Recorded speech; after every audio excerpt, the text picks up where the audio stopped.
Good day, everyone. Welcome to our first episode of Old Men Talking. I'm your host, Karma Love. I'm here with my panelists, Roger Hanson, aka Chocolate Thunder, as well as John Clark. Good day, everyone. How are you guys? All Yeah, right. good. Good, thank you. That's you guys ready for today? Yes, we. Yeah, I am. yeah. Nice, nice, nice. So, what we're going to be talking about today, well, just in general, just for gist of the show, what it is it's called Old Men Talking, and we're just discussing some of the transitions, transformation, things that happen as we begin to ascend and as we become more experienced within life. So, what John and Roger are going to do, they're going to just talk to us about some of their experiences, different type of people as well that have experience as we age, because we tend to think that as we get older, or excuse me, riper, as I like to say, that things kind of slow down. So, our topic today is what's actually over the hill. So, over the hill is thought to be maybe, well, we're old now and stuff is slowing down. But if you think about it, when you're going down a hill, like once you get over a hill and you start to go down it, stuff starts to pick up a little bit more rapidly. So you learn better. You are what type of stuff we focus on, what becomes our priorities. Like things change, but does not necessarily mean it actually slows down. So I'm not sure who'd like to talk first about the experience. John has a very let me just introduce both. We have Roger, who has his live with Roger Hanson, and he does gaming with Infamous. They're both very talented show hosts, as well as very experienced with the public in regards to just communications and presentation. John has an amazing. Oh, John, that's the normal alarm, excuse me.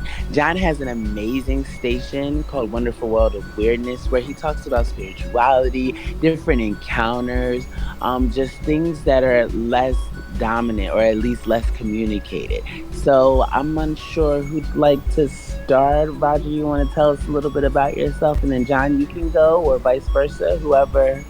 I think John should go first. Okie dokie. John, do you mind? Cheers. He's like on the spot, am I? Right, what do you want to? Right. Just Well, when I was introduce young, yourself in regards to like your station and just the stuff that you're doing currently now at this yeah, point in your okay. life. Hmm. Well, first of all, about the subject over the hill. When I was like a teenager, and I saw someone who was 35, 40, I thought they were old. I thought, oh, they're old. They're old. But obviously, as you get older yourself, you can think, oh, 35 is not that old. 40 is not that old. And then you get your 50s, you think, oh, maybe I am starting to get old now. So you and your body sometimes gets a bit more worn out because you've had 50 years on the earth and you've been doing various things and what have you. But I wouldn't change myself for the world, because as you said, you're ascending as you get older. You get more wiser. You're learning more. Um, I'm learning by the day, and I love it. I wouldn't change it for the world. I'm as you've mentioned about my channel. I started that. I was the age 51 when I started it, and by the before I was 53, I had over 100,000 subscribers. Hmm. And they say YouTube is a youngster's game, and yes, if you want to go on there and be stupid, as a lot of them are, these YouTubers are, the way they behave and stuff. That's what you want to do. That's your call. That's fine. But I did it just doing what I was led to do, and so it just shows I might be deemed as over the hill, but here I am at 58, and I've got 4 channels with over 1,000 subs. So yeah, I'm not so over the hill as maybe some people would think. But just saying, society's eyes, yes, you're over the hill. What are you doing? Why you got a game channel? Why are you making videos at your age? That's all I've had in the past. And I said, well, because I am, and I enjoy it, and I made a success out of it, and I will continue making a success out of it. And it's just people's perspectives. I can't even say it. Perspectives. That's so wrong. They look at old age as, oh no, you can't. You could put you off the pasture now. You can't do this now anymore. You can't do that anymore. And it's just so wrong, because okay, physically you might be not be. I might not be able to do things I could do 20 years ago. No, maybe I can't. But mentally, I'm probably sharper than I've ever been. So there we go. It's my view on it. Absolutely. Now, I'd like to elaborate on some points you made, but first, I'd rather have Roger to introduce himself as well first. Okay, my name's Roger Hanson. Like you said, I have my live streaming with Roger Hanson that I do 7 days a week. Got this one that's coming out on Tuesday. It's going to be my 8th video for the week, and that's going to be 2 for today. One in the morning and then one in the afternoon, and then we're coming out with another one which is supposed to be more current event and current events, politics, stuff like that. That's going to be on Thursday. It's going to be a morning show too. I usually post a schedule for that on my profile on minds.com, and it's on my live chat, my live with Roger Hanson chat. Besides that, I'm on Odyssey, Rumble, Minds.com, YouTube. It used to be on Facebook, but I got rid of that. John got upset with me about that because now he's got people that I should talk to on Facebook, but I ain't got no way of communicating with them. But the reason why I did that was because of just crazy stuff that's going on with Facebook right now. So, but other than that, I also have BitChute, which mysteriously has videos uploading on it that I never realized was uploading on it. And we were on a show with Jeffy Ryder where he was saying the same thing happened to him, so that was kind of weird. I've been doing this, I don't know, give or take 12 years. I know it was just short of what John was doing on Facebook. Actually, he is the one who actually got me started in the strange and bizarre and the unusual stuff. That's actually what my old channel name was. It was Strange, the Bizarre, and the Unusual. I like it. But I figured out that was too long, so I dropped it down to Strange Stories. I've got 5 channels on YouTube: Strange Stories, The Praetorian, Storyteller, Gaming with Infamous, and there's another one. I just can't remember. Oh, and Working with Audio and Video. And then my main channel. But that's basically what I do on YouTube. Like I said, I started about roughly 12 years ago with Facebook, believe it or not. I was sharing other people's stuff, and somewhere down the road I met John. We were talking about it in the interview he did with me, and believe it or not, we don't even remember the first time we met. It's been that long ago. So it's like we've known each other forever, but I just can't remember the first time we actually met. I think that's kind of cool. So if I'm over the hill, and that's the reason why I can't remember, I'm fine with it, you know what I mean? Because at least I got to meet some cool people. You know, when it comes to being over the hill, to be honest with you, I mean, I'll freaking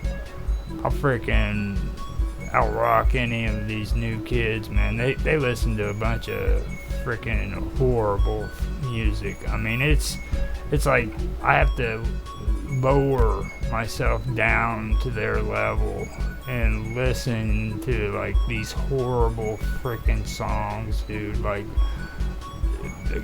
it's all synthesizers, you know what I'm saying? It's like freaking, I listen to real music, you know, and like anybody that freaking wants to talk about music to me, man, I can listen to music that's louder and faster than anything a freaking 20-year-old kid will even tolerate listening to. So when I was growing up, it was my parents telling me, look, Roger, you need to turn the music down. Now that I'm older, I've got the kids looking at me saying, look, Uncle Roger, turn the music down. So I think I'm doing good. Everybody else is regressing. They're the ones going backwards, you know what I mean? So that's pretty much how I feel about whenever it comes to getting older.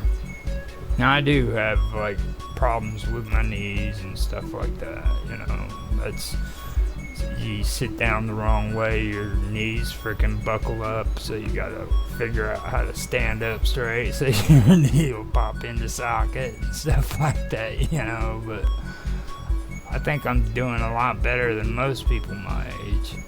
I think that's the strangest part. Like a lot of my sisters, they're falling apart. My older sister, she's like a year older than I am. She's having issues. But my little sister, she's like 4 years younger than me and having arthritis and shit. You know, I'm like, wow, really? So that's the strange part about it. But that's about it. I think it's interesting that it's an automatic, like, misconception that as we begin to ascend within our experiences here on life, because I don't like to call it like old. The name of the show, first of all, Roger and John picked out the name of the show, which was fine, but we could have been ripened with age, or because if we remember now, wine only becomes delicious the longer it sits. It only gets its flavor and it gets to be more expensive as it begins to quote unquote age. And I mean, just to be fair about it. Also, too, just how when you guys are like, yeah, a lot of people think that when you do YouTube, you're supposed to be like a certain age and stuff like that. But if we're being fair, how John said, a lot of people that are of a younger age, when they're on YouTube, some of the stuff they do in order to gain popularity and notoriety is ridiculous. They'll completely make a fool of themselves. They'll make a fool out of other people. And I mean, it might be entertaining to an extent, depending on perspective. But if you would like to look at it on an overall scale of longevity and lucrativeness, we're not going to watch that later on. We're not going to say, oh, wow, this is so cool. And it'll get to a point to where they'll have to show their kids, or their kids will look and be like, whoa, what were you doing? And then now, how do you convince those children not to follow in your footsteps? No, I was young and stupid. Well, I'm young and stupid, Dad. I want to do it too. And it's just like, no. So one thing I really respect, like John was saying, he has a massive amount of subscribers and they're loyal, because John took a break, and you can correct me if I'm incorrect, but John took a little break from streaming. And in the process of him taking a break, he was very missed. And when he came back, everyone was so excited to see that he was back active again. Now, would you like to tell us a little bit about the reason you took a break, the things that you did during your break, and stuff like that was going on? Yeah, I just slept a lot, really. I just, how can I say? If I can explain the big picture of it, it'd probably be easier to understand. When I started the channel, I'm not going to go into too much. It was like a calling. I've said it on other videos. I'm not going to take too much here. And I basically was compelled or drawn to make videos back in 2016. I started with my main channel, Wonderful World of Weirdness. And as I went along making videos, I started making ghost videos, compilation videos, and I had creepy music and stuff, and they really sort of gained a lot of views. So with me then, I sort of went that way, because when I started, I was doing all sorts of stuff. I was doing UFOs, teleportation. I was doing like quite a broad spectrum of stuff, and I was happy with that. But then the ghost videos started to take off, and I felt compelled to keep doing the creepy stuff. So I did, and my channel like went up massively, gained 100,000 subs in a year, and it affected me mentally then as well, because success brings trolls and so on and so on, and get death threats and all sort of stuff. And then as I went on, I kept having hurdles, getting demonetized, monetized, demonetized. When I was earning, YouTube basically removed 3/4 of my income overnight. A lot of stuff was really affected me. And then when COVID came along and I wasn't able to make videos because I had my son home, that was the first sort of like stop. I sort of stopped for a bit, for like about 6 months. And then when I started again, I realized that I can't do the videos the way I used to. So I started making narration-based videos, like using some of the stories that Roger gave me. Like you mentioned in his stream the other night, the farmhouse and about Amityville horror and stuff like that, which was good, but it wasn't quite what I wanted to do. And again, then for different reasons, I got a bit disheartened again. Something wasn't right. I just didn't know what it was, but I just knew something wasn't right. And then I saw a video once that really was amazing evidence of life after death, but I wasn't able to share it for different reasons, which I totally respect their reasons, so I wasn't able to do that. So there again, I stopped then for 18 months. And it was after Roger interviewing me, it was sort of like, I don't know, opened something up in me again. And I started then making enlightened interviews, which Karma was my first interview. And then I got guided to start making my own like solo podcast, which took me a lot to actually start doing it and sharing it publicly. But now I do it and I don't really look back now. But it did take a lot to do it. And so that's the stage I'm at now. And I feel that I'm going to be... There's more stuff going to be added, but I don't know what it is yet. There's more... It's going to be another direction, I'm sure. But if I'm wrong, I'm happy with the way it's going. People who look at my channel are going to see my subs going down, because I built the sub base up by my creepy videos, and a lot of people don't like my new direction, which I totally respect, totally understand they don't like it. It's all good, you know, I understand that. So the battle I got now is to bring new subscribers in who like the direction that I'm taking, and trying not to lose too many of my old subs. But I know at the moment I'm losing, I think, about 300 subs a month, which might sound a lot to people, but I've got 141,000 subs, probably soon to be 140,000 subs. And I have noticed that pretty much every time I put a new video up, I lose subs, because it's not the like creepy videos they used to. So I've seen the graph, seen that, you know, I'm losing subs and what have you. I'm starting to notice that I'm not losing so many subs as I was. The decline is slowing down. Like I lost, when I did my first podcast video, I think I lost 49 subs as soon as I released the videos. So most people will get demoralized by that. But like now, I lost like 11 subs in my last podcast video, so it's slowly, decline is, you know, is altering. So my main goal is to carry on going the way that I feel directed to go on my channel, and to reach the point where the subs start to go back up. And that's my main goal. When I started my channel, I saw the future of the channel, and so far it's come true. I mean, not the like negative side of it, the like positives. When I hit 100,000 subs, I knew all that was going to happen, and I knew that I'm going to go further again than that. I'm not going to say it publicly, but I know that I am again. I'm just going to go a lot bigger than what it is. And so now I've just got the journey of making it happen, and I'm at a place in my channel that I'm really like happy with it. I'm content in myself on it. I'm happy with the way it's going. I'm not like doing videos that I didn't really got towards the end. I didn't really want to make them, I really didn't by the end. I just wasn't me, and I'm making videos now I'm happy with, and just generally happy in the path that I'm on. And I've got a game channel as well. That's being a bit neglected at the moment, but soon we'll be back on track. Just I can't be everywhere. So, funny enough, my game channel, this is really crazy. I haven't did a video for about a month on it. It's going through a growth spurt. It's the highest watch time it's had in about 2 years. So from some older videos I've done, I'm getting crazy amount of views and watch time, and it's like, what the hell? I'm not even uploading at the moment, and my channel is growing really rapidly, so it's really encouraging as well. I'm almost frightened to make a video for it because it's happened in the past. I've had growth spells like that.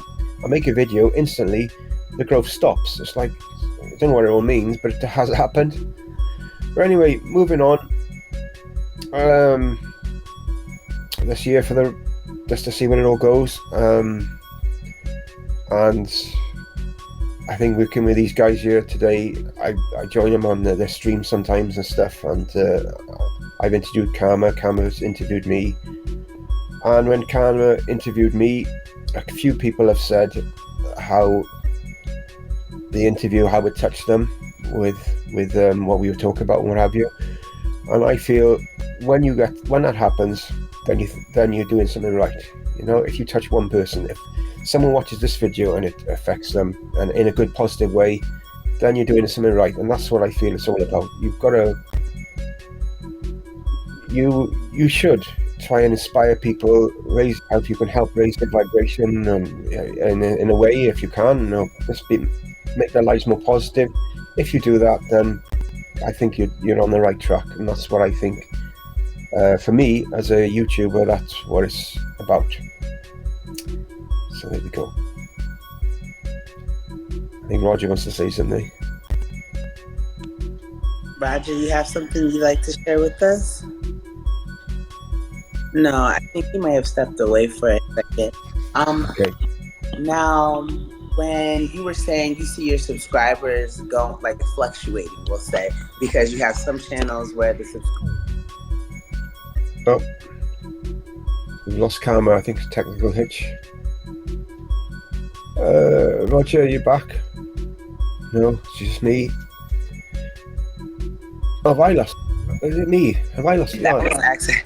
That was there accidental. Yeah, I don't know. I was talking to you guys, and the next thing you know, you have some channels where your subscribers click, and I don't know. I was attempting to mount the phone so it can stay.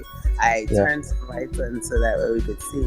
But now you say you have it to where your subscribers are fluctuating. So do you feel as though perhaps some of your subscribers are being driven to your gaming channel based off of the things that you're doing new on your Wonderful World Awareness, or? No, I don't think. I used to share my game links on my community page on my Wonderful World Awareness channel, and they just hated it. I did get more views, but they didn't like it. They didn't like it. Basically told me, so I just stopped in the end, because it was like, what it was, I was getting maybe my views would be more when I shared it on my community page, but they wouldn't watch the videos. It'd just be like watching a few seconds, and they wouldn't really watching them, so it just wasn't worth it. So I just stopped. So that I know that they're not going to there. No, it's a totally different audience, Yeah. But they don't like gaming, so gaming has just got their own audience. I kind of noticed that is true when it comes to both directions too. Like if I tried to share my strange and unusual stuff on my gaming ones, most people give me bad reviews on it. And, the same way goes with the strange stuff. They just don't want anything to do with the video gaming. So I don't do that either. Now, when you guys make videos, when you produce your content, what is the gist of it? What are the intentions? See, I heard you say, John, that you'd like for people to connect with it, and if you touch somebody, then you feel as though you're doing something right. When you go into it, do you go into it with, "Hey, I'm just going to make stuff that feels good to me," or is it more of a, "I'm going to do something to make sure that people interact with this content"? I try I just go wherever I feel led to make a video. I don't think about really the consequence afterwards. Although I did think the last video I made, podcast one, that I probably would get some people reacting to it and commenting on it, and I actually did. A few did, but you've got to just, I think, focus on what you've got to do there, and you can't. To me, if people comment or they don't comment on it, it's the small stuff for me. It's not. It doesn't really matter. I obviously like people to comment and to share their experience and stuff. Yes, that's what I want. That's what I'm aiming for in long term. I want it. I want it. But for now, my focus is what I've been shown is I make these videos and I like building blocks and for the future, and they lead, one block leads to another, and eventually you build a house. If you keep building, putting blocks on something, you make a house. So basically I'm making some sort of building a vehicle, or making a vehicle, maybe a building of something in my wonderful world of weirdness, which is going to be reach a lot of people, I think, in long term.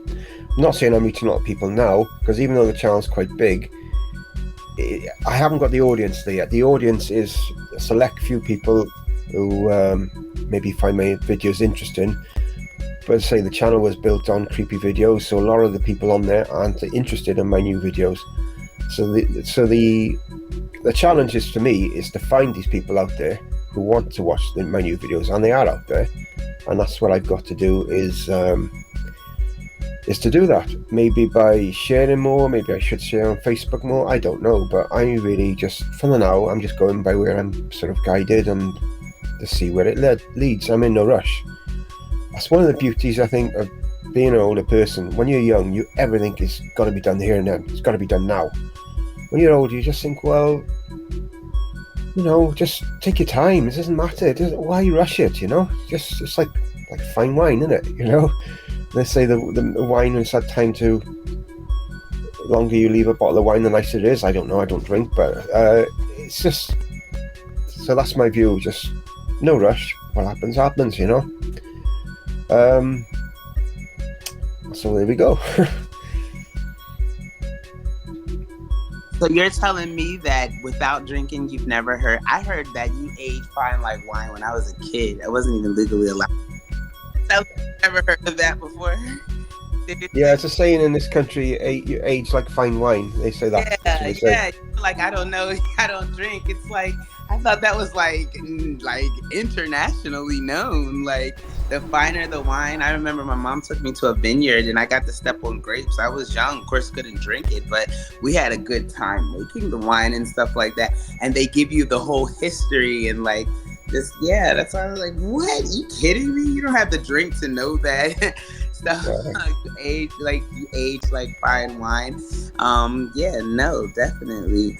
Now when you're talking about making content and having to do a certain thing and stuff like that, I think that it really has less to do with age. One thing I'd like for our listeners and our viewers to understand, we are not, at least I know for a fact from a host perspective, and I'm pretty sure from a panelist perspective, I'm not bashing young people. I'm nowhere near 50. I have more than a decade before I get there, more than a decade. So I want to make it clear that we are hoping to basically bridge the gap, to kind of avoid and get rid of the common misconceptions, because I've seen lately, especially, like there's such a separation by age. And I feel like there's a certain time where separation by age should be considered like and it's kind of created a discrimination, because it's like there should be a separation of age when we're talking about children engaging in relations with adults. But I've also noticed too that with when we're getting to the older generation, especially men, to feel validated, they have to date a younger girl. She has to be like 21 in their and it's like they'll be like 60 years old. And now, do you feel as though? And I'm not saying with dating because we excuse me, as Roger has shared with us before, he's not currently in a relationship, and John has a partner. But when you guys, do you feel like interacting with people of a young, you youthful? Do you feel like you guys exchange that type of energy and you're able to maintain your youth as a result? Because that's an excuse that's used by like a lot of men No, when it. I can take this one. I'm good at this. Now, when it comes to young people, I'm really good at getting along with them and functioning with them. I don't know how I am, but I really am. And if people are like communicating with me on YouTube and on Minds and everything, and they're younger than me, we have a ball. It doesn't matter how old they are, you know.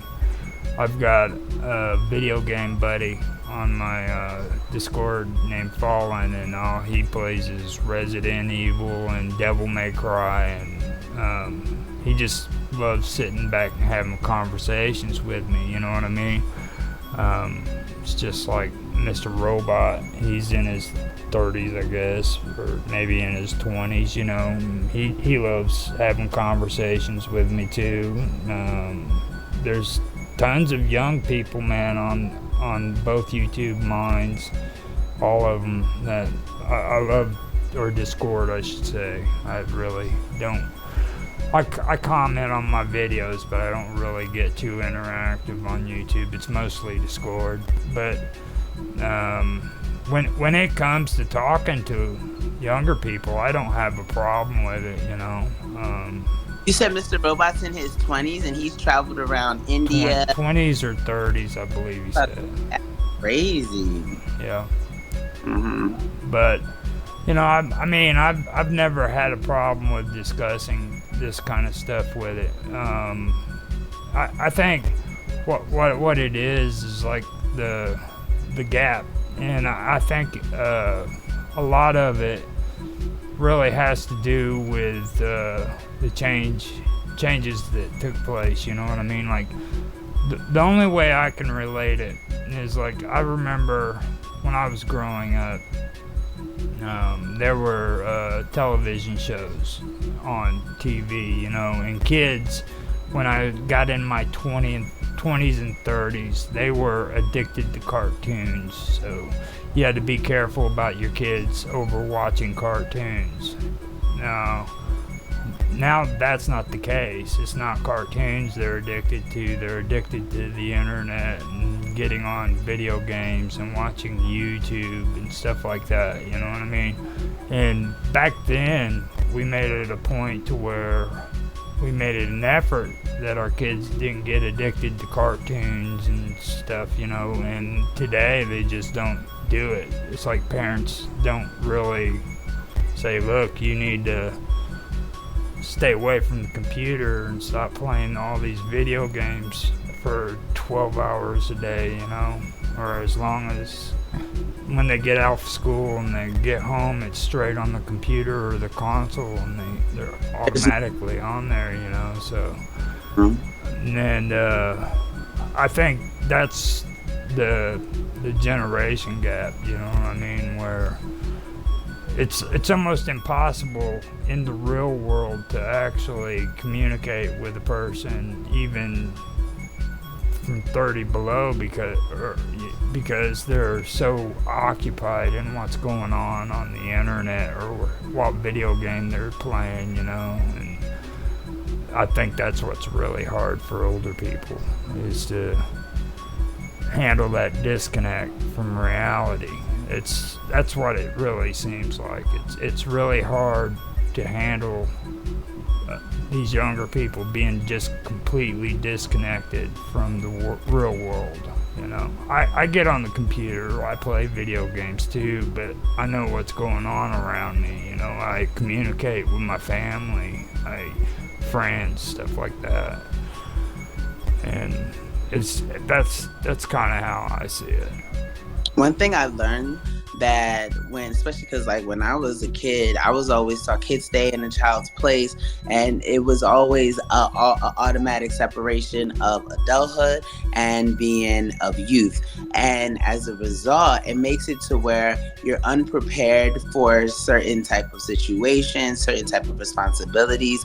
Also, as well with the things that go on in the world, you kind of get discouraged. Like, wow, why didn't you teach me this? And it's like, well, you were a kid at the time. It's like, yeah, but should you have not prepared me for those things?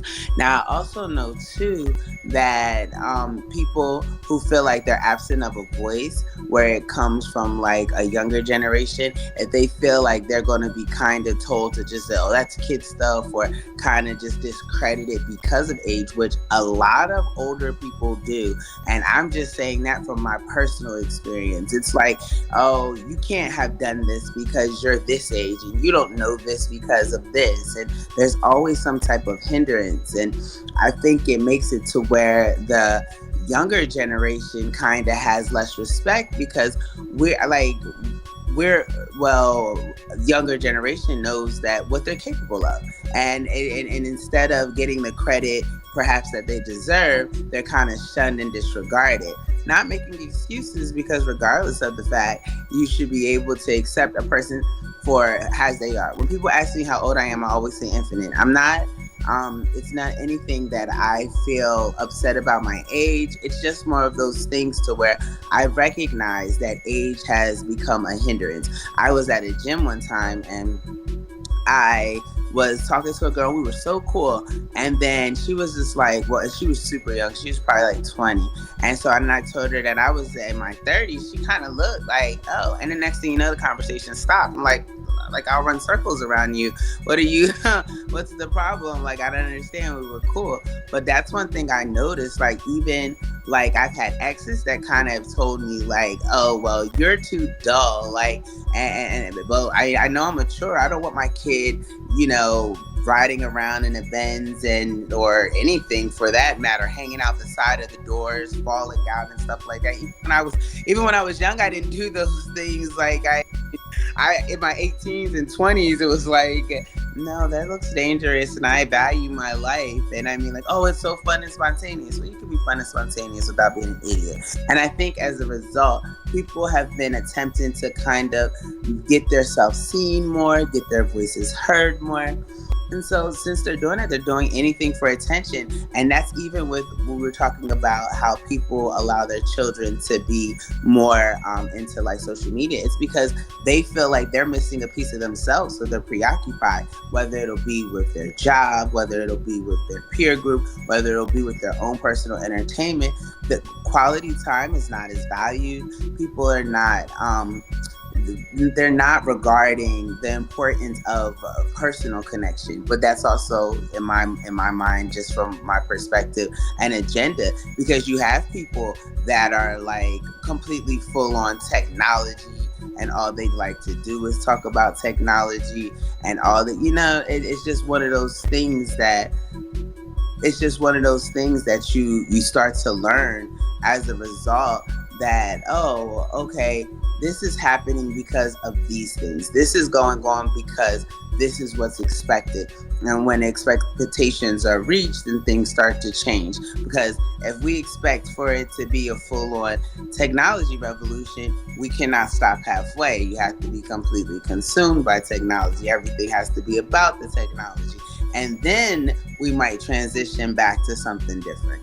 And that's one thing I have learned. Now, do you feel as though that these things are affecting your ability to connect or to maintain positive connections in regards to genuinity? Like you said, you have young people that you communicate with. Like, I don't want us to focus too much on the age thing, because I don't ever want anyone from either side, older or younger, to be discouraged with listening to what we're talking about. I'd more so like us to communicate about like actual experiences, things that are different, like make it to where people are, oh, man, shit, I can't wait to get old, like type of, not can't, you know what I mean, to where it's encouraging, not as if we're saying like I don't want anyone, especially like I said, because like I'm close to where we're going yet, but I'll be there eventually, soon enough, as the Lord. I mean, prayerfully, the I universe. mean, like, don't get me wrong. I mean, I'm not saying that it's all on the younger person's plate, okay? Now, this all goes back even farther. Like what you were discussing about not being treated right and being looked down on. See, that's my generation. That's what happened to us, right? The problem is you know, I grew up with the boomers, okay, what everybody likes to call the boomers, and with children, when you went over to somebody's house, they told you to sit on the couch, don't move, don't say nothing. A child was only supposed to be seen and not, and they weren't allowed to speak. I heard. And I didn't like that. Just like most people my age didn't like that. So what we did is we didn't do that to our children. But it goes even further than that. As the generations went by, we just started getting laughs. Okay, there are things that we need to do with our children and teach them, and there are things that they need to know that's important, which is in the real world. You know what I mean? That's what I'm saying. It's not just the young ones. It's people my age and people that are younger that are doing this stuff. Yeah, You know, I feel like the boomers are kind of responsible for what's going on with the millennials, because if you look at it from a perspective, like you said, as you the boomers kind of allowed their kids to be welcome into an existence. Like my mom, she is, I guess, then she'd be considered a boomer, and with me, like we had still, like how you said, well, not because not all the boomers did the whole like let's kind of make it different, because she was raised, brought up, kids are seen not heard. I was raised, kids are seen not heard. So it came to me to where it was like I created a balance. It's like certain stuff you don't burden children with, but in other instances they have to be taught responsibility, and it's our responsibility as parents to make sure that they are able to communicate effectively and that they're taught these responsibilities, especially if we would like it to be taught efficiently. Because what happens is, excuse me, the youth, anyone, I mean, just in general, as you're growing up, you'll start to look to your peers, or you'll start to look to outside influences for guidance, just because of the fact that you've never been able to really have that connection with your parents, and just because you have never really been able to communicate yourself effectively. So when you get into a group to where people are actually listening to you, you're like, oh, they listen to me, I'm going to go ahead and keep talking, or I'm going to, and then you might fall into the wrong group. I noticed just from my ex-husband, when you're talking about joining certain type of cycles, when they, or let's just use a better example, like sororities and fraternities, people will go to college and they'll join a sorority or they'll join a fraternity, and they're doing these things. Do you hear that when it starts ringing? Do you guys hear my alarm? nah, I don't hear it. Oh, okay. It's been ringing in the middle because for like my normal start of my day. As just was wondering if it could be heard on. But when you join these things, it's because you'd like to feel a part of some type of togetherness, some type of inclusion. And I don't feel as though we're putting it on either plate. Because, like I said, I feel like just from my generational standpoint, like I feel like we'll look at the people that are older, like, oh, you misguided us. So as a result, you misguided us. We're upset with you. We have like we feel some type of way towards you.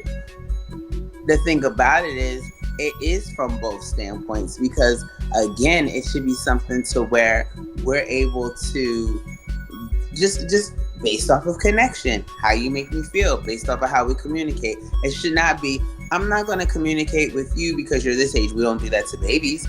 We see a baby, no matter how old we are, oh, look at the cute little baby. And babies never look at us like, you're an old girl. No one wants to do that. It's how you make them feel. It's how you're not, whether or not you're nice to them. We all could take a page out of a baby's book, honestly. Like, because they literally base it off of vibes, which that's what connection is, based off of vibrations. That's how you vibrate with who's on your frequency level, and that's the continuation of you to be able to build something of longevity. Like it should never be, oh well, I'm this age, I'm that age, and so like it's not it's not one of those things to where people actually take into consideration like what how they're hindering themselves. Because I've even heard like rappers and singers, artists especially, how they were dogging people when they were like in their 20s. They would dog people in their 30s, and now they're in their 30s and they're like, "Oh, I'm still hip," but they also go into the point to where they want to date. Like I said, I'm going to date down here so like I can prove that I'm still hip, or I'm going to engage with this type of audience so I can prove that I'm still hip. I feel like when you become more experienced, you're doing the world an injustice and serving very limited purpose if you're unwilling to communicate your experiences and what ripened you and your different change of perspectives. You don't change your perspective or even change the overall perspective by engaging with things to make it look like you're a certain way, but you do it by embracing where you're at in life, experiencing life to its fullest. Now, what would you guys like what would you guys like to see different, like when like how would you like for you all to be viewed? Because I heard John say a few times, well, if I'm deemed over the hill, then it's over the hill. Really, it's just a saying, because they supposedly the average life is 100 years, and this is what but it's not, it's sank drastically, but with and that's why they call it overhill, because they say when you get to 50, when you're getting to 50, you're going up the hill, but then when you get to 50, you pretty much got stuff figured out. Do you feel like, and that's why it's called I made it over the hill and now I kind of get life? Do you feel like that's the truth? Like, do you feel like you're at a point to where you actually get life, or do you feel like there's a lot of stuff that you're still learning? Well, I think, yeah, definitely I get life much better now. For sure, definitely. It's definitely your I just aren't putting the words. I dreaded it when I was coming to 50. I was dreading it. I thought, oh no, But now I'm here. It's like, no, it's all right. You got a choice as well. We can either grow old gracefully, or you can fight it. Which I try to do. I walk. I play basketball in the summer a lot. Stuff like that. Try and keep myself fit. Try and stop my body aging any more than it's going to. Naturally. And but, young kids ache way more than I've ever. Yeah. I hear 20-year-olds complain, my back, my knee, and I think it has a lot to fucking lazy. Like sitting on your phone requires 2 neurons rubbed together, if even. And I mean, it's pretty much that's the extent of their physical activity, the up and down lifting of food, or the up and down lifting of their cellular device or video game controller. And they'll sit in these positions all day long. And like, I've heard more 20-year-olds and teenagers complain about body aches than I have ever in my life, and then even have ever heard anyone older than me complain about. So my grandfather, he goes out and rides his bike. He's almost 90, 87 years old, 90 years old. He goes out and rides his bike, and like he's at the track. He just came back from traveling. He was in California. Like, Pop-Up does the do, and I feel like it has to do a lot with mentality.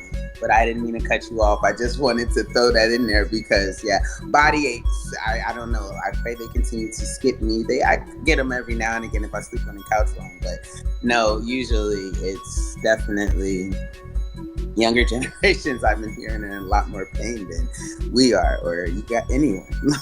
Yeah. Well, I'll give you an example. I'm not going to say too much for who they are, but 2 people that I know them, both in their 20s. One has got club foot, I think you call it. One foot is longer than the other or something like that. So he obviously he has difficulty getting around. But he spends most of his day on the computer and stuff like that. And I know it's obviously his foot is a major thing with him, but he is he's not fit at all, and he's not even 30 yet. My fitness level is way above his. And there's another person I know, a little bit younger, had to go to the doctor with chest pains, and basically he's got fatty tissue on his liver, and he's not even 25 yet, and it's just, again, all he does all day is on the computer playing games and stuff all day, and it's just like, this is mad, you know.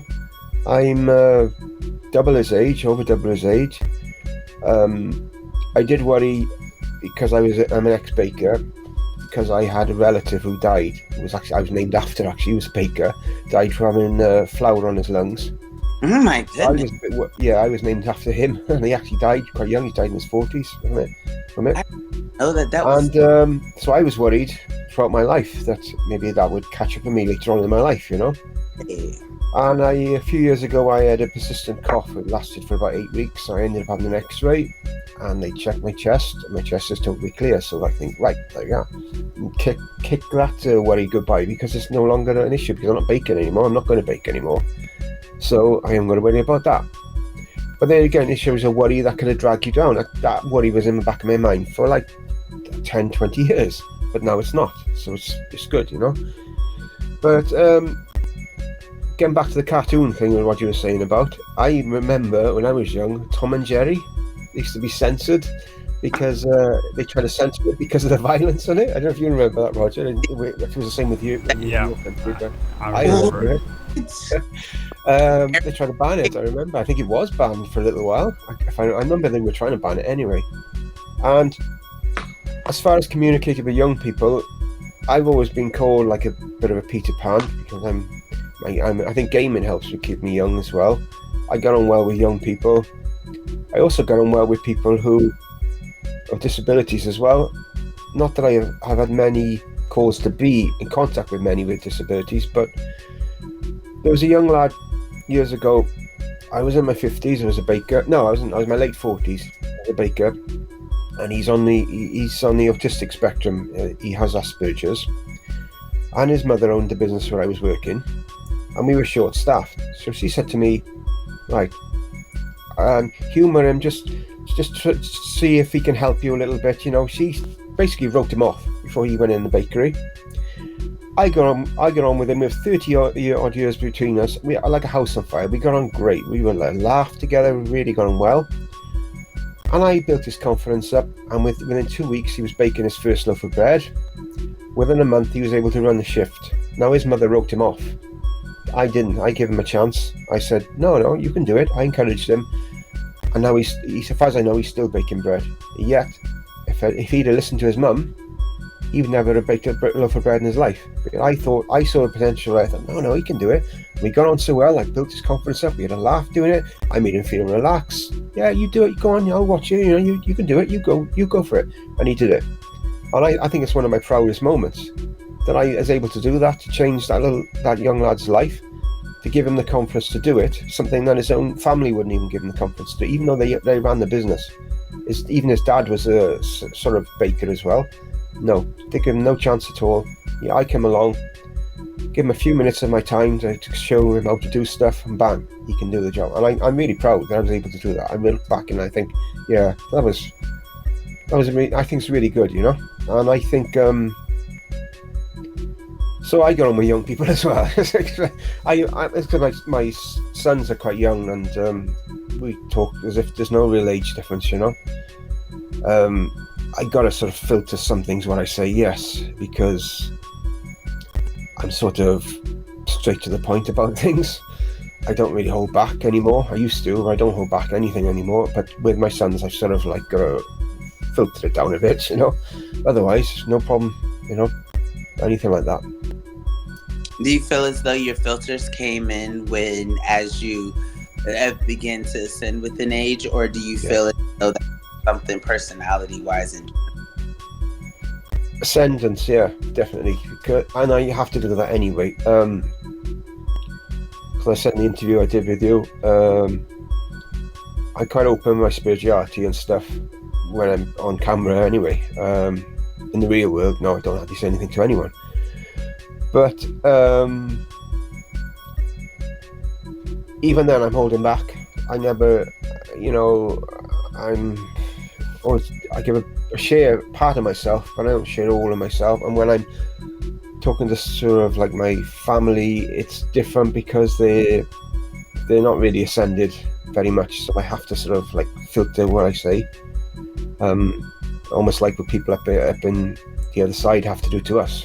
They have to filter how they, because their vibration is much higher than ours. They have to sort of like downsize it so we can communicate with them, so to speak. Yeah, that's my my perception of it. I don't know if that's right. You would have a better idea of it than me, you know. But that's how I see it. So. What about you, Roger? You're over there quiet. Well, I have noticed though John is turning into more of a bad boy. Like he's getting rowdy. Like Rowdy. especially in the last year, man. He's come undone a couple times. I was really proud of him because that's the way I'm supposed to be acting, and all of a sudden John's like John took over your part.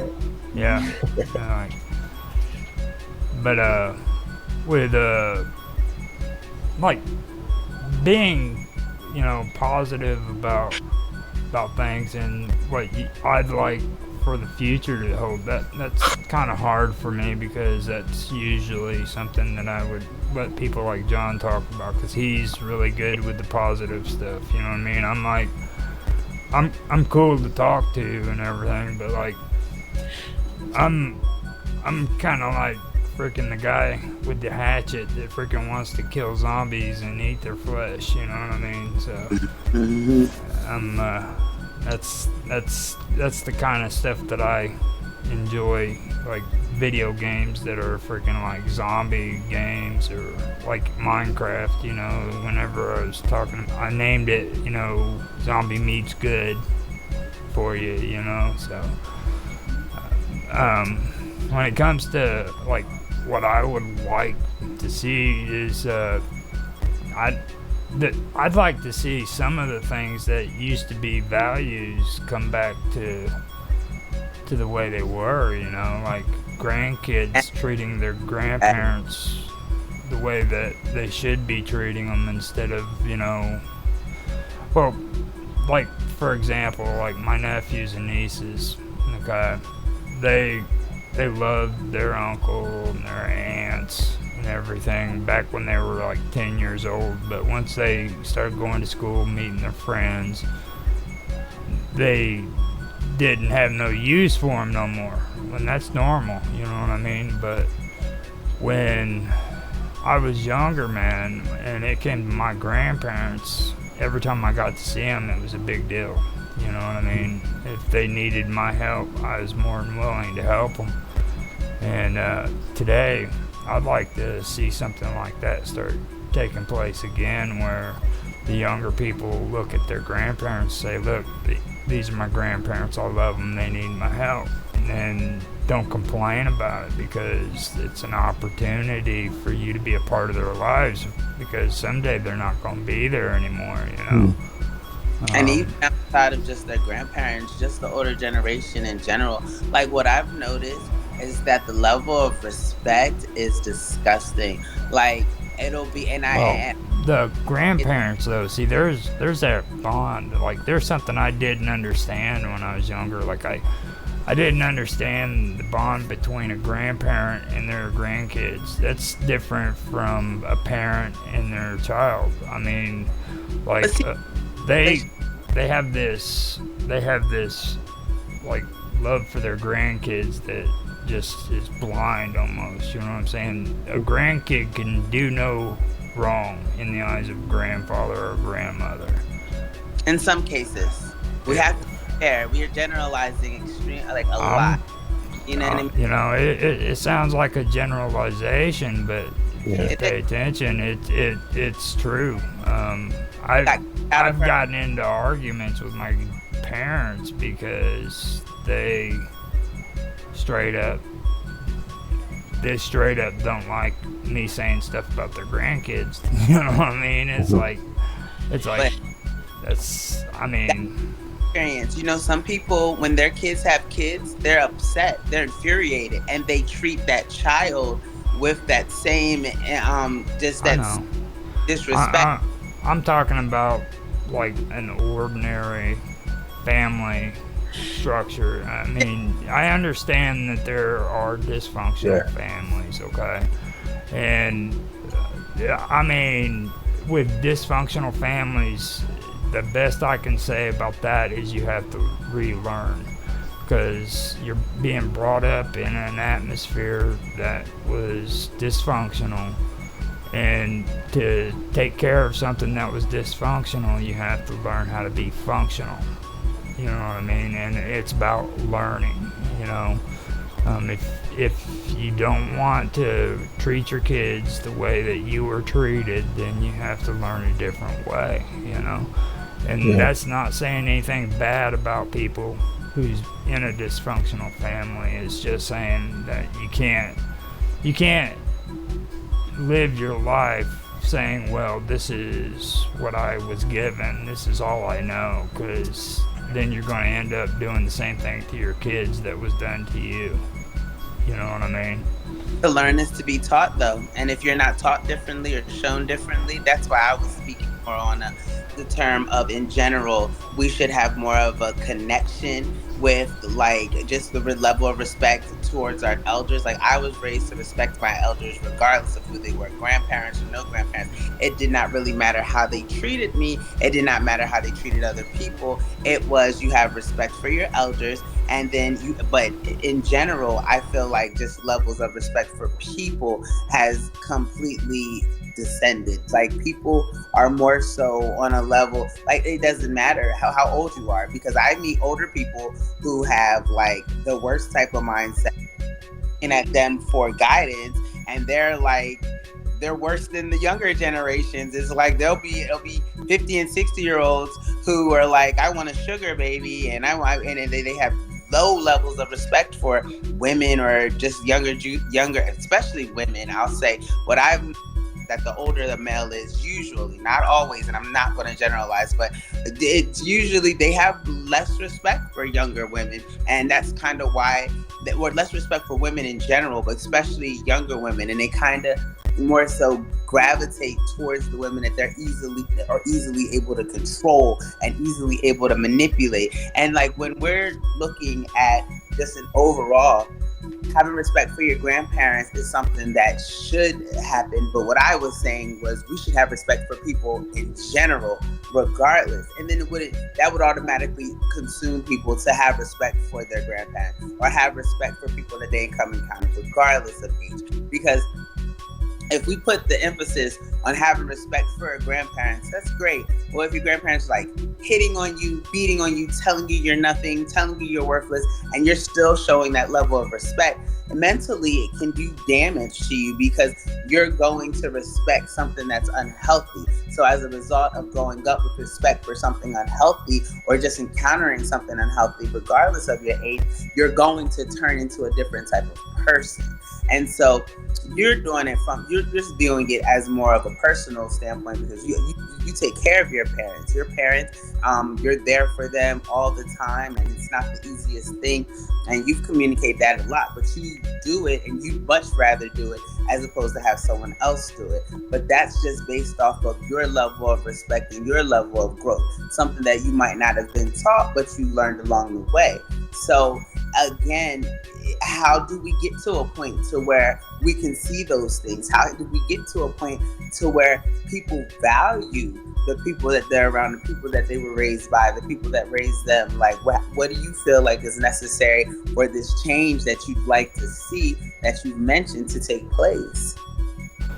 Well, it goes back to, like I said, about dysfunction, like getting abused by your grandparents or your parents is not a good thing, and stuff like that. But see, that's not what I'm referring to. And like you said, it should be respect for your elders. It just period. It doesn't matter if they're your grandparents or you're just an elderly person, because there's a lot of elderly people that are being treated badly too. Horribly. Like, Okay. even Now, like, the whole deal about this dysfunctional stuff, okay? I think that there's so much dysfunction in the world, and people are too focused on that because they come from that dysfunction that they don't realize that they can change the way their life is, even though they were raised up in that situation. You see, um, what what I really think is important for being a young person in the world that we live in today is if you came up in a bad environment, learn how to live in a good environment. You know what I mean? Kind of flock towards those people who have a good life and figure out, hey, what are these people doing that makes their life happy? You know what I mean? And a lot of them don't want to do that because to be happy and have a good life, that means that you've got to give up some of these bad things that you're doing, you know? So there's a get. I mean, nothing comes for free. You have to sacrifice the bad if you want good in your life. It has to go. I had to quit drinking for me to freaking actually enjoy my life. You know what I mean? Because the booze wasn't working no more. You know, and that was a decision I had to make. If I didn't do that, then I would still be in the old life that I was in, treating people like crap. You know, but I had to make that decision. It wasn't anybody else's problem. It wasn't my bad relationships. It wasn't anybody in my life. It was a decision I had to make. You know. That back to my original question, what do you feel as though is something that people can do? Like we're saying, well, you just have to kind of change it. But what if it's not that easy just to change? So how do you feel as though this change could be evoked so that way people will actually incorporate this type of difference within their experience, regardless of the environment? I just said it. Flock towards people who are happy and have a good life and seem to have a positive way of looking at things. That's why I like John. You know what I mean? John's one of the most positive people I know on this planet, believe it or not. Zach, you met Zach, always happy, loves Walt Disney. I mean, you can't beat that, dude. The guy that just talks hours and hours about Walt Disney World, you know? Flock to those people. I guess I have solutions that can be consistent regardless of circumstance. And so, yeah, if you can find those people, that's just great.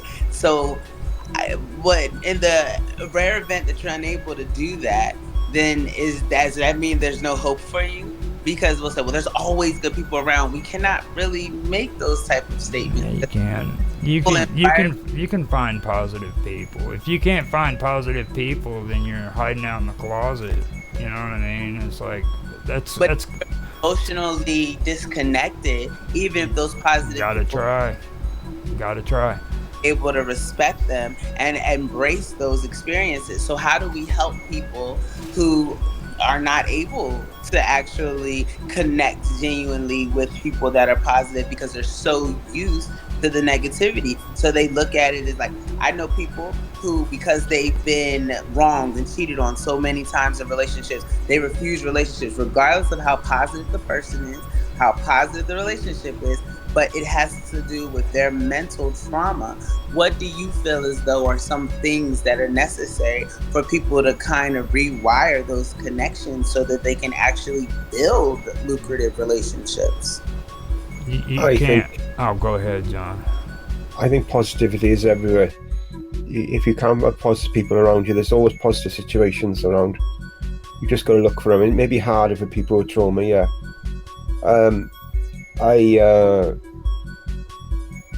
Here's an example. My mother died in front of me when I was 17, and it's very traumatic. You couldn't talk about it for a long time. Now, I could have been stuck in that thing, being negative about it because thinking, oh, look at me, I've lost my mum so young, what have you, and the way she died. But I didn't. I just pulled my way up, and I wasn't surrounded by positive people. No, I wasn't, because there just weren't really many people really around me that time who were like that. But I somehow did. I clawed my way up and just looked for positive situations. Or be positive, like, in yourself. Like, there you see someone. As we're looking for, you did it yourself. You were positive. Yeah. Because leaning for outside influences is not going to grow. Yeah. as It's yourself. hard. It's harder, yeah. But I had I was engaged to a girl once, and she two-timed me with my best friend 2 weeks after we got engaged. Oh my Then you God. think to myself, how can I trust another girl again after that? But I did. It did hurt. It took a while. Yes, it did. But I thought, no, I'm not going to let this beat me. This isn't going to be the end of me. No way. I'm going to beat this. You've got to, you know, sometimes life can be totally crap, and you go through terrible trauma. Way worse. Mine is just nothing compared to what some people go through.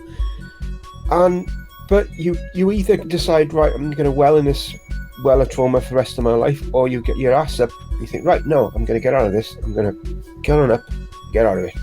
And so that's what I think people should try to do. Not everyone can. Not everyone can be positive. No, some people can't. They just can't. I get that, but you've just got to. I think you've just got to just do it. If you just You got have to, to care enough. You have to care enough about your self value. yeah, you have to care enough. Yeah, know your self worth as well. Not just think I'm worthless. I'm a worthless piece of crap. I'm not worth anything to anyone. And You might think that in your mind. there's also something else I want to mention too, like you know, outside influence is important, okay? Because I'm gonna tell you something right now. You don't go to a whorehouse to listen to the piano player. You know what I'm saying? No. So if you don't think that the people that you're around is important, you're gonna stay at that whorehouse and you're gonna tell yourself, I'm just here for the piano player, when we all know why you're really there. You know what I mean? So you gotta flock to the people who freaking are positive in your life and actually want to do good for you. Because if you keep hanging out with all those people that want to manipulate you and want to lie to you and tell you stuff just so that you'll like them, then that's what you're gonna become. Yeah, that's true. Yeah, I understand where you're coming from and your perspective. I've just experience has taught me that if you don't do the work yourself, regardless of who you're around, you're going to convert, and you usually be influenced by those outside people. In order for you to not, to be influenced in a positive way is great, but what happens if those people that were once positive have a traumatic experience, they have not done the inner work, and now they become a negative influence, but you depend on their positivity in order for you to sustain yours. In regards to doing that, is the minute they become someone different and you're just so dependent on that connection, then you're going to become different. Their transition becomes your transition, where energy frequencies, and as a result, when we exchange energy, like if someone's having a bad day, if your friend is having a bad day, even you said this before, that the way you communicated with John one time was something that you didn't really use. Like, I shouldn't have said that like that to John. John's the most positive person in the world, but you probably had other stuff that was going on. One thing John did not do was allow it to affect him or you guys' relationship. That's because of the inner work he did. Had he been dependent on your connection and to where it was how you communicate with him or how you talk to him, it's called being a friend. Okay, like if your friend was there with you and helped you out, and you got to the point where you depended on them and they went to the negative side, then this is the juncture where you have to stop depending on him and stand up and say, look, this is my friend, maybe he needs my help too. In other words, if you're to that point and you haven't learned how to be a friend, then you haven't changed. You're still the negative person you were before, pretending to be positive. You see what I mean? It's a you see, you gain something by being around that positive person. But what you gain determined on your actions. So you are around them while they're positive, but then they hit rock bottom and you say, oh man, I can't be around him, he's negative. Or they hit rock bottom because they've been around your negativity. What if it's because, for me, I've noticed that being around negative people, regardless of how positive I am, it would bring my energy level down, turn me into something that I'm not. And so, and if those people are negative, There's no way for them to bring me up. They're happy. They're sad. You're mad today. Oh, you're have a short temper today. Oh, Yes. that's what I'm trying to say. You weren't positive. You were just a negative person pretending to be positive. You see what I Hmm. mean? You feel like who wasn't positive? I wasn't positive. No, the person who says, "Oh, now you're hitting rock bottom," and stuff, that person was clinging on to you, pretending to be positive, but he was still negative, or she was still negative. You Or see what I high. mean? Hmm. So, if that person was really trying to become a positive person, when their friend ended up, you know, falling and become having negative feelings because of a bad experience, then that friend would step up and say, "Hey, man, you need my help." You know, that's a friend. Do we Now, you, negative? now for me, if I turn around and I was in that situation and this person was there for me during my hard times and helped me see a better life, and then they started having a bad time, then it's my turn to step up and say, "Hey, man, you need help." Yeah. It's not for me to say, "Oh man, he's negative right now. I need to leave him alone because he's gonna make me negative." That's not the way to deal with a friendship. If you think that's the If, way to deal with a friendship, right, then you haven't learned anything. You know what right. I mean? In friendship, you should never turn your back on a friend. I'll And give your you an example.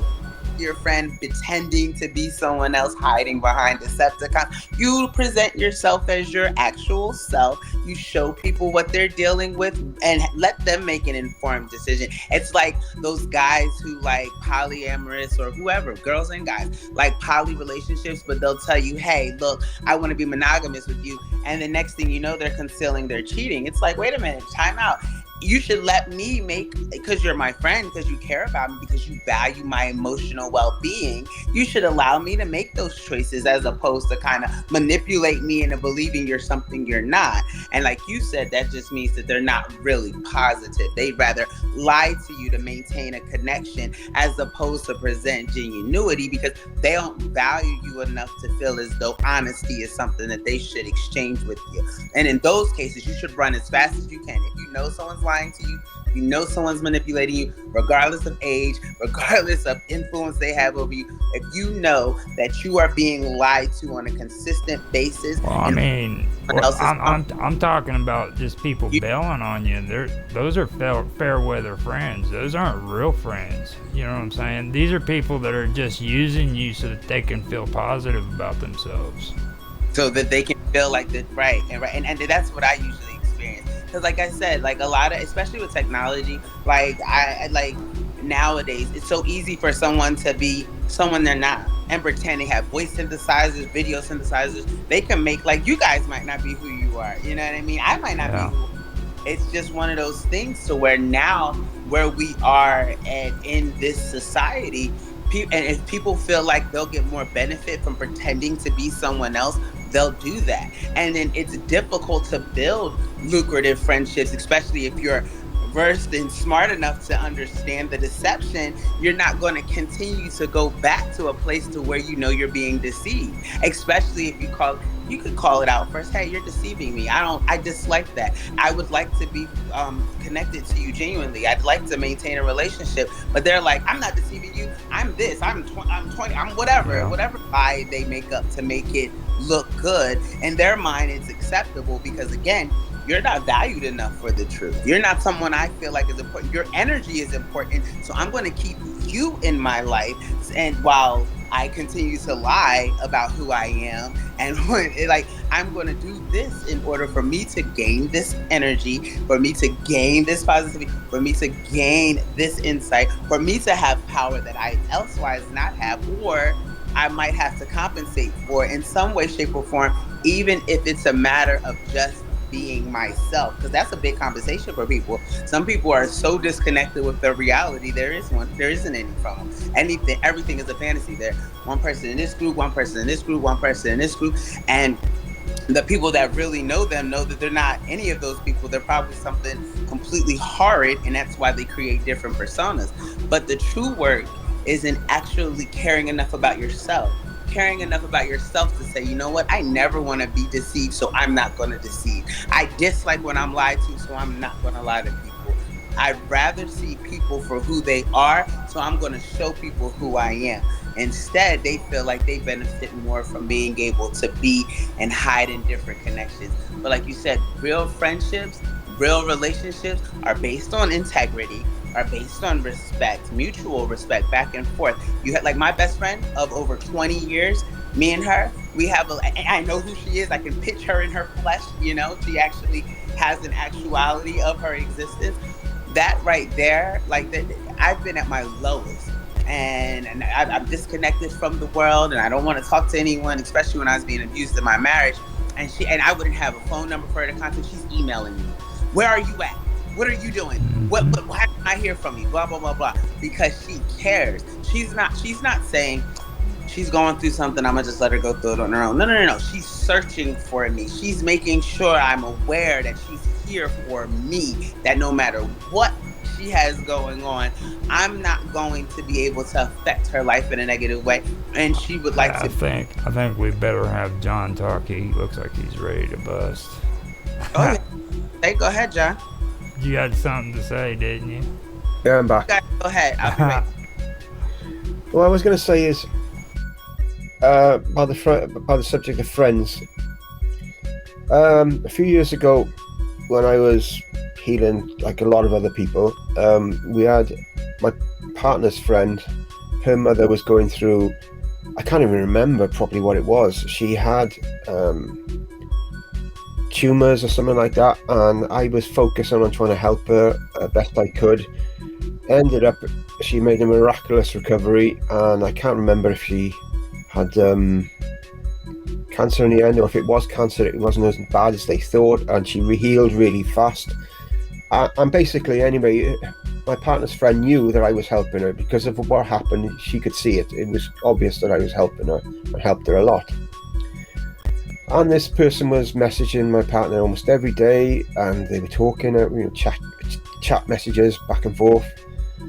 And now this person's happy. She's with a new partner. She's happy now, and we haven't heard from them for years. And to be honest, it does bother my partner a little bit, yes. But I said to her, it doesn't matter. I said, we were there for her when she needed someone, and now she doesn't need anyone, which is okay. But then again, there's another friend of ours. Again, my partner sort of lost touch a bit with her, and we've just recently found out she's got cancer. And so I said to my partner, you need to reach out to her. Just say that, you're there for if she needs her. And she said, well, I don't know if I should. I haven't spoken to her. I said, it doesn't matter. What's important is if you can connect to her now and she feels your friendship is helping, that's more important. Not the fact is you haven't been in touch and she has, and now they're communicating like they've never stopped communicating. And I think it's really special. I think it's really good that my partner's done this, because she's being there for a friend who's got cancer now, and hopefully we'll make a full recovery. We don't know what's going to happen, but the fact is she's there for her. And I think it's important, because all of us have got our own spiritual abilities, to reach out to people who, if they're friends or not, sometimes they're friends you just speak to now and then. I've got a friend who's had cancer as well. I've tried to help him. I don't think I've been able to help him at all for different reasons, but I've tried to. But even just reaching out to him on chat sometimes, I think he loves it, the fact that someone's out there and is willing to talk. So long-term friendships, I haven't got that many. I've got one I've been friends with like a crazy amount of time, like 40 years. But my circle of friends is very small. And to be honest, that's the way I prefer it, because, as Karma said, people use you. They're there, and if you're down or something like that, they just cast you aside. They don't care. They're not real friends.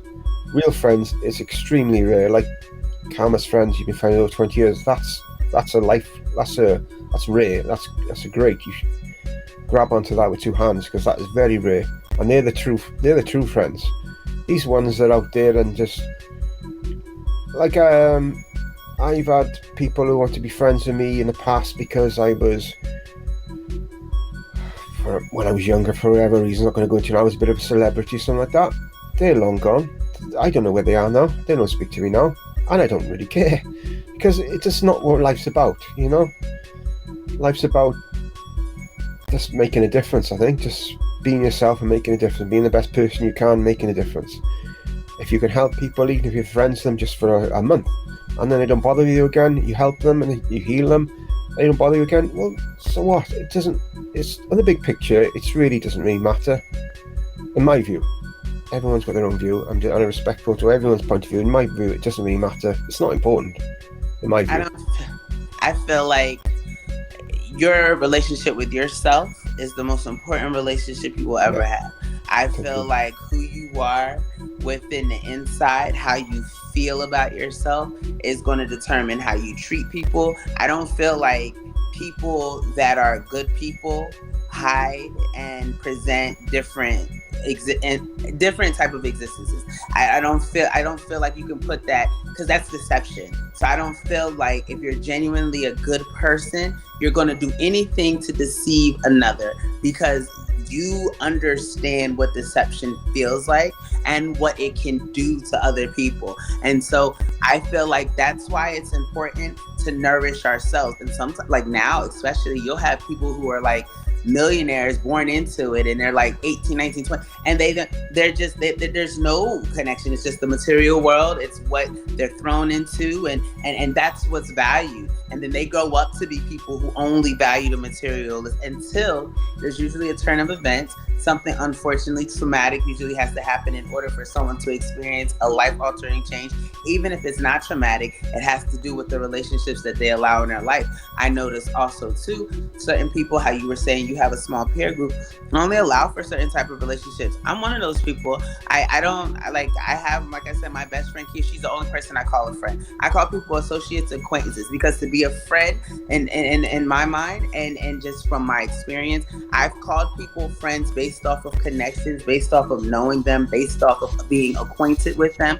And as far as calling them when I'm at my lowest, that's not something I don't have that level of trust for them. Something that they've done, something that they've shown me that that's not something that I'd be able to communicate with them. And even Kia, just because of the type of friend I am, even when I'm at my lowest, I don't go looking for her. I'm not one of those people that want to sit up on the phone and tell everyone all the bad stuff that's going on with me, just because I know of us being energy exchanges. I don't feel like my bad should make you feel bad. But a lot of people feel like, and that's where social media comes into a lot. You'll have videos of people crying like, you're so distraught right now. And that to me is manipulation. You're so distraught right now. Life is so horrible and all the situation is going on. You picked up your phone and felt like you had to impose that on everyone in the world. Excuse me. And now you're viral because you're so hot when you cry or something like that.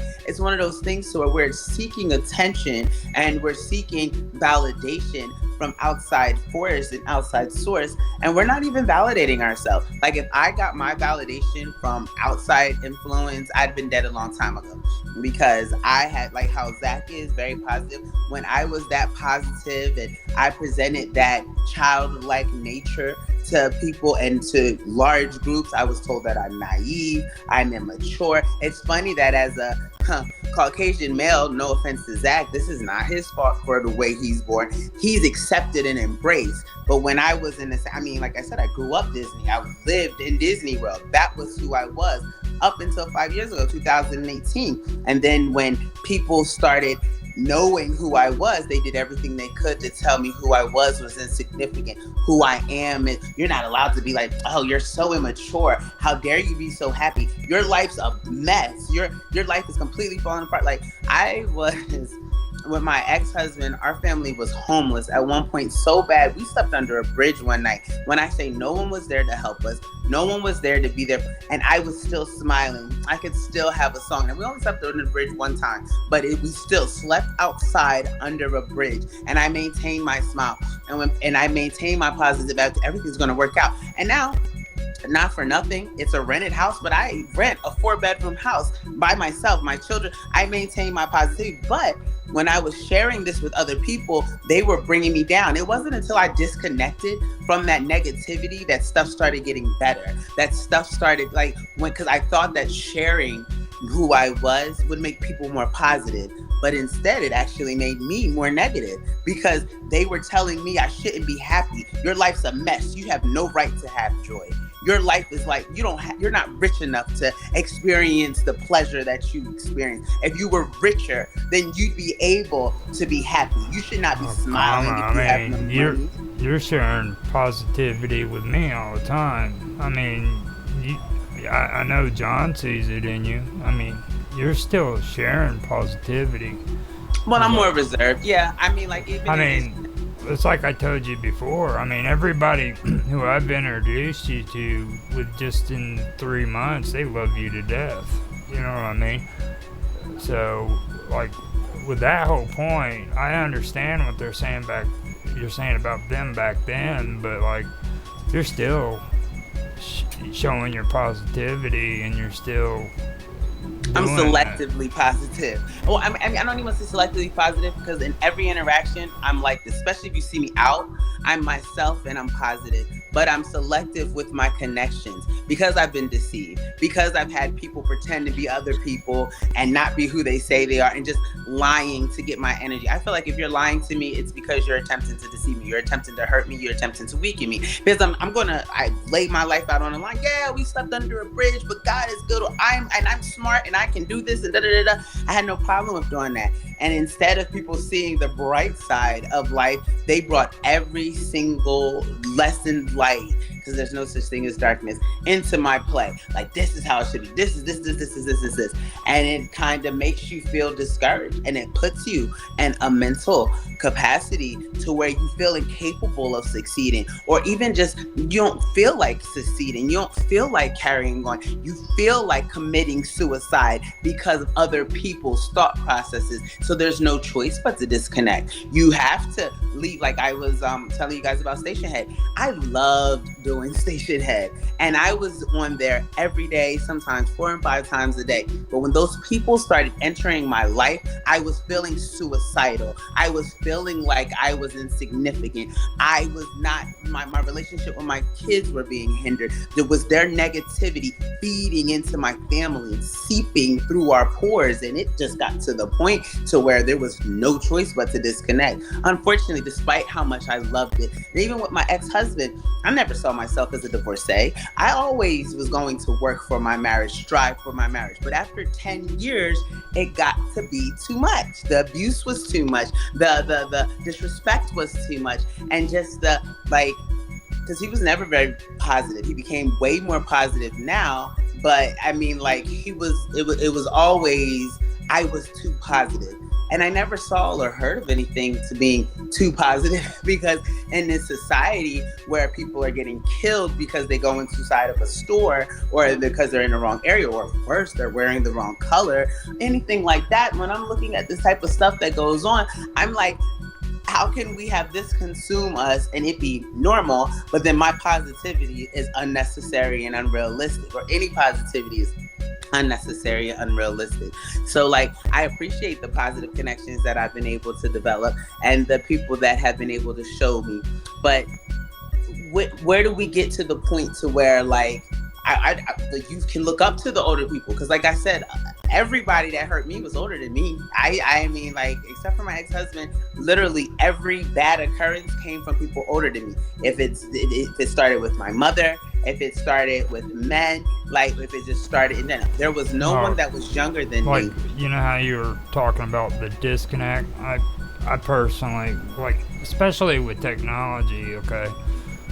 Everybody calls this stuff social media. There's nothing social about the internet. Okay? Right. When you get on Facebook and when you get on all these other social media platforms, you're disconnecting. That's what that is, okay? It's easy to get on those platforms and do like you said.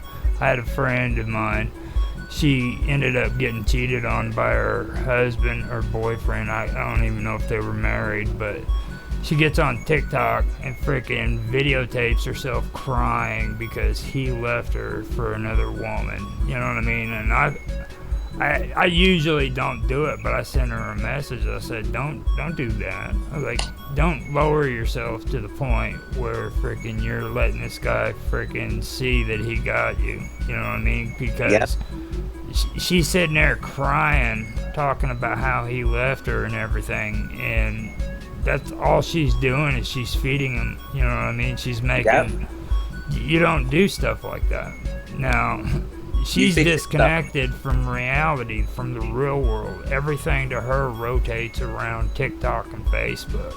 Okay, and now you'll see also these people that get on Facebook and they sit there and say, oh, I miss my mom, I miss my dad. They've been dead for 10, 12 years. Yeah, they miss them now, but how much attention did they give them when they were alive? You know what I mean? The same with people that sacrifice their family, like especially in the entertainment industry. But I don't like when they write a song about missing their parents when they're the how many of them actually spent quality time with their family? You know what I mean? It's like and valued it while they were there. Now that they're gone, they miss them. You know, I mean, at least for attention. And to me, that's where a lot of the disconnect comes from, and like just building positive relationships with people. You know what I mean? And I'm talking about in real life. I'm not talking about getting on the internet and doing all that.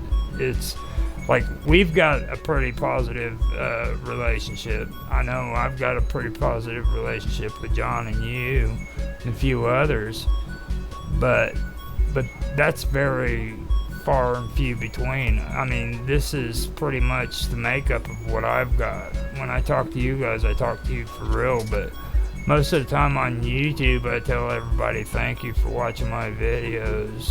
Appreciate it. Thanks for the comment. Appreciate it.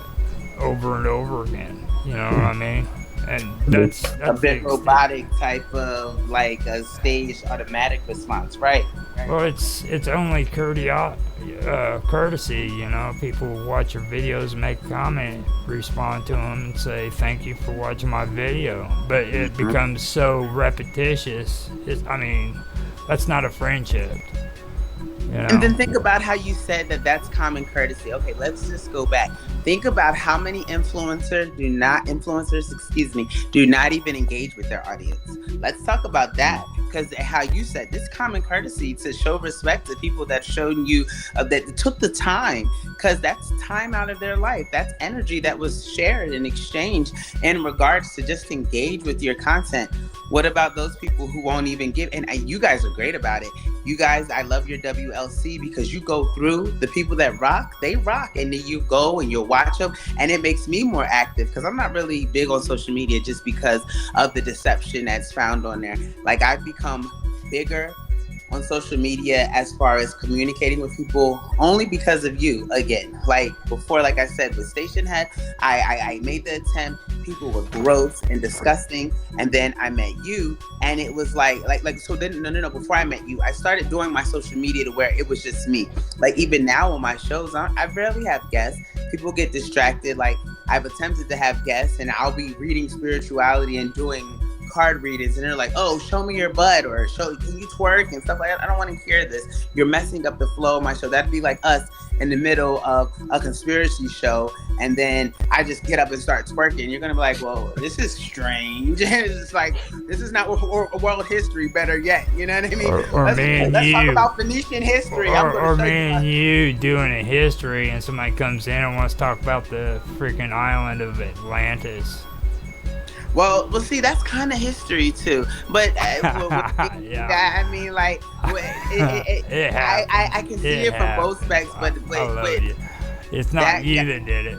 But yeah, I know, but I know what you mean. But like with him, with that person in reference, they're always on their track mind, and you have to either be on their time or you're discredited. So I leave that one where it's at. But yeah, pretty much to the extent Atlantis could be deemed history, but it's not Phoenician history. I think I did like your videos on that, but one thing that I do suggest is get somebody to be a moderator, because if you're having that kind of trouble, then you need to get a friend who can moderate your channel for you. So while you're And doing your video, you don't get comments like that. my biggest issue is my time. I go with my vibe. Like I have my synchronicities, and I know for the like today I'm going to do a show. But I haven't. I'm still debating. Just depends on how it works out with my boys. If it's going to be AM or if it's going to be tonight. Regardless, it's going to be 11. I just have yet to figure out which one it's going to be. And in regards to, it's like when people don't know when I'm going to show up, it's kind of hard for them to be prepared. It's like, oh, so you're showing? It's like, oh, I'm going to do a show today. It's like, wow, that was short notice. Like how I kind of do with you. You're like, wait, you are doing a show? I'm like, oh, yeah, I'm going to do a show. And then you're like, what time? I'm like, I don't know. It might be 12:12. It might be 12:34. I don't know. I really don't know. And it's like, okay. And it's like, you're going to need some consistency, lady. One thing I respect about you, because you're always there. You show up. If the show says that it's going to be 6 p.e.s.t., it's 6 p.e.s.t. You might get you at 6:02, 6:03, but it's definitely coming. Whereas with me, it's like, yeah, I'm not even going to give you a schedule because it's a very good chance that I might say, you know what, I'm not feeling this today, or I'm not feeling this right now. Or in very rare scenarios, something comes up, but usually it's literally just me saying, you know what, I'm not doing it. And because I like limit my energy in my share. Because like I said, we feed AI. The more we're on social media, we're feeding this monster they call artificial intelligence. That's why it's artificial. It's our intelligence filtered down. It's our intelligence transition into something that they are attempting to make more powerful than us. So how can I consciously consent to you allowing my power to be bestowed on something else while telling me my power is insignificant? Either you will honor my power and its greatness, and then I'd be more inclined to contribute, or your powerless thing that you're attempting to create with my power will remain powerless, or I'll create my own algorithm, and the power that it has will be the stuff that you've been attempting to avoid, just because of the fact that, like you said, social media is not social. We call it social media, but how well do we know the people that we're communicating with? Whereas we'll walk down the street and we'll look past people. I had this happen yesterday. There was a guy that was following us, and the person that was following us, you could tell he wasn't who he was presenting himself to be. As opposed to, what's the matter? No. Okay. And no, she just started talking to me, and I'm just like, what's wrong? She's like going off crazy. She doesn't do that. But okay, baby, you're right. And so when we walked by, I'm like, well, I told the boys, I said, hey, move to the side, let him walk in front of us. I don't want anyone following us. And you would expect like a hello or how you doing? Because usually if I walk by people or people walk by me and they look at me and we make eye contact, I'm going to speak. But this guy kind of stuck his nose up and kept on going. And I was like, yeah, kind of why I didn't want you walking behind me. Like you didn't feel safe to be behind me. And it just, because I feel like, but probably has every social media website ever, and then probably the friendliest person in the world to these people that they have no clue to, and then get around real people and it's just like not so much as a hi, how are you today? Or whereas I go into Wawa and it's like a welcome party, and I say Wawa because I'm there every day, if not 2 or 3 times a day, and it's like, oh, hey boys, do you want slushies? Come on, I got slushies for you, or how you know, and like, you know what I mean, stuff like that. You got one guy who's like, go get you some cookies, or go get you a banana, go do this, like just giving us stuff, or it's like, you don't have to worry about that. I'm like, oh, I gotta go pay for my coffee. No, it's on the house today. Stuff like that, and those are real connections. Whereas people, like I said, on the internet have bullied me, and they made me feel like, oh my goodness. And I think people hide behind those type of personas. John, what's your experience on social media? Like, do you have an overall positive experience on social media? Or, you know, I mean, I know you said you had let John talk. Yeah, John will tell you about his positive experiences. Go for it, John. I've had people I'm friends with on Facebook, and I see them in the street, say hello to them, and they just like blank me. So yes, I'm only on Facebook because I've got channels and pages and stuff on there. I do very little with it. I'm not on any other social Minds and YouTube, and not like anything else otherwise. And I only went on Facebook to keep an eye on my son, my oldest son. back in 2010. Keep an eye on what he was doing. That's the only reason I joined it. And in the early days, I was into the stupid posts and statuses and stuff like that. And I just, as time went on, I thought, what a lot of rubbish. Why am I doing this? So I stopped. I do post, though, funny things on there, funny pictures and stuff like that. I just do it just to cheer people up, you know. But hardly anybody. Those pictures you shared with us, they were beautiful. By the way, John has, I don't know if if all of those those pictures you showed us with like the orbs and that's something I feel like it's necessary. That was from Facebook. That was from groups on Facebook. Yeah, that was, yeah. That was, yeah. But that's one of the positive things about Facebook. But I don't do much of that. And to be honest, if I ended it tomorrow, it wouldn't really bother me too much, you know. It's not really. It's not negative for me because I don't really involve myself enough in it, you know. It helps because I also as well. I got a lot of friends back in my hometown, so I get to know about stuff that happens there from Facebook, which I wouldn't know otherwise because I got no friends. I don't know how to contact with people otherwise from there. Stuff like that. It doesn't really. If we treated Facebook and social media more like the telephone, to where we engage with the people that it's a little bit more difficult to communicate with, then I feel as though it'd be more effective if we kind of like guarded it for what it is, like to where we're able to talk to our long distance relatives, not to where we're attempting to I think we use it as an outsource. That's why I was saying it's important to develop ourselves. We look for influence from the outside world when we're unsure about our influence within. We're unsure about who we are and what type of person we are, what type of person we like to be. One thing I've noticed is that the less sure a person is of themselves, the more time they engage with social media, or when they're at least attempting to develop. And that's why it's really difficult when there's so many hateful things that circulate social media and the algorithms to where it's presenting like you have to, like the girls look a certain way.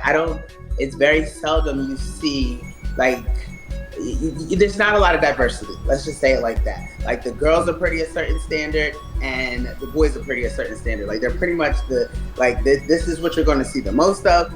Excuse me, this is what you're going to see the most of. And then it makes you question the intentions driven behind it. Like, why would there be such a push for a certain type of image to be upheld if there wasn't some type of alternative? It goes deeper with John though.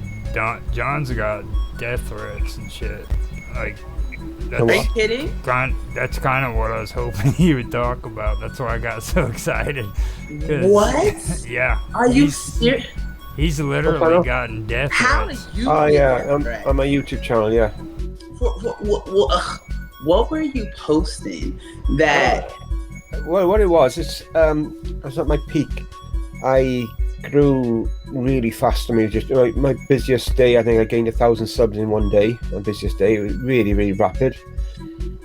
And I was posting videos every day, and because I can remember when it just sort of started from there. People just say, "Oh, your stuff's sort of rubbish. If I was closer to you now, you'd be dead," and stuff like this. Oh my god! And at the time, my son was ill, and I wasn't able to post any videos for about a week. And a guy said, "Oh, good. I hope he dies." Stuff like that. It's sort of stuff I've had to put up with. You can know you really good like high content and not subscribe. Just for anyone listening, you don't really have to threaten anyone's life. You can just not engage with the content they're posting. It's really simple, type of thing. When people do stuff like that to me, I kind of like to do the whole boomerang reverse. First, I did the whole positive towards the negative, but if you know anything about mathematics, when you times a positive and a negative, you're still going to get a negative outcome. So you kind of got to throw it back at them like, hey, look, whatever you wish for me, I hope for you, because it'll either alter them to change what they're wishing for you, remain neutral in what they're wishing for you, or seriously, not even consider putting that type of, gosh, that's horrible. Oh, but based off of what though? Like, I just never, you'd have to be doing something really horrible to my family, and I actively feel you doing these horrible things to my family for me to even think for a second that, that's that's horrible. I just not watch it. I don't like this. Like if I don't like the song and everyone's harping on how horrible the song is, I'm not going to sit there and go, yeah, it's horrible. I mean, like we pretty much got the perspective. The song's horrible. We don't need my 2 cents to chime in. If you dislike something, you don't have to comment on the fact that you dislike it unless it's directly affecting you. You're not forcing people to engage with your content. You're just presenting yourself as you see ideal and allowing it to be who you are. That's insane. Like, that's just. I don't know what happened there. I got disconnected. I don't know if I went off the screen, but I just I'm back now. But something happened. I just got disconnected. Yeah, I saw you. I was able to catch it on my end, so you're good. Yeah. It went off, but I was able to get you back on the screen and everything. And I finally realized Karma was on the video, so I got her on there too. So. Oh, okay. Yeah, but I make myself at least a bit presentable, because like you said, as a host, I'd like to. At first the house was pitch black dark. I put all the lights on and the candles, and it still was like really dark. The sun's out now, so it's better. Yeah, but yeah, I had Roger remembers like a friend of mine who was moderator in a group that I was in. She was like became a manager on YouTube, helped me out loads. She never got paid for it or anything like that because I couldn't afford it, you know. But she was so good. She deleted the comments, the nasty comments and stuff. So I wouldn't see them, and it helped me then progress as a creator instead of having to worry about all the rubbish I was getting. Because believe you me, if your channels take off really big time, the trolls come hand in hand with it. They're just there. The nasty people, they just arrive. It's almost like they get summoned. Oh, this channel's doing well. You've got to go there now today and try and pee them off or whatever. That's what it seems to be like for me. But I'm prepared for it now. I'm well prepared for it now. Those people are the most damaged, unfortunately. If anyone that goes out of their way to make someone else's life hard, unfortunately, usually are the ones that require the most assistance to make theirs better. But they're too prideful to admit, hey, I have some trauma. They're too prideful to admit that their parents really never liked them or really never really admired or respect them. Or that they feel like that anyway. Or they'd rather pretend that this is just who I am. But by nature, because if you look at a baby is not like deceptive or demonic or negative in any which way. They're usually smiling, just living their life. So we're not born into a state of negativity. It's created based off of experience. So we have to kind of, and that's one thing that I'm moving towards more so with this journey of oneness that I often emphasize and embark on consistently. It's just to show people that your negativity does not have to form your reality. The things that your trauma that you've been through they're tools to be able to be utilized to say, okay, I dislike this.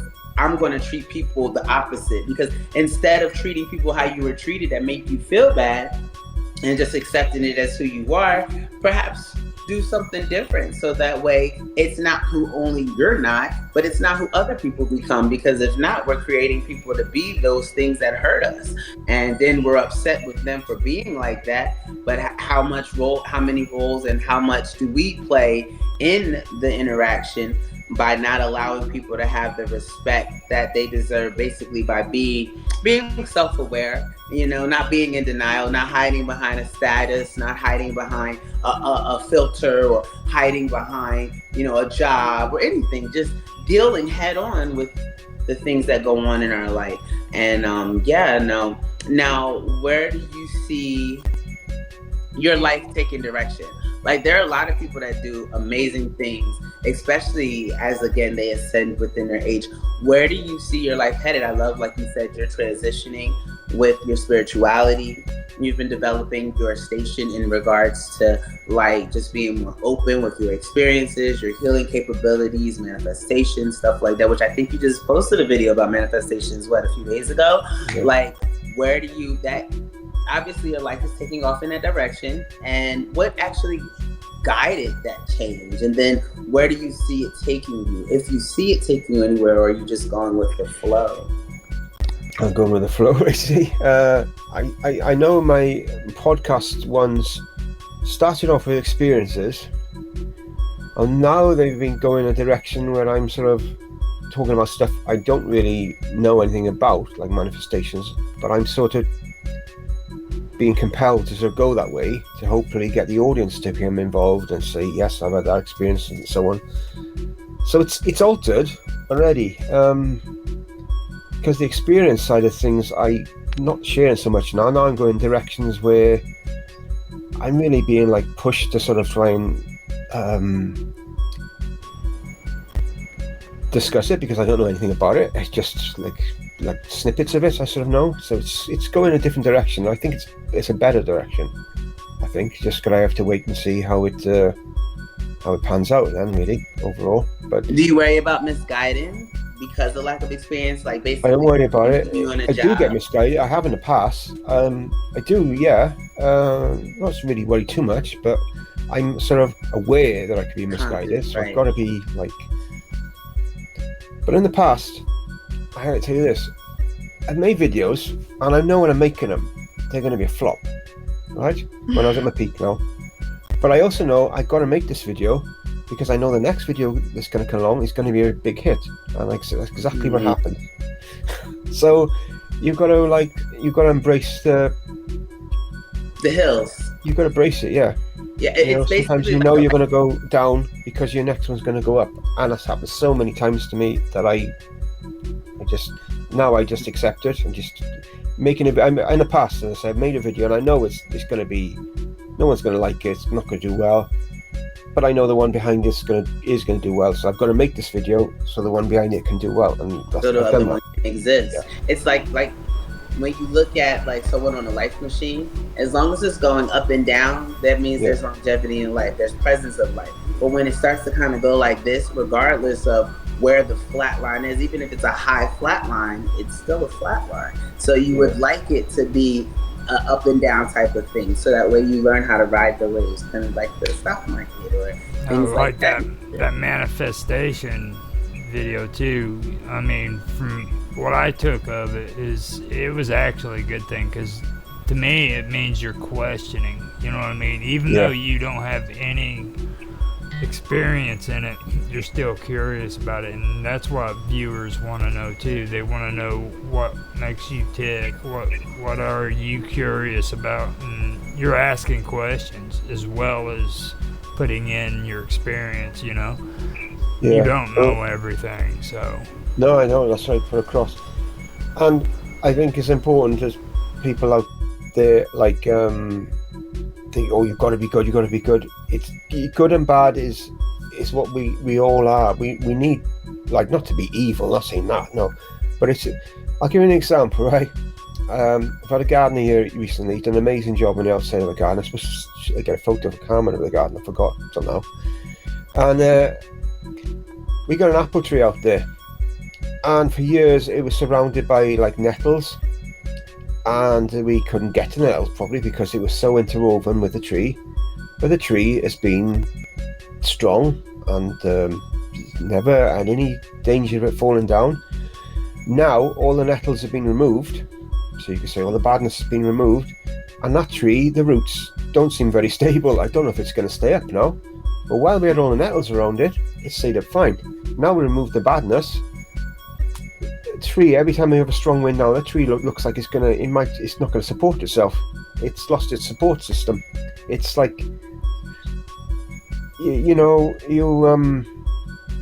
basically what I mean. You got to be, not to say good. You don't aspire to be bad. I'm not saying you are, but sometimes you have to be. You've got to be maybe a little bit negative to be totally positive. It's just sometimes it's yin and yang. Sometimes there's got to be a bit of a balance through. I'm not saying I'm an evil person or that, because I'm not. But I'm just saying, there's some people out there thinking, oh, I've done a bad thing today. But maybe you did that bad thing because tomorrow you're going to do a good thing. I'm not saying people should aim for that. No, I'm just saying human beings are of that nature, and sometimes, like I say, I made a video. I know it's going to not be a good video, but I'm making it because I know the one following it is going to be a good one. So I don't know if that makes any sense. I know I can't try to explain what I mean. I don't know. No, Just no, makes I sense. understand your perspective. I see things a little differently, but I definitely understand where you're coming from and why you would feel that way. Absolutely. And a lot of people feel like you have to have a struggle, you have to have bad stuff. I mean, I just, from personal growth, personal experience, I understand that life can do without those and be a successful and a happy life without those. But I feel like that's kind of like a, not a cop out, but just kind of just a comfort, you know what I mean? So that way people can Yeah, kind of accept the fact that that's who they are. And that's where we go back to our original point. Accepting who you are is the first thing. If you know that you're going to do something bad and that's just who you are, that's more important than you pretending to not be that person and then yeah, misguiding people, because some people, they are able to find peer groups to where just doing stuff bad is not on their level of any type of frequency, and it's fair to be able to come encounter with someone that makes you good. You know what I mean? Being honest about who you are, regardless of how it's perceived and what you are, that makes you way better than someone lying about who they are. That makes you yeah, better than that person who, Selena, had you guys seen Selena? And her manager was her quote unquote biggest fan and ended up killing her. Well, I'm sure if her manager had displayed the jealousy and the hatred she actually had, Selena could have made a conscious choice, even if it was to deal with her at a distance or keep a closer eye on her. So that would have made yeah, her being honest. You know what I mean? That would have made her being honest would have been more of a benefit than her deceiving and pretending to be nice. So I respect that so much, because you just, I mean, you just openly admit like, hey, yeah, I'm not gonna be good. yeah, It's necessary to be this type of person, or in certain cases. And like I said, I feel like that allows people to connect with you on the level that they're willing to receive you, as opposed to hoping or being misguided to think that you're going to be completely positive or you're going to be a completely great person all the time, and then next thing you know, you're, you know, going crazy or using a curse word, and I I've never heard agree. you curse before, yeah. and you're like, well, But I use profanity every now and again. So that but honesty is I will definitely just say valuable. that anagram about the tree was me. I think in the past, me being me now, I'm the tree without the badness around me. That's me now. If I had to put an anagram of where I feel I'm at, and you're right, it is sort of like a crutch where you think, oh, I got to be bad to be good. Yeah, that is. I agree with that, but that's where I was. And when I used to do videos, I'd make good because I know I make a bad one because I know I make a good one. Now I just make a video. I don't think about if it's going to be good or bad. I just make the video. My viewpoint now is it is what it is. It gets 100 views, brilliant. If it gets 200 views, even better. If it gets higher, it's excellent again. It doesn't matter. You just do. It's like I said earlier, it's like a building block. Every video is a building block, building towards something I'm not quite sure yet. But I know every video I do is a building block to something, and so yeah, that's how I am now. But Now, how I was in the now, past, John, when you say good and bad videos, like when you say bad videos, are you like talking about negative videos or just a no. bad video in general? Views wise, I meant not bad, like negative. No, not that way. Oh, Never been that way. No, sorry, I I should have think explained it's that. engagement, right? Like how the people that are able to receive the message that's being presented. You might get 1,000 people watching one video and then 200 watching the next video. Is that what you're kind of Yeah, yeah, that's that what I you were? mean. Yeah, views right. Just going to turn mine off yeah, because I'm that's getting fine. ding dong alerts. I get what you're But saying there. yeah, That makes sense. I just wanted to um, clear that up because I didn't know for sure if you were talking about like positive, negative yeah. videos Sorry, I or should explain it. That's what I meant by views wise, not negative. No, I don't. I never made any videos to be positive in the past for positive or negative. I just made them to make views in the past. Now I make them, I think, to try and bring positivity to people and maybe touch people's lives if I can. You know, that's what it's about now. So no, I just don't think about if it's a good or bad video because I don't really, being honest, I don't really. I said I don't care. Maybe I don't focus on if it's good or bad. I just focus on putting the message out that I feel I've been led to do, and that's just what I do now. It's gone beyond about caring if it's good or bad, or if it's going to get a lot of views, it's not going to get any views.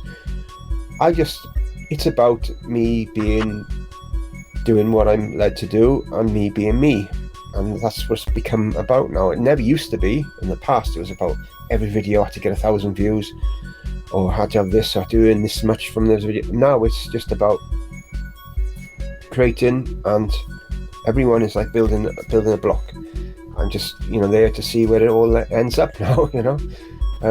Keep on doing it and just see where it leads is what it's about now for me. So is that the fine wine that Carmel was talking about? That growth. Are you a fine wine, John? Yeah, a fine wine that's been left open for a few days, I think. I was getting ready to say about that earlier. I'm made out of rotten grapes. Well, rotten oranges is what makes beer fermented oranges. So That's you wouldn't great. eat the orange, but you drink the beer. Mm-hmm. I tried to do it with orange peels and sugar, and that stuff doesn't work. It smells horrible. It's like the worst sour. I don't like beer regardless. Beer is the most disgusting drink I've ever tasted. And I think it's funny because like people would say, oh, you make that orange, like the orange smells so and it's just like bitter, and it's just I don't see how. And they say no, you got to leave it out longer. It's like I don't even want it to where it is right now. Like I don't like sour orange juice or orange juice right after you brush your teeth. It's like the worst tasting stuff, and that would make sense to me as to how beer could come to be produced from it. But what about you, Roger? Where do you see yourself headed? Like, what kind of direction do you see yourself going in regards to content creation, just longevity, just where would you like your future to head if we're going to focus on like manifesting it and stuff? I mean, being honest with you, I don't even have a clue. I got you in my life, which has been pretty positive. You know what I mean? That's a good thing. John's been around me for a while. I've been kind of backing off on a lot of the people in gaming, and I don't know if that's a good or bad thing, you know what I mean, but I've been kind of backing away from it. Been keeping contact with Zach. I've been having my issues with mines, which is why I said John's turned into a wild man. That's the first time I'm usually the one that does. You think he turned into a wild man? He told you. He said he's that good and that bad. He said that's what I'm saying. I mean, he's showing you the wild man side. He's turned into a rebel now. I'm like, whoa, dude, that's my job. I'm the one that makes a big fit and act crazy and stuff. Checks and balances.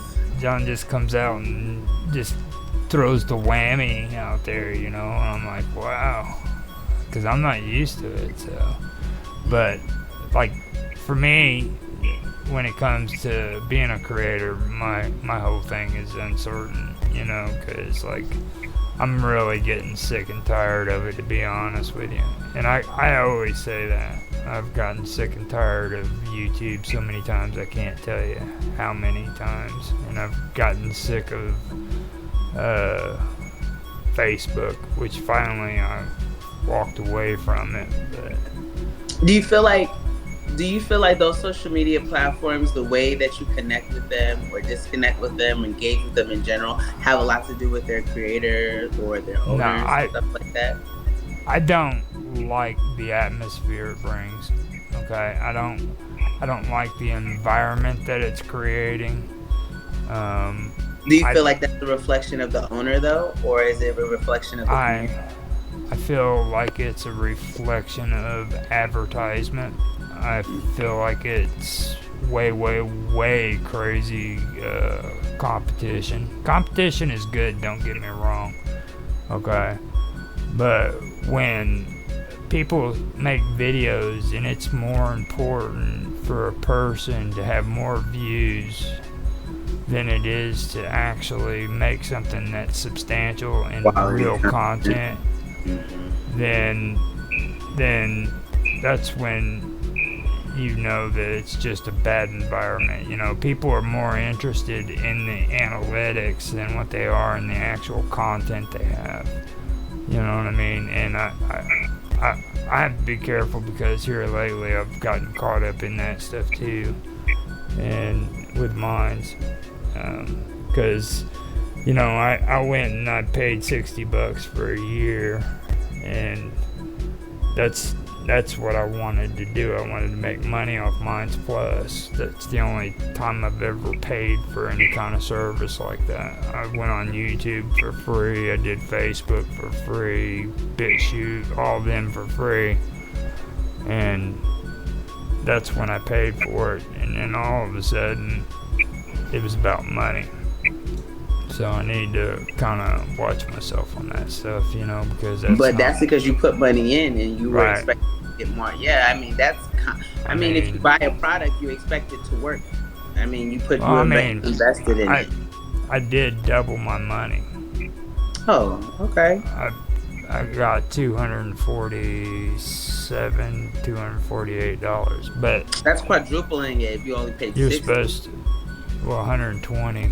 I paid twice. You paid 2 years. Okay. They beat me out on the last $60. But you're gonna earn tenfold more from that anyway, Roger. So I wouldn't worry about that.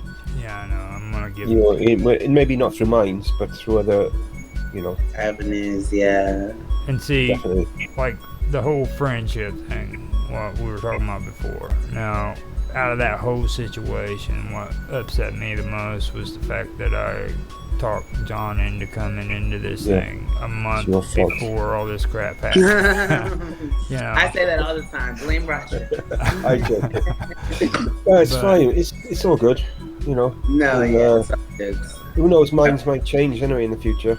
yeah. It might change because Mines Plus has gone off the pot now, completely. Since likes of yourself and me have pretty much hardly ever posted now. Yeah. So People are more they money have to driven change. than they You know? are actual quality driven. People care more about money. It's more quantity over quality, and that's just in general, not just mines, but like especially social media. Like we just want you to watch. We don't care if it's positive. There was like I think I told you, Bill Ackman or something like that. He was begging Zuckerberg and Musk to stop pushing hate in order for you to get views and for you to make money. Like, and they're just like, no, I'm gonna keep doing it. Like I went on, like I said, my spirituality page, and when I logged in, it was a girl bending over, and you could see her entire vagina and her entire behind, and I'm like, what in the algorithm hell? Because like, how does this go together? It's literally, you know what I mean? I have my cards are literally sitting right next to me. I have my energy cards, have my candles are here. Today's red candle energy, that's further away. And it's like, that's what I'm posting on my page. Where does the robot behind the scenes feel like I would like to see someone's vagina? And it was literally her vagina. It wasn't like it was just like anything left to the imagination. And I'm just like, why are you doing this? I got rid of like my entertainment pages, anything with music. Like, why are you doing this? It's like someone evil is really, and I mean, if that's who they choose to be, that's fine. I disassociate with evil. If you show me evil, I don't want to help you, because it's like, you don't have to do that. Like, if I'm showing, like, kind of read the room type of thing.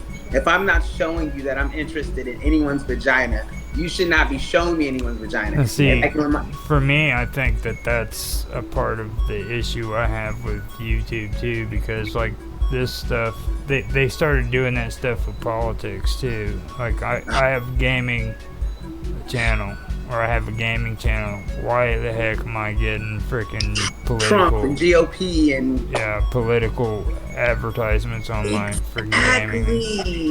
It's like, I will say now, because you've both been on Facebook before, I think you said. I know Roger. I had Karma said she was on it in the past.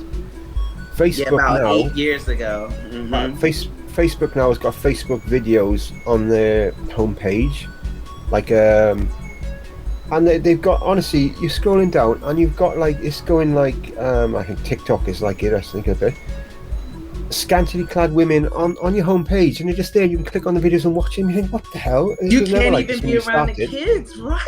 It's Yeah, like I'm like hiding my phone, like you and my babies. They sit under me all day. exactly. Yeah, exactly. It's It was like, never oh like my that when I god, I don't. started. They don't see me doing this, and they don't. They're not over sexualized. Like my kids, they come and they hit the door. First thing you'll hear us talking if we're walking outside. I can't wait to go home and take my clothes off. In a different type of environment, that sounds crazy, but just knowing who Yeah, we are, like even before here, I had to throw on the shirt because like I had like bra and like panties and like, but that they don't look at me like, oh, mommy's naked or mommy, like it's not, you know what I mean? It's not. We don't do the over sexualization, but when it's presented, especially to our youth, our babies, it's yeah, crazy to me because it's like that's the mentality they get in, and that's why boys will over sexualize girls and girls over sexualize themselves for that attention. But it's yeah. sickening when people that have control are forcing it on you. It's like, I mean, like if that's what you're into, let that be your algorithm. But I feel like my followers, the accounts that I follow and my content should be a reflection of the stuff that I see. Like you said, you're with gaming, Roger. You should see different people doing different type of gaming stuff. It should be Yeah. different new games that you may not have engaged with. Oh, you like Zelda? Maybe you should play this game. Or you like this? You should do this. Those are the type of suggestions that actually make sense. I don't see where I'm doing energy card readings that someone's vagina. Like, where am I giving off that I want to see someone's vagina, or I want Yeah. my, you know what I mean? Like that's kind of, and that's that whole the trauma on the inside. There obviously some healing that I needs to think be it done. also has. They've been talking about having that voice. What do they call that? Where they freaking they listen to voice conversations and stuff. And Mm-hmm. Yeah. if The you thing say is, like, something, yeah. go ahead. Oh, sorry. I was just gonna say Facebook now. If you post something and it's a fact checker comes on straight and, oh, this isn't true, this isn't true. They're like a shot if you post something and it's against their terms and conditions, and yet they'll have videos and pictures of scantily clad women and For men, I suppose, if you're kids, on there, there and they don't bat an eyelid.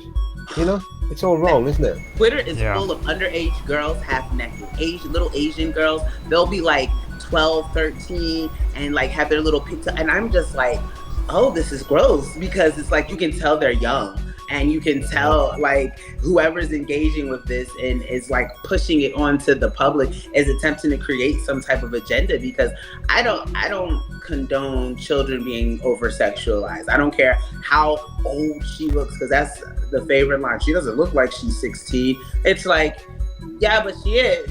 So it's like I don't think that because she looks older, she should be pushed onto us as being older because that creates, like I said, a certain type of stigmas and stigmatism and like people like their mentality is warped because now that's what they're looking for and like and then or you have my babies who, oh, she looks like me, oh, she's my age, and so now they're looking for little girls that look like that and like their homegirls, like they play basketball, and even there's this one little girl that plays basketball with my son. Her mom brings her to the games and her shorts are like riding up her crotch. You could get basketball shorts, but they don't get her the basketball shorts. They have her in biker shorts where her whole, like the shorts are like, they look like panties and she's out there. And I'm like, why would you allow your child to come dressed like that? Well, how she dressed shouldn't be any type of look, but you're right. No one should be concerned, but the fact that these predators, and I deem whoever's pushing this type of agenda and this type of content, they're predators. Like, there's no reason to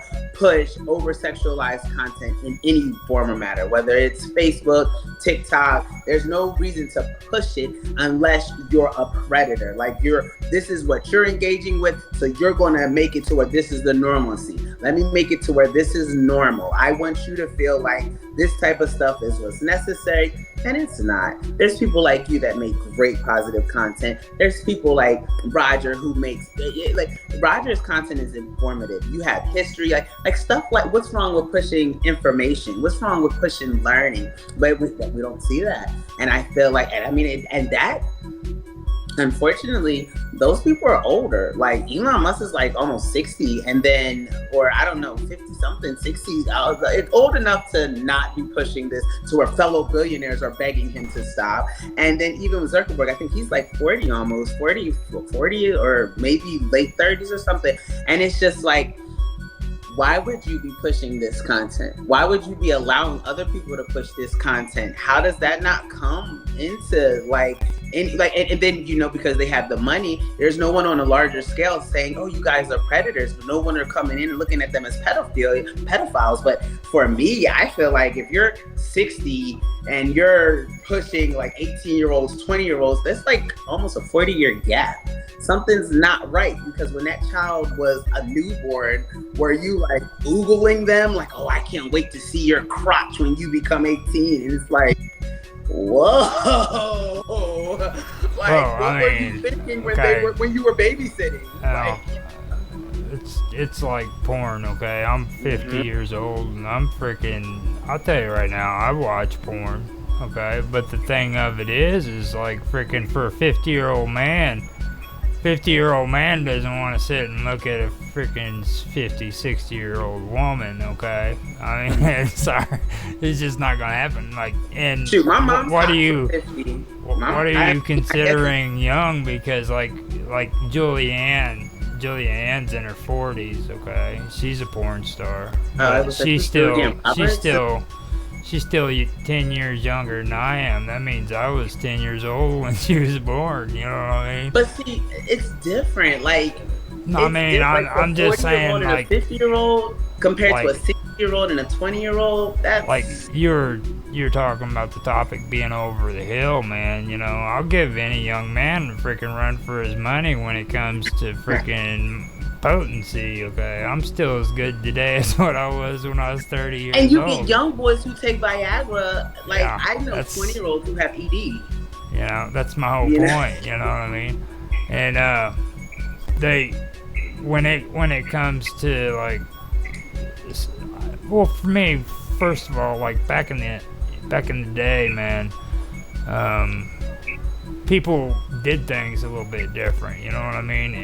You didn't allow your kids daughters. Were sold at 14 to be a wife.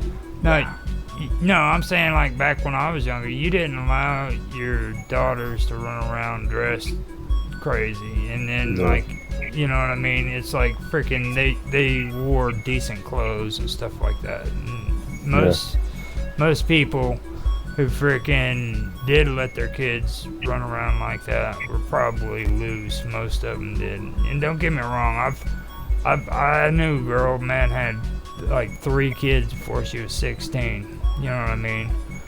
But we also didn't disrespect her and treat her bad because of it. You know what I mean? And today, now, it's like everybody's into this whole thing of where you have to be politically correct, or you have to freaking shun people because of their sexuality. You know what I mean? I doubt it. You're right. Are you kidding me? Not they do it all the time. These liberal feminists, okay, they're going to colleges and teaching people that freaking, you know, that you can't freaking be basically a slut. You know what I mean? They're against slut shaming, but then they want to freaking choose what a slut is and what a slut isn't. You know what I mean? So back when I was younger, you just didn't do that to people. You treated them with respect no matter what. And it wasn't even a conversation piece, you know what I mean? If somebody was that way, then that was just the way they were, and you kept But your being mouth a shut. slut in your own personal, and that's what the whole damage in the social media is. Because if you want to engage with multiple partners, that's on you. If you want to post that you engage with multiple partners, again, on you. But when I that have stuff nothing to gets do with thrown this in type your of face, lifestyle, and you're in a place of control, and you're pushing this lifestyle on me, you're attempting to influence me in a way that is negative for my lifestyle. That's what I'm saying that crosses the line, is like whenever you put that stuff in people's face and stuff, That's a completely different thing. Now, If you're searching for back when porn, we you're were gonna find younger, porn. we didn't have this internet stuff. You know what I mean? And I was like, this isn't a social media platform thing. Social, there's nothing social about it. People are disconnected.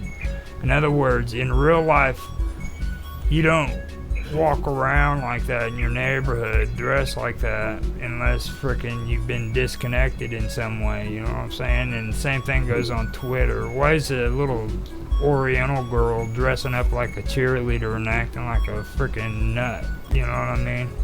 I mean, and if that, and look, they'll tell you, they're like, yeah, this is me getting ready just to post on social media, to sit in my room and post on social media all day. They have what they call get ready with me, and their get ready with me's are really like, I'm going to dress like this in order for me to gain content. And they'll tell you like me off of social media, and it'll be who they really are, like they're in their classes and they're reading their books, and then me on social media and they have like the craziest, most revealing outfit. I don't like to, because to me, slutty is when you're like, it's an action more than it's a way you dress type of thing. Because I've been known to wear something that's revealing, but I'm conscious about what I'm presenting because of the influence that what we do has just in its longevity. Like I said, if you go on a porn site, you expect to find your porn. You're going actively somewhere to look for a certain type of content. If I go to a coffee shop, I expect to get coffee. If when I go to this coffee shop, you tell me all you have are smoothies, I'm like, but you're a coffee shop, but all I have is smoothies. It's like,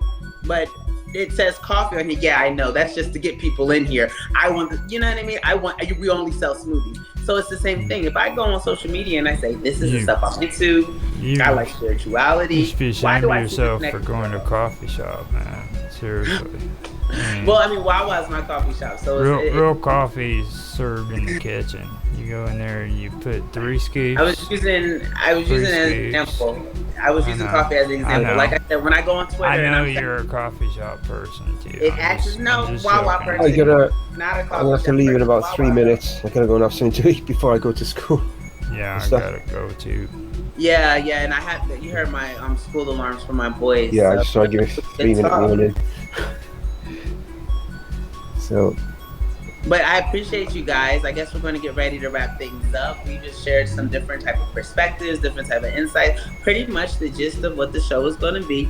Hopefully we can get more people involved. You can tell us your experiences. Different age groups are more than welcome. We would like to see viewpoints from all standings in order for us to come to a generalized correlation. And I thank you guys so much for tuning in and joining us. And everyone have a good day. Thank you. Thank you.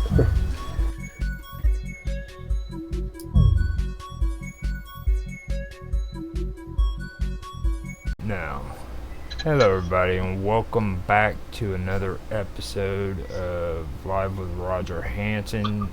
This is my second episode of Roger's real-time talk show event, and today I have a topic that I've been wanting to bring up for actually quite a while. So besides me, I have Mark Edworthington here with me. If you'd like to say hi, Mike. Okay. Hi. So today, what I wanted to bring up and have a conversation about was actually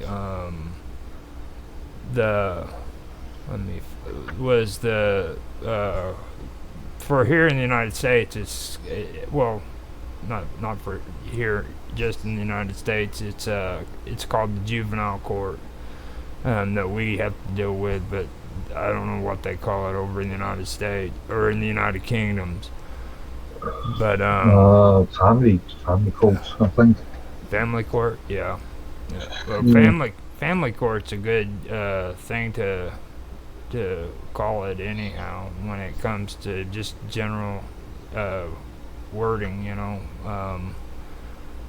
here. But for me, what I wanted to talk about is non-custodial rights for parents, and I have a good example of one issue that happened out of Ireland that I really think would be good to discuss as well. I'm trying to figure out where I put everything. I'm running a little bit behind because I've been having some issues with my internet cutting in and out, so give me a second.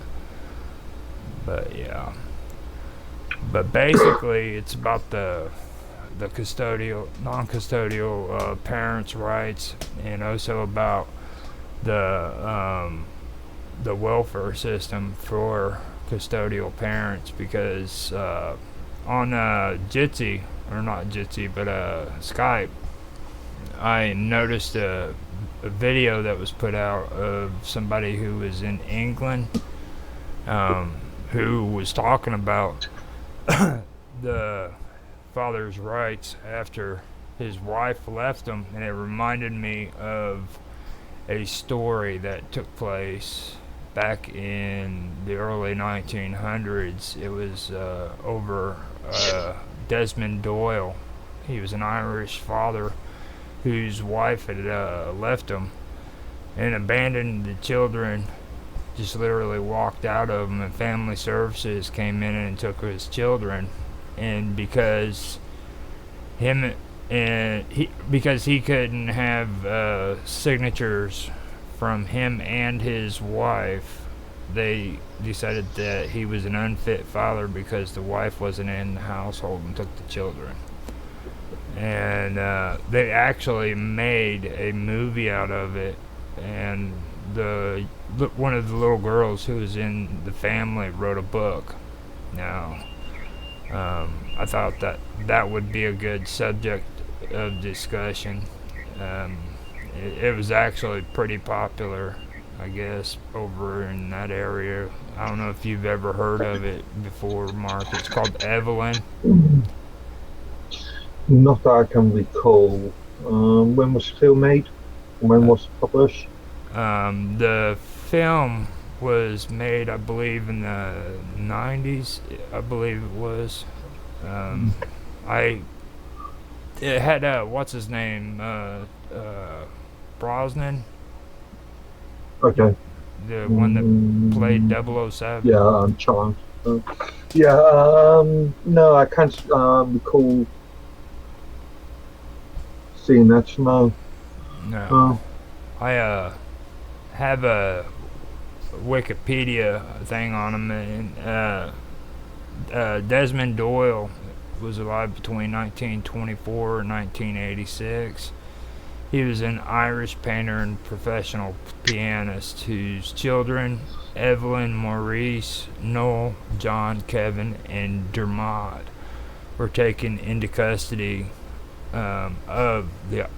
into the custody of the Ireland Society for the Prevention of Cruelty to Children.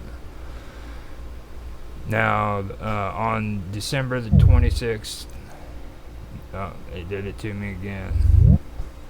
No, I didn't. Okay. On December the 26th, 1953, St. Stephen's Day, Charlotte Doyle ran off with Desmond's cousin, leaving the 6 children with neighbors in Fatima Mansions, a public housing complex. The maternal grandmother offered to care for the children, but Desmond was angry and refused to let his children have anything to do with her. Unemployed and looking for work, he was unable to pay someone to care for his children and turned to ISPCC, who placed the children in industrial schools. Now, do you know anything about this term, industrial schools? That's one thing that stood out. 1920, so I presume we're talking about sort of schools related to getting children directly into employment. If I remember rightly, Republic of Ireland and even the UK had aged the average age of a child leaving school was 12. 12. At the time. Now, when I hear that, it makes me think of stories like Oliver Twist. You know what I mean? Where they put you in Mm. like orphanages and send you out to become an apprentice for some kind of person. You know what I mean? Mm. I don't know Mm. for sure if that is. I know you're over in that neck of woods, so you know more about it Well, than I would. this is long before my sort of fun time. Um, I know that, but I just figured you'd have some general idea of how things yeah. worked back then. Like, Um, and with this Fatima mansions, now I know that like there's like different housing projects and complexes within those areas and stuff. Like, and they like the ones over there are pretty huge. I know that much. They had that one that burned down about what was it, about 8 years ago. Yeah, you remember that? no, no. It was Um, it hit the news pretty big, uh, but okay. So here, let me industrial schools. Doyle had been advised had been advised the children could stay until he could care for them himself.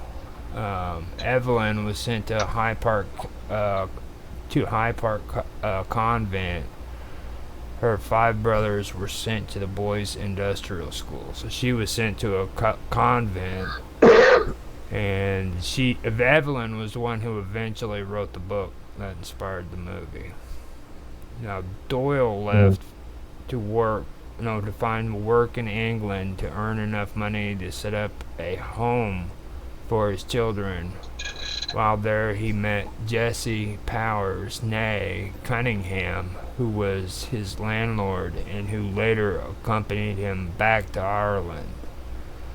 Upon returning in 1955, the state refused to give his children back without written permission from both the father and the mother. Since the mother could not be located, the wishes of one parent acting alone did not count, and the law stated they would not be released until they had reached the age of 16. So that's the basic background there.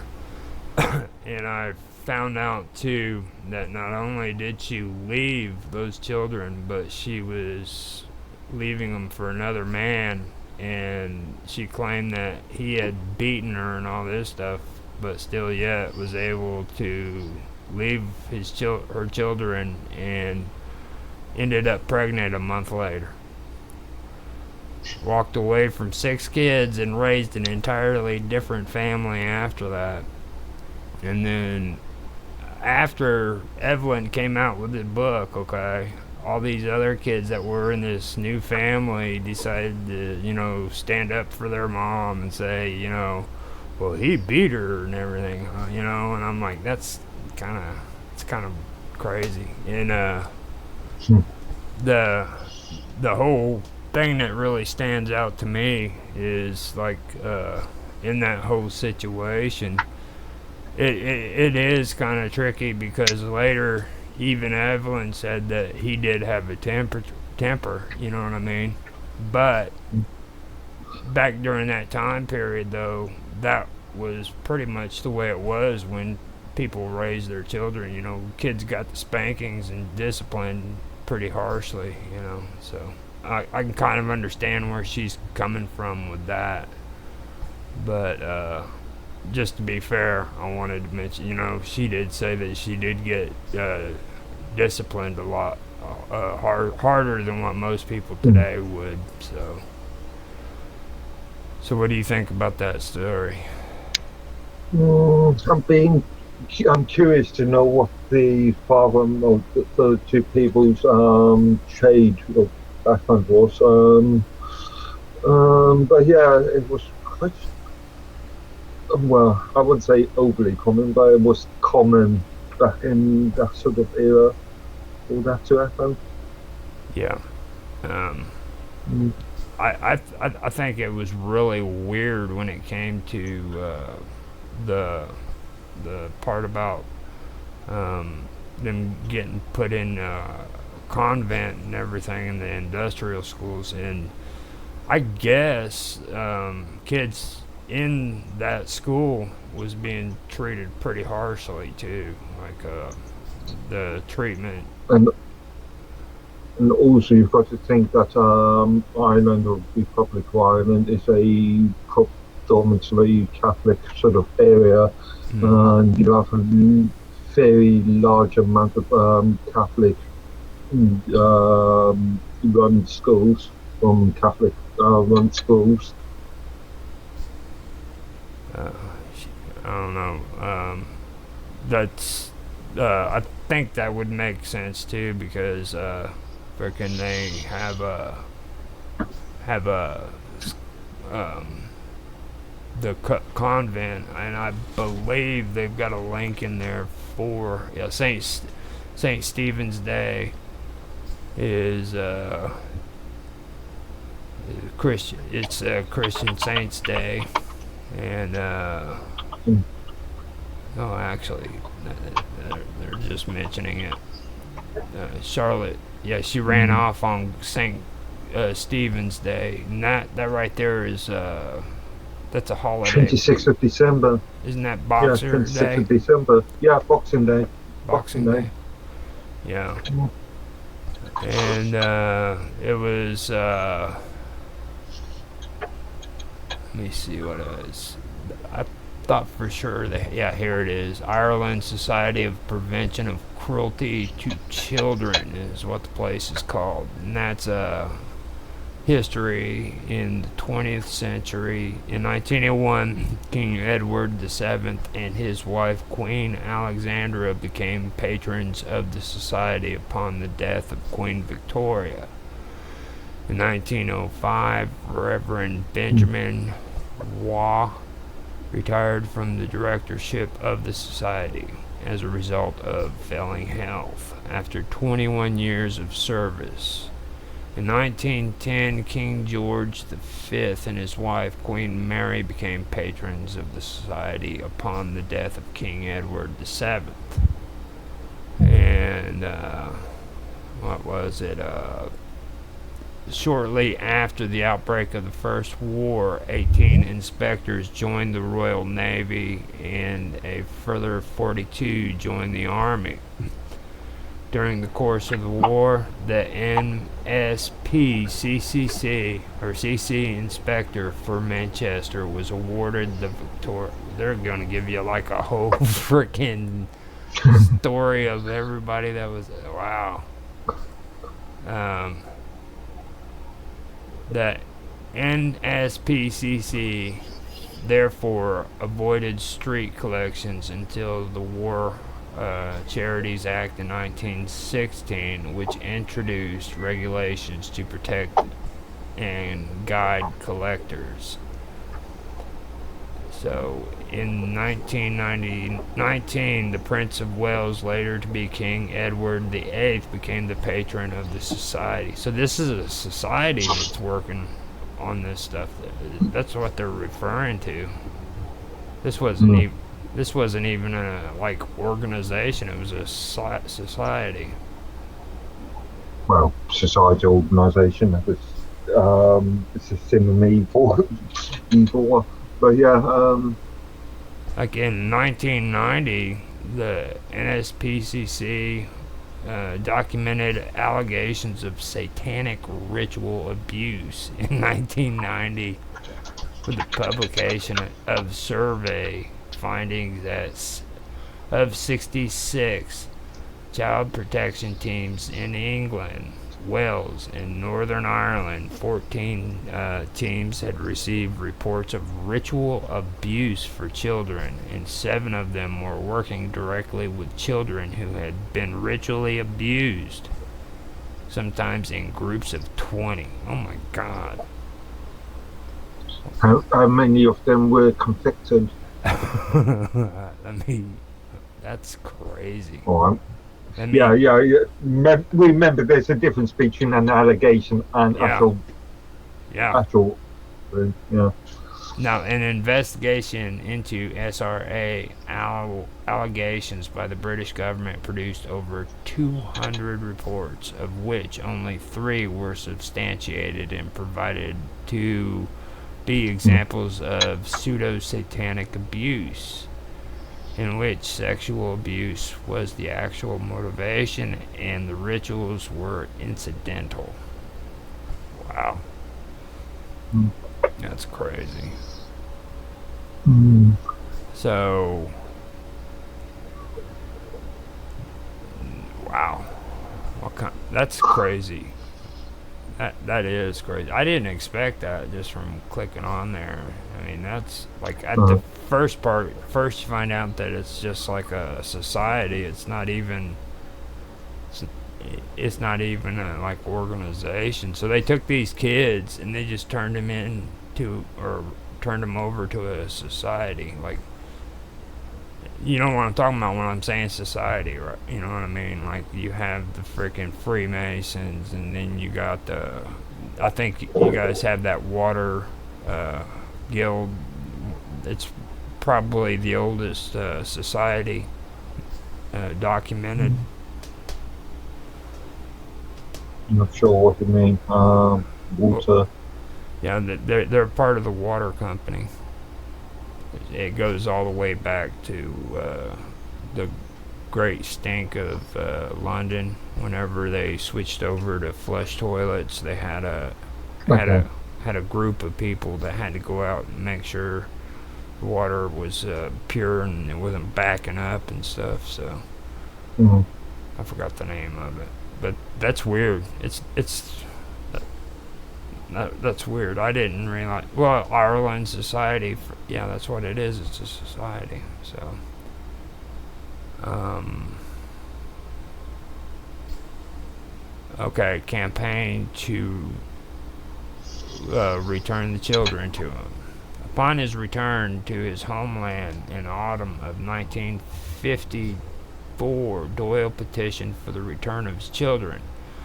Nevertheless, the government denied his request, citing the best interests of the children.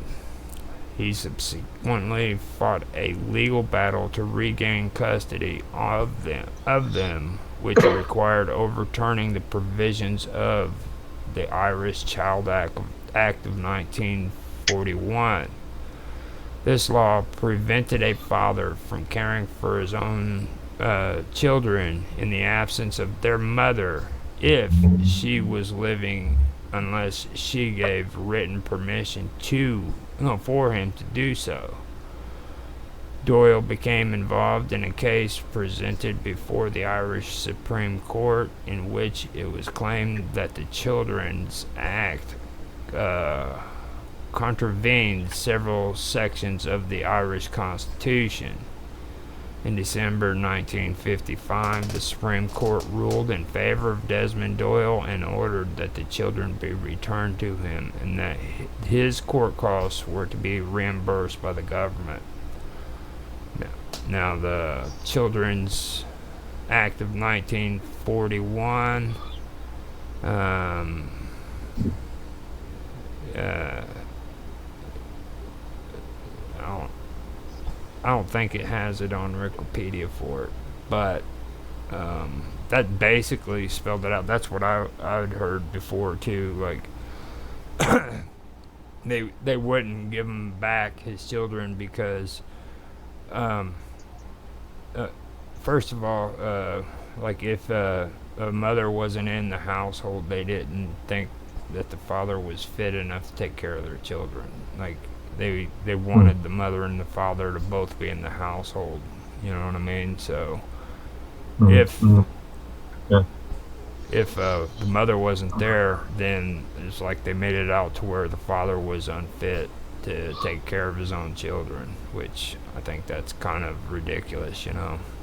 Um, but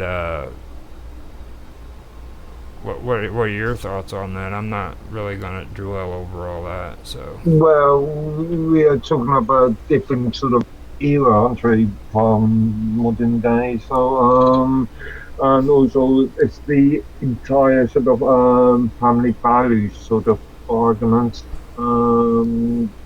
Two parents in the household, preferably male and female. Of course, that's a bit of a contentious argument these days. Yeah. Mm, But I mean, a lot of people believe like the court systems have gotten worse when it comes to that stuff, and like my whole point is like it hasn't really. And if you look at it like this is horrible. If they had this kind of stuff being brought up to the courts today, it'd be laughed out of mm, freaking court. Nobody would put up with this stuff. This is actually pretty bad because what they're doing, yeah. they're going through freaking the entire, uh, and I don't, you can say country of Ireland. I guess it is a country still, right? So Republic, yeah, country, yeah, Republic of yeah, Ireland, to give this title. they're going through there and just snatching up these kids because they don't have a mother that's living in the household. So this is one case, but it's for everybody in Ireland during that time period. So that's pretty But rough. also, you also remember it is a very heavy, or it has always been a very heavy Catholic country. So the old Christian Catholic sort of values and yeah, the traditional family concept. No, right. Rafi was mentioning about wanting to get on Skype too. So I don't know. Yeah, and also that. I today, man, I was good enough to get up on time and do the topic. So I mean, I'm having a Mm, rough time with getting the internet to keep going. So we've had two times that the internet's blanked out just when we were here. So just you know, I mm, now later on maybe I'll go and do Skype and everything. I got everything settled out on adjustments for my audio, but it was that's good. actually the audio, the noise settings in there. They were the ones that Yeah. were causing me to cut out and everything. So, Mm, um, so now, there are some things I want to talk about. I want to first talk about the non-custodial parents too. Right there, we had an example of a father who had custody of his children, right? But I want to mhm. also talk about non-custodial parents, people that never had custody of their children, but they still want to see them. There's a Yeah. from what I've had in my experience of it, it was I had a constant problem, and I've read into this too with other people in their court cases where they've had issues where the non-custodial parents um, had a hard time getting visitations with their children. You know what I mean? And Mm, usually it was because threats of the police being called if they want to see their kids were made, and things like that, by by the by the parent that had custody. I don't want to make it a male or female thing. I'll just say non-custodial and custodial parents. But that is one interest, issue. Go ahead. Interestingly, I was talking to a friend the other day, and he's split with his of work, and um, in the UK, or at least England, Wales, and Northern Ireland, or England and Wales, um, the process is to try to resolve any issues is the courts recommend that you, or actually force you to go into a mediation process Yeah. before it goes to court.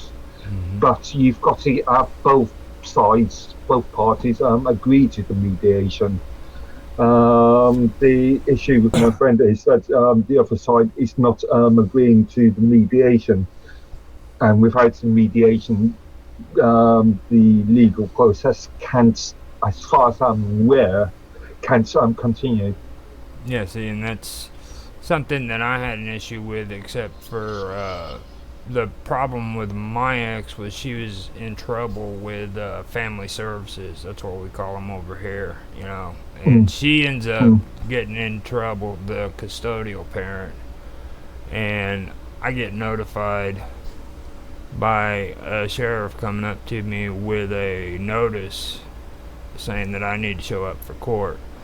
Um, mm, and I've had problems with her and her family making threats that saying if I went out to see my son that I would have the law called on me and stuff like that, you know. And uh, it got to the point where I that, finally just didn't even, you know, try to make the effort after about maybe 2 years of it, putting up with that stuff. And finally, I get mm, notified in the mail that she's in trouble. And this is when I finally started going to court over the situation. And it becomes even worse in that situation because now the mother is in trouble. And I found out that not only is the mother in trouble, but not just one parent is held liable. Both parents are. Okay, so say you have a girlfriend or a wife that has your baby and she gets in trouble, okay, with the family services, she's not the only one in mm, trouble. You are too, even though you wasn't even in the situation. Okay, so both of you have to go to court and fight for your parent or your parental rights. mm, You see, even though you weren't even in the situation, and that's kind of what really was freaky about that. You know what I mean? And the thing that happened to me was it took for me to get my visitation set up. It took almost a year, and it was supervised visitation. You know what I mean? So um, that got hairy for me, and I've seen where, you know, because I've had to go through the court files and see like the court hearings that took place over custody, and most of the stuff here in the United States, you don't get to see the court cases. You have to like find people's blogs and stuff and write how they write about it because the all of the files concerning juvenile court are sealed. It's okay. supposedly for the protection of the child. You know what I mean? So they get to hide behind child laws, you know, and run around and So, do. but obviously, both parties are required to be aware of the allegations and any evidence. Mm-hmm. It, Obviously, it well, the deal was though. See, it got even worse with me because like um when I finally heard about it, you know what I mean? Like they, like I said, a cop or a sheriff, he came up with an notice basically to show up for court. I'm having a hard time thinking at the moment, but a summons. But he came up with a yeah, summons saying yeah. that I needed to show up for court. So I was fine with that. I showed up for court, and the crazy part about it was, is like these people had no idea how I received that summons. They didn't even know where I was. You know what I mean? And my ex girlfriend, she knew where I lived. I lived like 15 miles away from her. You know what I mean? So they took her word over actually them doing a diligent search to find out where I was. They took her word over it, even though she was in trouble with them. They took her word for it. You know that I was nowhere to be found. So they, instead of doing a diligent search, they waived waive that, and it took almost a year before I found out, before I got notified in the mail that that she'd been in trouble and that I needed to show up for court. And they didn't even know that I'd gotten that summons. Somehow I ended up with it. Nobody knew how I got it. But for obviously the lawyers and the court would be able to find out where you are anyway, through warrants or codes and information or something similar. Mm-hmm. I'm thinking maybe it was the prosecuting attorney or whatever it was. You know what I'm saying? I just thought that it was real weird. You know, that whole part. It just seemed like there was no organization there. That was my first introduction to how unorganized our court system here in Franklin County is. Sorry, which state? It's in Illinois. Oh, okay. I think that it's a state. It's a state by state issue, isn't it? Yeah. There's no sort of federal sort of framework there. There is a federal framework, but the responsibilities are dropped to the state level, and it gets even more insane because like the state workers aren't even the ones for responsible for taking care of the child. Okay, so what they do is they give counselors, I guess you could say, for the child through the court systems. And then those counselors are employees of the state or the non-governmental organization, which is what they are. They're not even governmental. But then they hand it off to workers in other organizations like the Catholic Social Services, you know what I mean, for visitations and stuff like that. It's pretty messed up.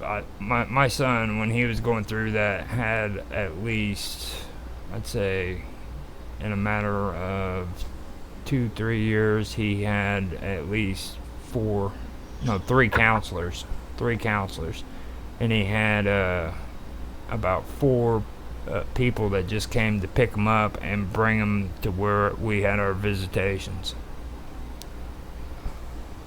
Okay. And this was all because they didn't want me to have custody. See, and this is the weird part. Like, they took the recommendations of what the child wanted over being responsible. You know what I'm saying? Like, he was 6 years old, and the courts thought it was more important that he stayed with his grandmother, who lived 2 houses down from my girlfriend, who was a drug addict, you know, rather than being in my custody and letting me take care of him, you know. How neutral was the grandparents in the situation? That was their property she was living on. You know what I mean? Okay. So, and like I said, you know, they made, and I'm not for sure if the grandparents made the threats. I was just hearing out of her mouth about police being called. Okay. You know, so. So this is all alleged. Yeah, alleged. Now, I couldn't get along with the grandfather, you know, but the grandmother was, she was a pretty nice woman. She still is. But, like, the grandfather, he passed away. And I just could not get along with him because I knew the relationship he had with his daughter. First off, he wasn't very good to her, you know. And other issues, because I've known my ex-girlfriend since we were like 18, 19 years old, you know. So, But when it came to his grandmother, though, his grandmother's pretty nice. So, Yeah. but I don't know, that whole situation just didn't go off right. It was pretty strange, and that's how I got introduced with the court system with that situation. But the thing too that I want to talk about is now like the non-custodial parents who live. Oh, we lost it again, didn't we? This is getting crazy.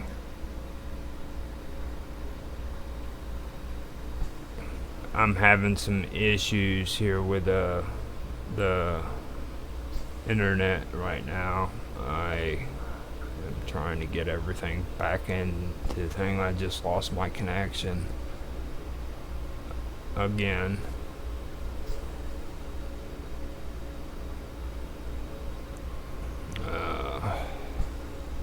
So apologize. But yeah, I'm gonna go and check the stream and see if it's back up, or see if it's up still. Yeah. That's.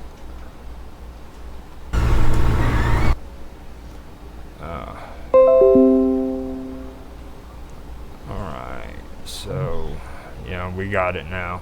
So, it looks like it's up. I apologize about that. Cool. Hit live real quick. Yeah.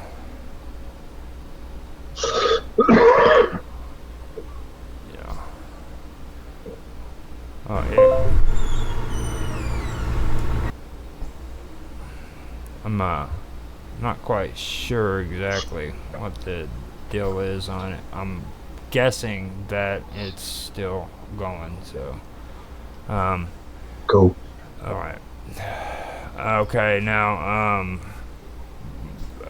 with what I was talking about, though, the the one thing I wanted to get into is what I was learned too about the non-custodial parents who live below the poverty level. Like, and one thing that really stuck out to me is like you got to be careful about what you say with these people, because like if you're below the poverty level and you want to call lawyers and everything to help try to get assistance, first of all, you don't call these people and tell them that you want custody of your child. You know what I mean? You say you want visitation, because there is a big difference. If you tell these guys that you want custody of your children, these lawyers here will straight out tell you good luck with that. You know what I mean? And they won't even help you. They're like, that's pretty much a suicide mission, basically. Because the laws here in the United States are basically geared at the woman getting custody of their children. And in that video that I watched that made me want to make this topic, that was one reason why I did that, is because these days you hear women saying they don't have the same rights that men do, but that's not the truth. I mean, when it comes to welfare system and women having more rights than men, then that's true. I mean, a woman can get more things done through the court systems than what men can, and it's point blank the truth. I've seen it from experience. They would rather hand your children over to their grandparents than give the father custody of their children. Okay, and that's in today's world. So, I was just wondering, you got any thoughts on that? Oh man, it's doing it again, isn't it? Yeah.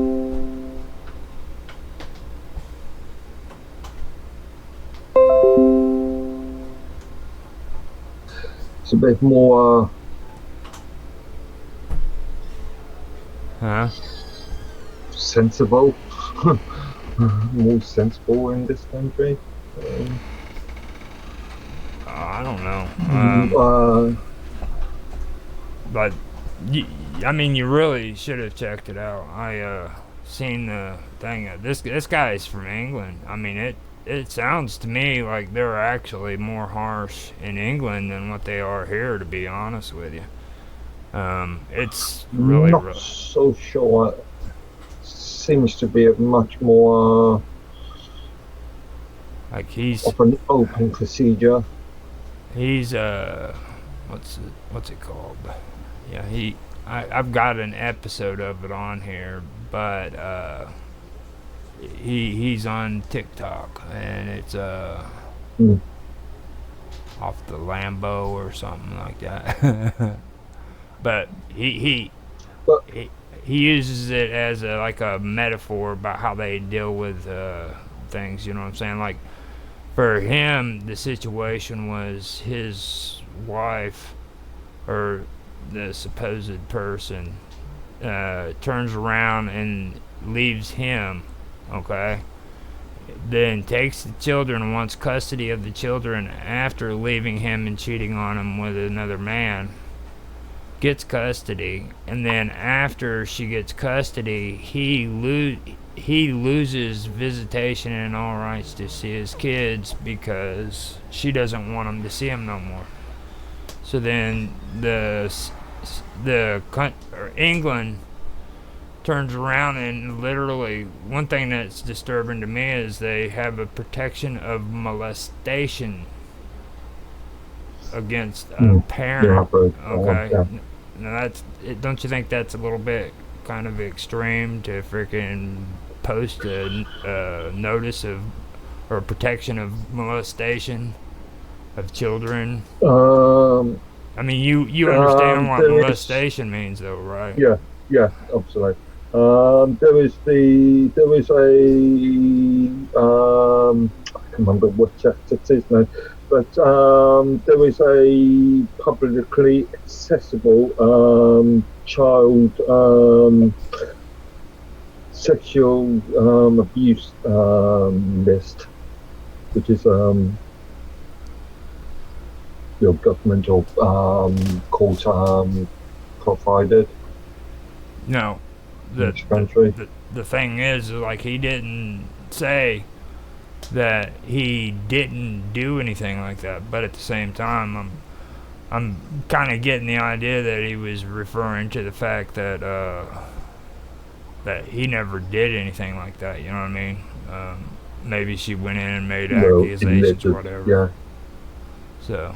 Well, this is all alleged, so without knowing the actual case itself, I can't really comment. So obviously, each case would be different anyway. So, well, when you say alleged, though, I mean, like, even here in the United States, it's alleged because, like, with the family services here, you know, you don't have to have fact or anything. I mean, your neighbor can make an accusation against you, and next thing you know, you got an investigation going on for the next year. You know, that's basically what they do. I mean, none of it is really like factual court. You know what I mean? Like, there's no most things that go through the family services in this country is civil. It's not even criminal cases. You know what I mean? They can take you to court on civil charges and force you to go into juvenile courts and stuff like that under a civil charge without even being charged with a criminal a crime. Yeah. You know what I mean? But if there is a criminal element, then that's dealt with a different court. That's a different procedure altogether.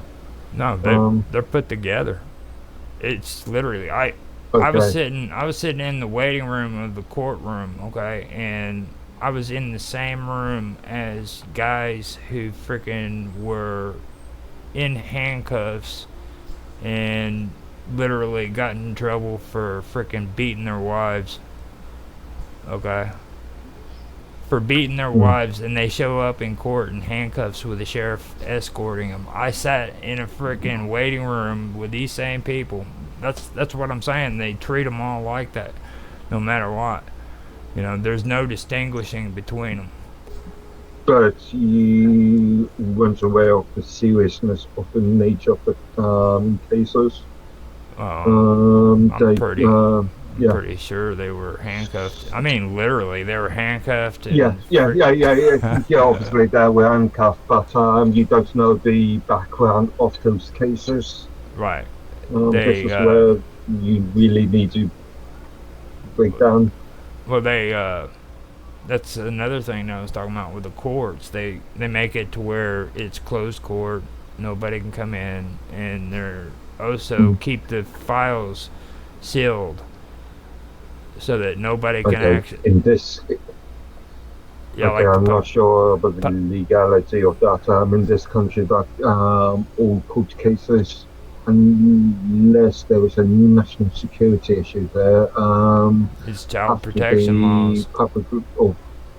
No, the court cases themselves are publicly available and have to be publicly available. See, that's at least in the UK. So you guys do have access to the files, just as a general public. Yeah. So, see, here in the United States, we don't have any access to it whatsoever. Like, you can go in and you can read blogs and stuff like that, but they do not want you having access to that information. And they say it's for the protection of the children, you know. So, I mean, I understand where the guy was coming from in his video, okay? I do understand that he was going through some hard times, but I also want to point out, I think the court systems are worse about this. They're the ones that are really the bad guy because they're profiting off this stuff, you know what I mean? It's become more or less a freaking way of making money, and they can hide behind secrecy in order to get away with it, you know? Obviously, in this country, because those children are minors, their names are not revealed in the cases. Mm-hmm. At least I don't think so, am I? But yeah, those records should be publicly available, or at least in the UK. Yeah. Well, I mean, it would be worth finding out too, just to make sure, because I mean, like I said, you know, here they don't let you do it. Like, it's and that's the way I feel about it, you know what I mean? I really feel that they use that just as a way of passing laws that aren't constitutional. Like, they get away with that. Like, how do you have a judge turn around and give the legal rights to a non-governmental organization to go in and literally destroy a family, take the child away, and they're not even employees of the government or the state or anything, you know what I mean? These people are a non-governmental organization, and then what they do is they hand out the responsibility to other groups that aren't even employed by the friggin' court system, you know. Presumably there is licenses given to those organisations, and there are certain requirements they have to meet and are reviewed upon. With ours, it's called the Catholic Social Services, and I'm sure they had to be certified and everything, and they had to take their tests to see if they fit the quota that's required of them, you know what I mean? To me, it just sounds like a big monopoly on a way of creating revenue for a socialist organization. You know, it doesn't sound like anything that's constitutional, that's legal. You know, that's what it sounds like to me. It's a big way of making a profit and then exploiting children's rights in order to do it. So, you know, and We'd have to have a look at the legislation and requirements around that. Mm-hmm.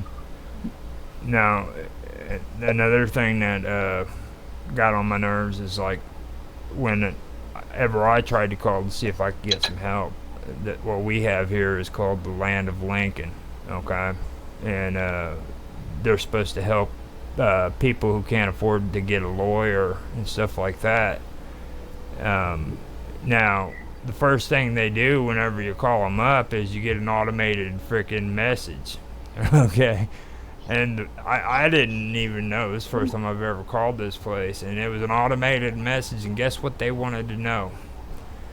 They wanted to know So, information that concerned my age, my race, my marital, and my financial status. They wanted to know if I was married to the girl, what my age was, and what my race was.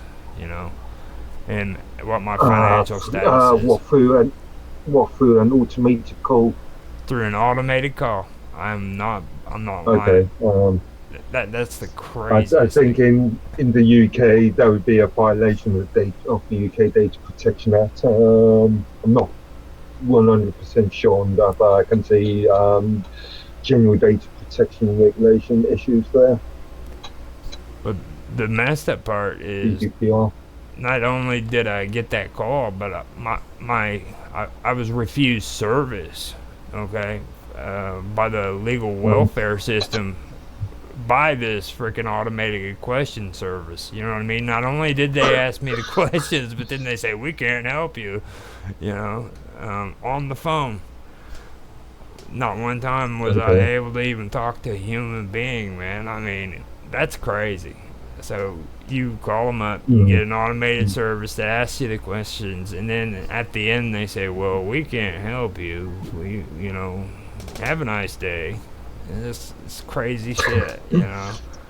Um, I that's what really sent me over the edge on all that. I couldn't believe it, and then I found out from my sister that it doesn't only apply to men either. Like she says, it's almost impossible for even women to get help from this freaking organization.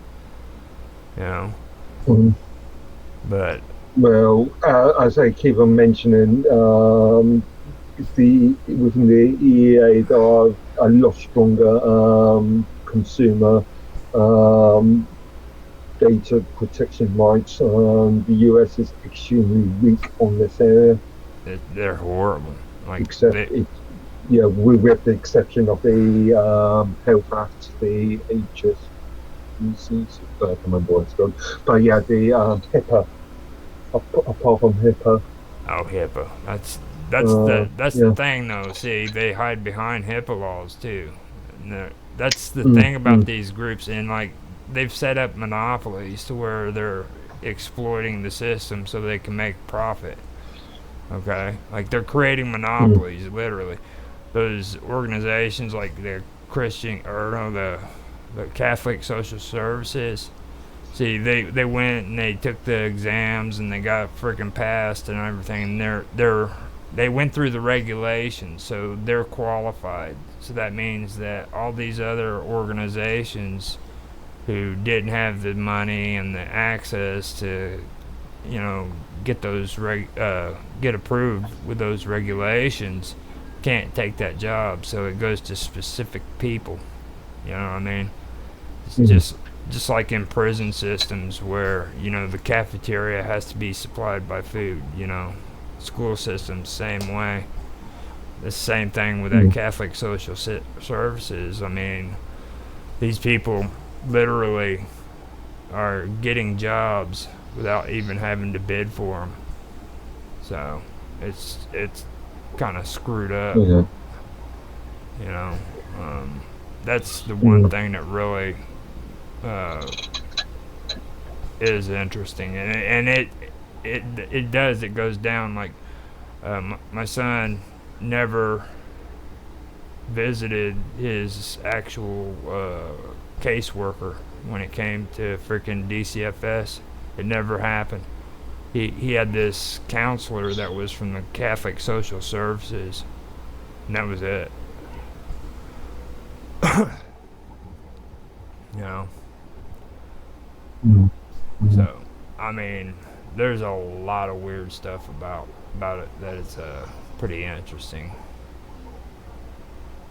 Now, another thing too, have you guys got anything over there that is kind of like what we have here? It's called child support enforcement. Don't you elaborate? We've got an organization called Child Support Enforcement that if a non-custodial parent doesn't pay child support, that this organization will hunt them down and literally freaking force them legally to pay child support or they'll go to jail.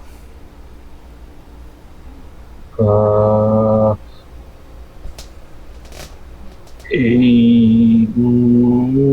I would think that would be done through a state agency in this country, and I can't see it anybody going to prison for that. And because that becomes a civil issue afterwards. No, that becomes a criminal issue because of non-payment of fines. Yeah. Well, I would need to do more research on that one. no, I mean, here they don't call them like fines or nothing. It's just like child support. You know what I'm saying? Like you have to pay a monthly amount for your children and everything. I believe that that's in this country that if you don't pay a charge, then that becomes a court case in itself. Mm-hmm. I've actually like that video that was on Skype. The guy said that he can't even mention his children's name like on the internet. If he comes on the internet and he says their names on the internet, if he mentions anything that's discussed with your guys' child program, he can literally go to prison for that. I mean, anything. Well, yeah, personal identifying information is a violation under EEA GDPR. But I can sort of understand why such information shouldn't be published and why. Kind of elaborate on that. There would be serious.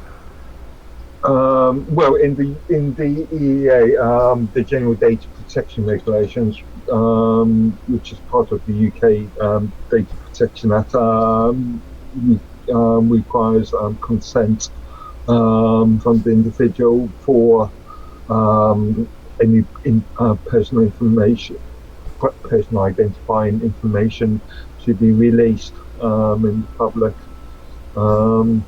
except for when it goes to court and then court records are made.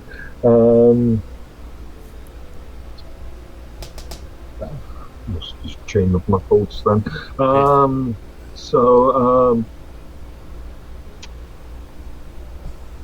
Yeah, it would be an offence of the General Data Protection Regulations in this country or in the EEA, if personal identifying information was published without consent.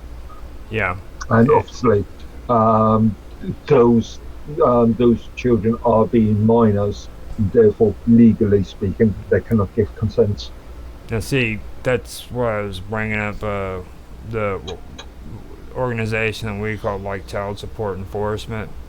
Now, with them, I've heard that they're from people that work there that they are legally prevented by law to assist any non-custodial parent with the information about their children or their child, you know what I mean, or their whereabouts. Like they can't even tell them where they're located, you know. I found that pretty messed up, you know.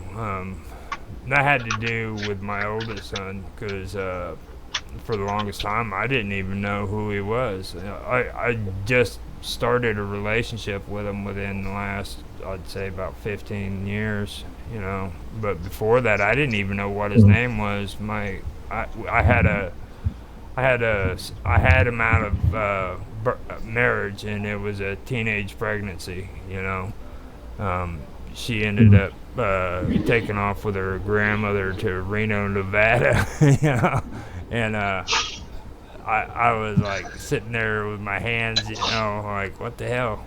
But I never got to really know him. Didn't even know what his name was because she was still pregnant. And I contacted Child Support Enforcement, and they kept telling me, "Look, man, we can't legally help you, like because of their information. You know, we can't even tell you where they're at, anything like that, because I thought that there was a chance they could be in Reno or they could have been in Indiana. But later on is when I found out from my son that they actually did go to Reno, Nevada. So, but I mean, just stuff like that, you know what I mean? Like they can't even give assistance to anybody who's non-custodial. It's like they just can't give the information away. But this is when you get a lawyer involved and legal representative involved and get them to deal with it. That's money. It's a lot of money. Like money. Yeah. These lawyers make tons of money off this stuff, and I mean, it's just like, I mean, tons of money. This is a freaking, like I'm saying, it's a profiteer that they're using these social programs to make money, big money off of it, and they're exploiting children to do it. You know, I mean, it's insane. I just, I've actually tried to, you know, just look at this from a rational point of view, and every time I do, I just keep seeing stuff that's just so horrible and ridiculous. It's insane. I'm not so sure if it's exploiting children. You could make the opposite argument that it's protecting children. I think them saying they're protecting children is hiding behind protection laws in order to get away with it, things that aren't legally legal. You know what I mean? Like a lot of these socialist regulations, they're constitutionally illegal, and I don't care what country you're in. I mean, read the declaration that your government put down, and then look at some of these social laws. Remember, technically, the United Kingdom doesn't have a written constitution.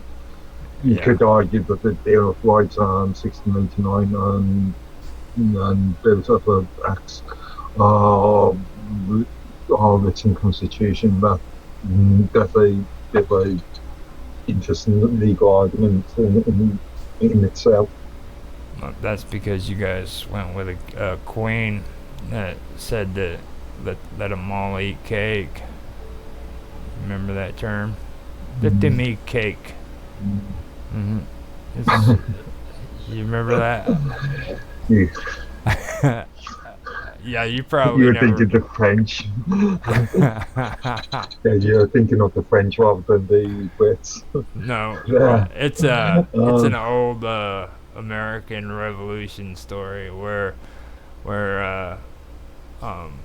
we didn't want England to enforce as bad taxes on the colonies as what they did, so the colonies sent message to the Queen, and the Queen said, "Let them all eat cake." I think you are getting a little bit confused with the French and British there, possibly. What's up? Tell me this story. I want to hear it. Yeah. You got a story that pertains to that? I mean, you're saying the French, but they eat cake? Well, let them eat brioche is the correct term, and that's ancient. not Antoinette. God, my brain's gone. Um, that was the French Revolution, wasn't it? Yeah, that was the French. Yeah. Mm. Uh, now, we talked about the child support enforcement thing. Now, the thing we have that I really do think is important to talk about is the civil cases and within the juvenile court. Now, for me, what was disturbing was the fact that they use civil cases. Like, you understand what a civil case is about, right? Mm. Yeah. Like the difference between an actual, like, Yeah, I know. Criminal and civil. Yeah.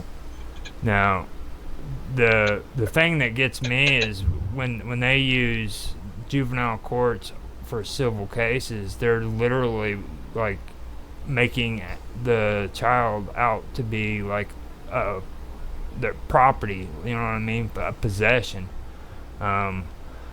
Because with civil cases, that's what civil cases are all about. It's about lawsuits and stuff like that when it comes to possessions and level, you know, stuff like that. And that's the one thing that really stood out to me when it come to this, because this is supposed to be juvenile courts. You know what I mean? This doesn't just deal with like parents either. You know what I mean? This deals with children who were in trouble with the law. You know, had to go to juvie, things like that. You know what I mean? So these people But if they, if they committed or if they've allegedly committed a criminal activity, then that's a criminal issue rather than a civil issue. yeah, but that's my whole point. I mean, why is it? Why are they using a civil case instead of a criminal case? Why are they even using civil law in a juvenile court? I mean, that's pretty outrageous. You know what I mean? Like, okay, good example. You know, O.J. Simpson's wife, whenever her family was upset with the outcome of the murder trial, they still took him to civil court and sued him because they couldn't get him on criminal charges. You know what I mean? That's the proper way of using a civil case. Now, why are they doing that with juvenile courts? Instead of being able to get them on criminal charges, they take them to civil. You know what I mean? They use civil law. But in this is more a US specific issue. In this country, if there is further evidence in a criminal after a criminal case, then the case can go to appeal anyway. But they Which can is another force them into criminal. they can force them into the court systems though without even charging them with a crime. You see what I mean? Okay, that's that's a US specific issue. Yeah, I Which mean, I'm not overly aware of. that's one thing that really stuck out to me. Like, and like I told you, they don't even have to have a case. Like, they're investigators. Their investigators can hear a complaint from a neighbor saying, or you know, calling in and saying that this person did this or this, and that's hearsay. All right. Yeah. And because that neighbor called in and said that, they will do an investigation on that family for an entire year just because your neighbor doesn't like you and wanted to call DCFS and start shit with you or your family. You know what I mean? Yeah, but if they can if they can be demonstrated that the neighbour has a bias against you, then presumably and there was no further evidence, then presumably the case would be dropped anyway. Well, I mean, you don't even get to know who the person was that made the complaint. I mean, it's Well, not even. obviously, until it goes to court, you do not want issues of you do not want issues where of retaliation. Yeah, that's the one thing that I can't agree on, like keeping the thing about retaliation, but like at the same time, I don't think that the whole family should be put under investigation for an entire year because Well, somebody. again, it's depend. Again, we're talking about specific cases there. No, this is Um, mandatory. This is mandatory. If uh, you get any complaints by the DCFS on you, it's automatically 1 year investigation. Nothing else. I mean, even if they don't even do, if they can, even if what? yeah, I was going to say, even if they can prove there is that those allegations are spurious, bogus, within, let's say, the first month. Well, yeah, they what they do is if they find that out, they'll leave the case open, but they'll stop the investigation. You know what I mean? But Okay, the okay, case yeah, is still yeah. on the paper. So, Mm, and there's another thing that's really messed up too. Here in the United States, if that case remains open and it's not cleared, okay, and you have it on your record, that means that you have to wait like 6 or 7 years before you can get a job working with kids. You know, so this mm, person can make this complaint against you. Say you're working in childcare in some way, you know what I mean? And mm. they'll investigate you for a year, and that stays on your record. Then that means you have to go in and have it expunged off of your record because if you don't, then you can't work around kids for the next 6 years. Just because it's on your Even if it's been proven, right. okay, even if it's been proven that it's a spurious allegation. Mm-hmm. That's Interesting. that was something that I didn't have personal experience with, but I've learned it since. You know what I mean? That is pretty. Mm, mm, That's pretty rough. I mean, and mind you, this is all done without being charged with any crime whatsoever. You know what I mean? Like my ex, she ended up freaking having a drug problem and stuff like that. You know what I mean? So, and the messed up part is when all that went down, she not one time got charged with any crimes. They found her on site, high off of her, high as a kite, basically, and in front of my mm, son. You know what I mean? And the stuff got pretty bad. It was an EMT had to be called out, and the police officers were there, and sorry, finally, EMT. yeah, yeah, it got Yeah. to it got Sorry. emergency medical technician. They're Okay. the Okay. guys Yeah. that do the CPR. You know, Yeah. but it got to Paramedics, as we would call them in this country. they're called that too Yeah. here. It's just it's Mm. become casual term EMT for some reason, Oh, yeah. but but he I've not heard that term before. it got to that point, you know what I mean, where at the actual incident where it took place, that happened, and she wasn't even charged with a crime. This was in front of my son, you know. That really infuriated me. Like, Was there a case of not being able to have sufficient evidence to charge? they found her there, high as a kite with the drugs. Freaking, my son was right there in the house. They didn't even take him into custody to test him for chemicals to see if he had been uh, introduced to any drugs either. Like he was completely left out of it. He didn't get taken in, which is mandatory.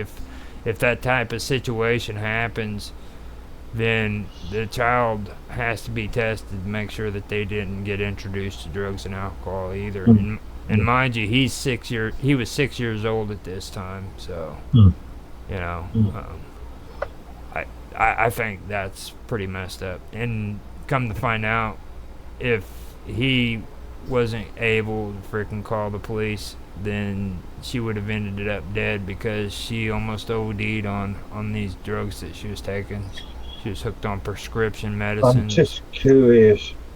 I'm just curious if there's been any changes in either U.S. federal or your state laws since that time. I I should probably go back and look it over.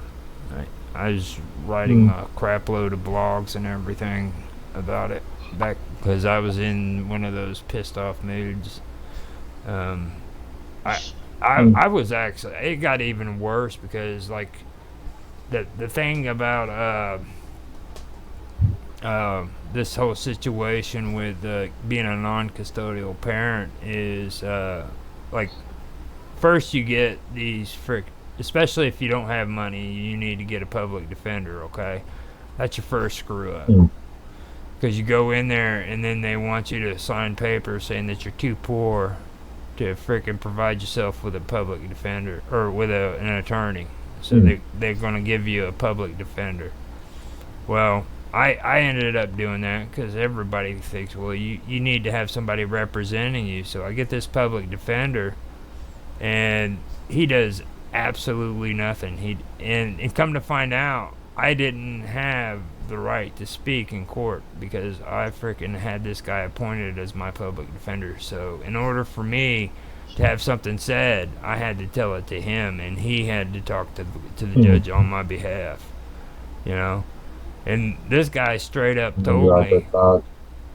This guy straight up told me on the phone, he's like, I don't want nothing to do with this. I usually don't get too involved in cases like this because it usually means that you're just usually it ends up being a disgruntled, pissed off father, you know what I mean, and wanting to go crazy and stuff like that. In that case, could you not complain that your defender is biased and therefore not suitable for the case? That's what I was wanting to do. I went in there, I told the judge and everything, I made the petition to have another a public defender, and he said there's no other ones available at the time. We're going to have to continue with the one, you know what I mean? Like it just got to the point where it seemed like it was a kangaroo court, you know. Sounds like you might have been better off defending yourself. That's my whole point. Yeah, I should have told him I didn't want an attorney, and because I mean it was ridiculous, and he didn't want to do or say anything on my behalf. You know, I wanted to have custody of my son because of how bad things had gone. But it seemed like they wanted to steer it more towards him being in his grandparents' custody over me. And they were doing that because a 6-year-old said he wanted to stay with his family, which was 2 houses down away from his mom, who was a drug addict. You know, so now he doesn't have to stay in the house where the drugs is being used. He can live 2 houses down and watch it from a distance. You know, this is how they protect the children in the United States. It was pretty. Well, yeah, this is why I'm curious to know if there's been any changes in legislation since then. Well, he's almost 18 now, so I'd say that's okay. It's so we're talking about 12 years ago. Yeah, 12 years ago. It would be interesting to check into, find out about it, because that was actually probably the most interesting part of my life when it came to doing all this stuff. It really fired me up. That's why I actually got started with that Praetorian channel that I have on YouTube that I've been posting stuff in, is because I really got into searching this stuff out, and like it's one of the reasons why I have an issue with socialism too, because that's what all this shit is. It's just a bunch of crazy socialist programs that aren't even really legal. I mean, constitutionally, they don't have any legal rights whatsoever to even exist. Mm. Handing handing cases out of court systems to a non-governmental organization is just outrageous. The fact they can get away with that is just insane. But presumably these courts and local government has the oversight on these organizations, these local Congos. And see, that causes the bureaucracy. That's the beauty of Mm. it. They're making money. You see what I mean? They're making money. Mm.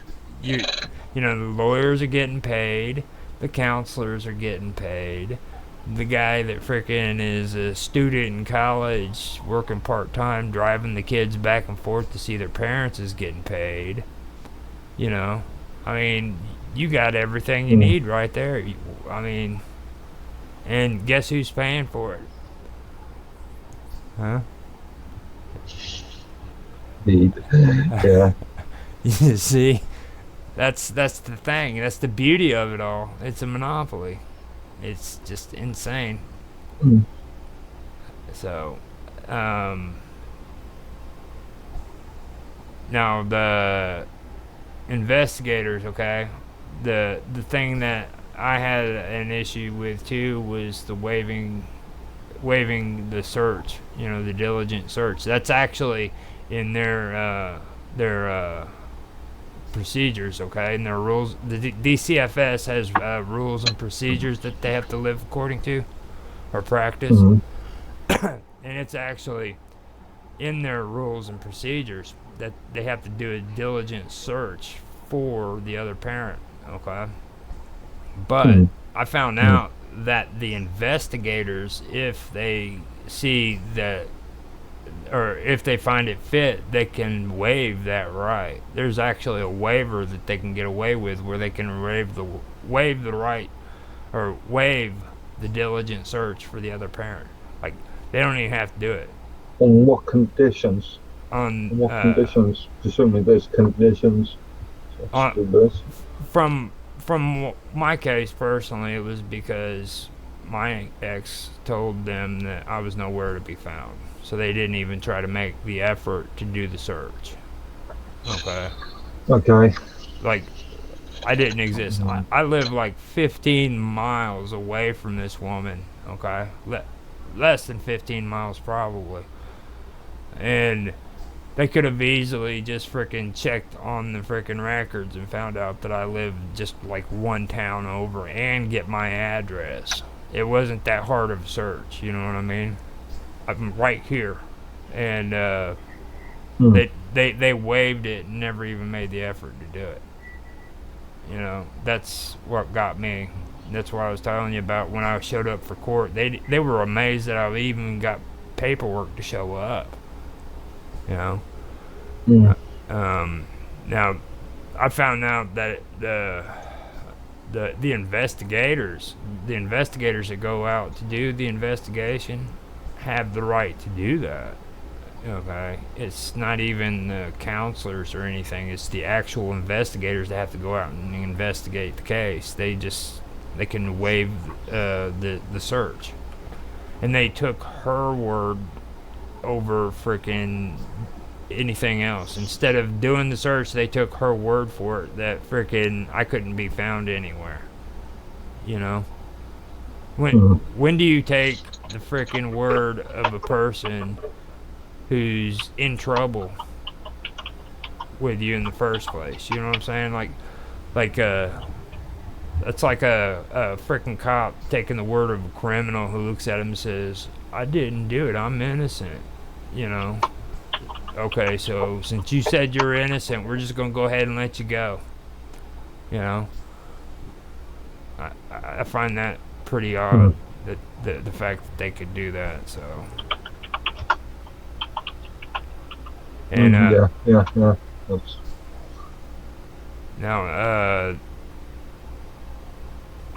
the other thing that I do know too is like non-custodial parents have no rights to know what's being discussed in court about the case concerning their children.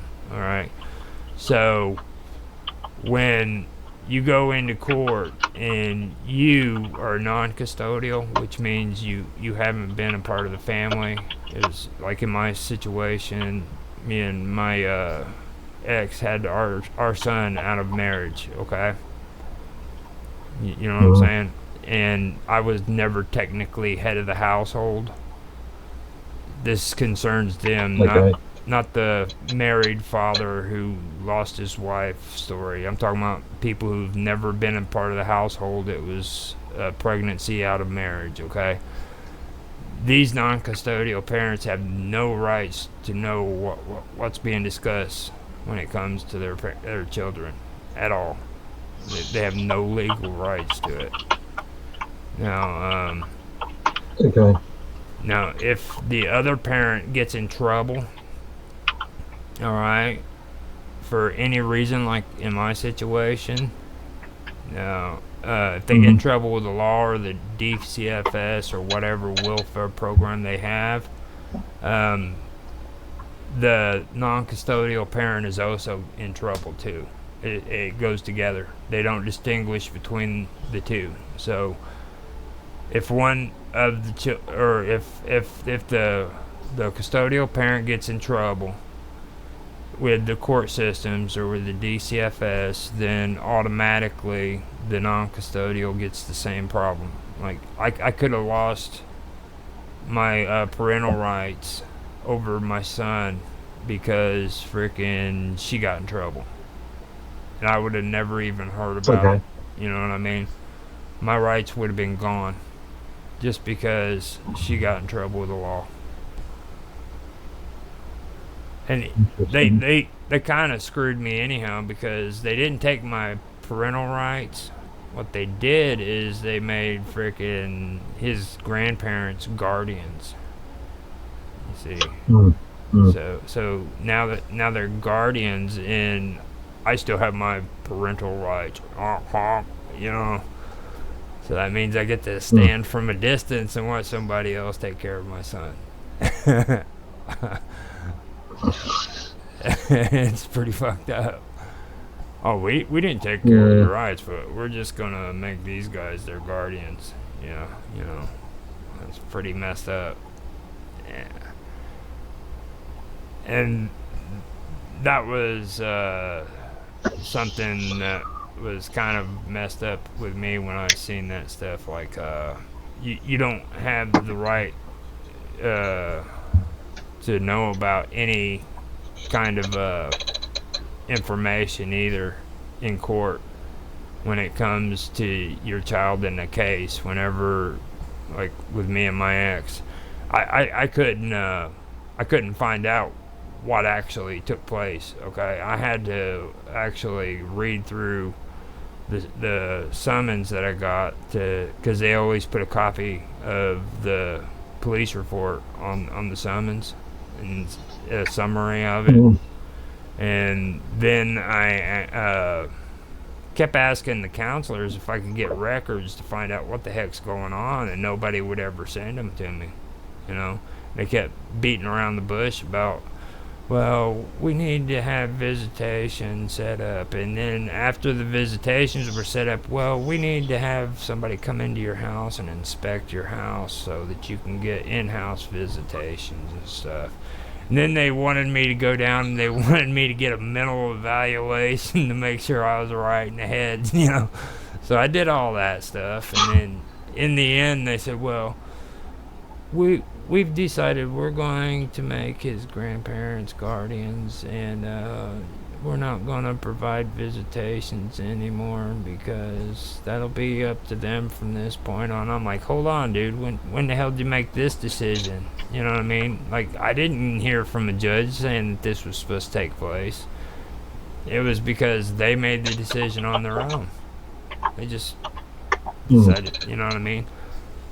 So that's my personal case, you know, and I didn't have the right to any of that information. They just did not allow it. It just didn't happen. So, um, yeah, that was one of the things that I wanted to mention. Oh, they got me again. Wait a minute, we got internet, so let me find out. I'll have to. Did you get cut off? Or was that me? Yeah, hold on. I'm pretty sure. Yeah, I think it was me. Yeah, Okay. no, I think it was me that time. Okay. I just wanted to make sure because this is a real long time compared to the last time we lost internet. So hopefully everything's still going. I don't know if that stream's doing good or not. Yeah, here we go.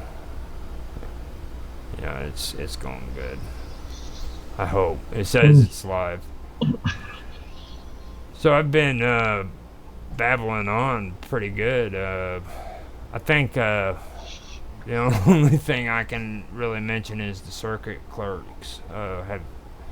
Now, for me, I think that's the clencher. Have you had any dealings with circuit clerks when it comes to law and stuff? No.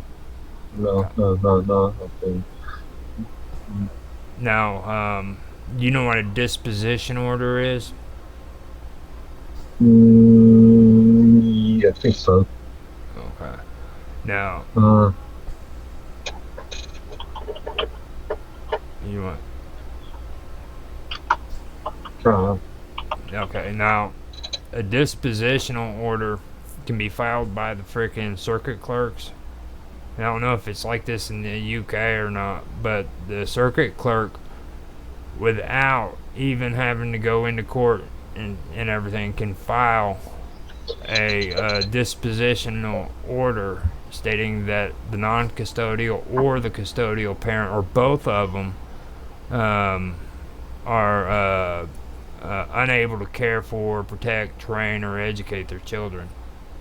Literally, they can make an order saying that they are unable to do any of that, and they don't have to be approved by anybody. They don't have to be in court. They just sign their name on the paper. And then, after they do that, they can do it without any explanation for why the order was filed. Like, they don't have to explain themselves. They don't have to explain themselves whatsoever. Alright? It's become a protocol in the court system that the circuit court just automatically says that these parents are just unable to do these things. You know what I mean? Like, just a bunch of mental retards. You know? Okay. I found that pretty weird. I found that weird that they had the power to do this. And that was one thing that I did want to mention too. And they can do it without the knowledge of,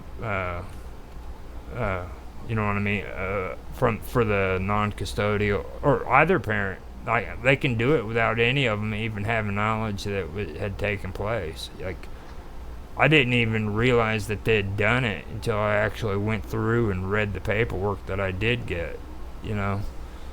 And I thought that was pretty outrageous that they could get away with that. They did this even before I was located and given my summons to show up in court. Okay.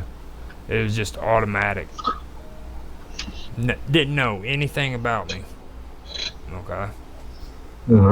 But they were still able to freaking file a dispositional order. Now, you tell me if that's. I mean, that's pretty messed up. Like, you understand what those are, don't you? Yeah, I was just looking at the UK legislation in relation to. What does it say? Just as a general principle, an order preventing the disposal, whether by gift, sale, lease, charge, or otherwise, of assets in circumstances where it is believed that a person may be attempting to do so in order to deprive another of the asset or to remove the assets from the court's jurisdiction. See, that goes back to the words asset and everything, in the civil cases. Mm. You know what I mean? But they're literally treating these kids like property. You see what I mean? Yeah. So in this case, I was just thinking that a child in this situation would be considered as an asset. Yeah. Yeah. I mean, I know how you are. I know that sounds a little unsettling. You know what I mean? Because of the way you looked at me Mm. just now, but just knowing you in general, but it is true. Okay, this stuff is Mm. true. Mm.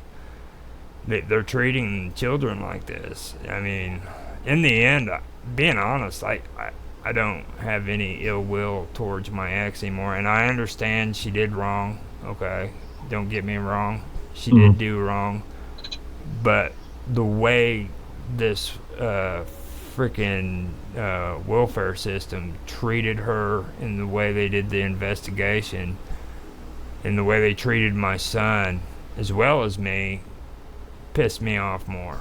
You know what I mean? It the way they treat the kids is bad enough, but then like this supposed help they're supposed to be giving the mothers, they don't get. Mm. You know what I mean? My ex just got arrested for drugs. All right, because she decided after she lost her son she was gonna fall into hard drugs. So my son was living 2 houses down for at least 2-3 years, you know, watching his mom freaking kill herself. So instead of living in the house watching it, he has to sit 2 houses down and watch it. You know what I mean? This is the kind of help Mm. that they gave him, and this is the kind of help they gave her.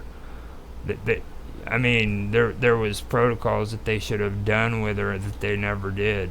You know, and like these drug programs they have. She was never given the opportunity to be a part of any of these drug programs that they're always bragging about, like drug court. We've got something called drug court here in the United States, and they never did it. I mean, the best they wanted her to do was put her frickin' prescription medicines in a safe and have somebody watch over them. So it was, we were talking about prescribed drugs rather than Yeah, purely legal. she Okay. had abused prescription drugs at first, and it apparently went to harder drugs like crack cocaine and shit, I guess. And this woman lives out in the country too, mind you. Like, she's not living Okay. in a city or a metropolitan area. She's living out in the country. Like, the closest neighbor well, I ain't gonna say the closest neighbor, but I'll say the closest small town is maybe like 15 miles away. Or no, 10. It's in between me and her, so it's about 10 miles away. Okay? And she ended up hooked on crack cocaine, basically, or methamphetamines. I'm sorry, methamphetamines. But and they gave her absolutely no help whatsoever. Like, she ended up going down that path. I have a relationship with my son. We still talk and everything. We get along, but I just really wish that never happened to him, because I know that real life is real life, but they could have handled the deal a lot better than what they did, and that's one reason why I wanted to make this topic, because I think stuff like this needs to be discussed more. There's too many people talking about a lot of crazy shit in the world when stuff like this is going on, and it needs to be discussed, but nobody wants to talk about it. You know what I mean? Like, there just has to be a better way of doing things than stuff like this. So, what's your thoughts? Am I really that crazy? Mm. No, you don't sound. You definitely don't sound like it. Again, we're talking about U.S. systems, and this is one subject I'm not overly knowledgeable on. Well, So, it's like I told you, mm, I'll post the guy's video up in my chat and everything if you want to check it out. mm, But it's also on yeah, Skype. later. This Yeah, guy's yeah, I did see it the other day. this guy's from your country. I mean, and being honest, what he said, it sounds like it's harsher in England. Like he will Mm, go to freaking jail or prison for even mentioning anything that concerns the court. All right, anything that mentions his children, anything that mentions his ex, he can go to to prison for. where if the court case is still ongoing, then yeah, you cannot talk about or can't talk publicly about the case because that's And see, they don't prevent that. technically interference. They don't prevent that here. Like, if I wanted to, I can, even during the court case, I can write a blog. I can write a blog, post it Okay. up, share that. I can do all that stuff. Like, and like we're not held criminally responsible for any of that. You know what I mean? And that's what I was saying. Mm, I think they're actually a lot harsher in England than what they are here. 'Cause that is pretty harsh for here in the United States. Like he got hit hard. And then I mentioned that thing about molestation. Like, I mean, why the hell are they? I mean, unless she accused him of molesting her kids or something, or being abusive in some way, why would they make a make? We call those orders of protection here in the United States. Why would they mm. give an order of protection for that kind of a charge?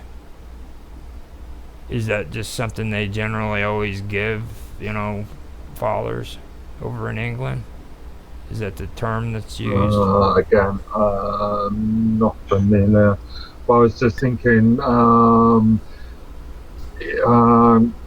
obviously in the US you can't have jurors talk about court cases during in public during the court case because that would be contempt.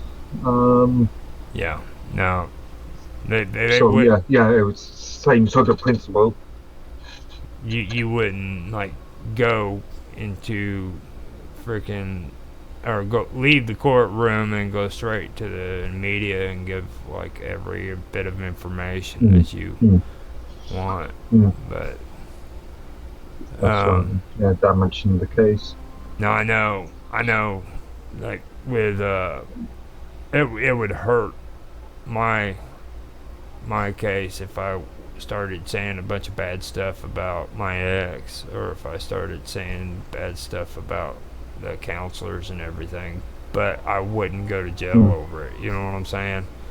Like that was the clincher. mm.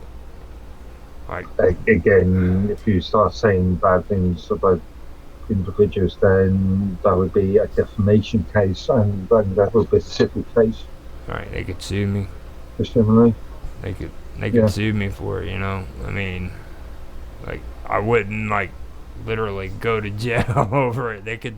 I mean, there's a difference No, between taking my no. money and It's putting me in civil. jail.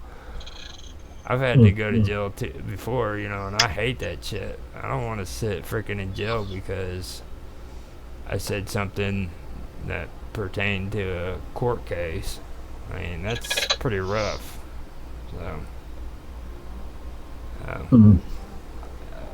but I don't know. I should probably share that still on my chat so that everybody else can see it, kind of get their take on it. Because he actually did do a good job on his video. I thought he did. I thought he did really good. So I don't know Then I'll what have to you watch think. a bit later. It's Yeah, I'll have to watch it a bit later. I only saw the reference, the URL on Skype, so I haven't actually had any time to look at it. So, I'll share it. I'll share it on my 24/7 or on my mm, mm, my live with the Roger Hanson chat. So mm. I didn't realize we had spent all this time on here. It's like an hour and 46 minutes. We actually pulled together a freaking decent sized show other than getting cut off the internet and stuff like that. So, Yeah. uh, any, Interesting discussion. yeah, I know. What's your final thoughts on that? Uh, Again, I would like to know more. I would like to know US. I'm intrigued to know more about county UK legislation on this now. Um, Yeah. yeah.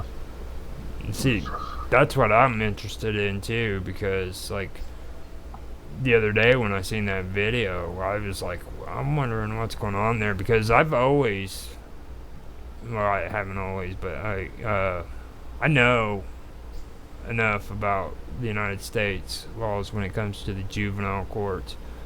But then when I heard him Mm. talking, I'm like, that just blew me out of the water because, I've dealt with that stuff myself here in the United States.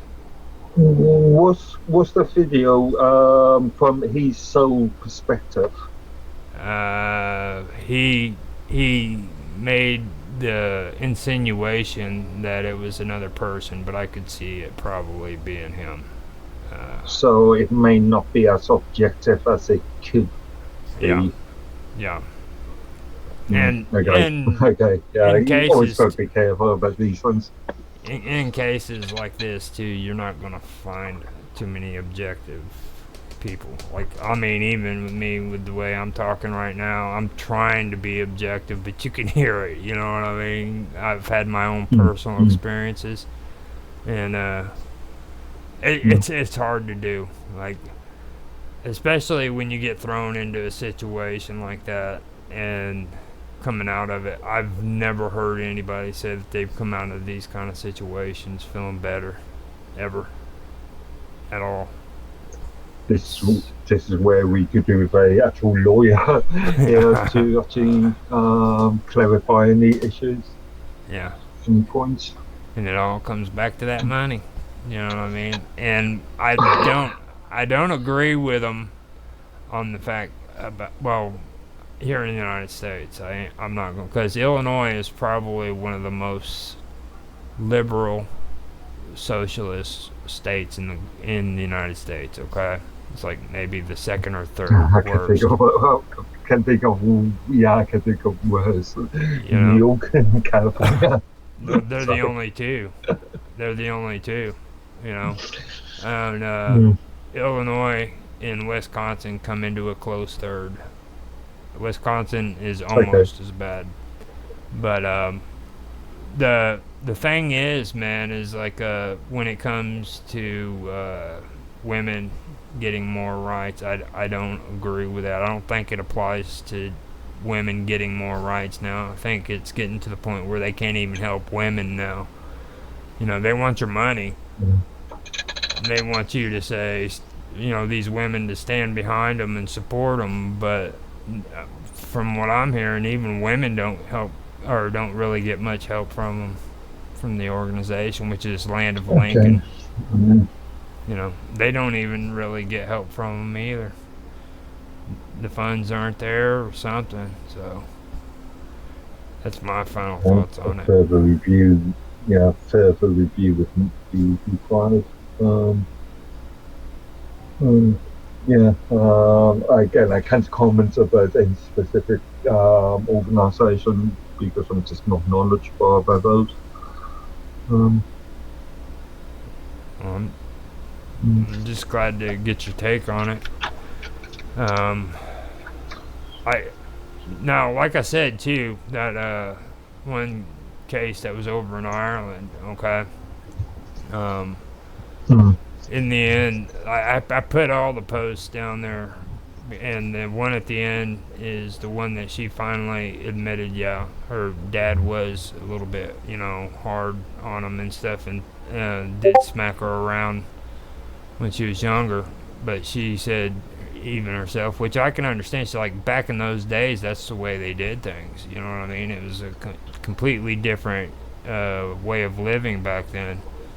So, right there, I do understand that part.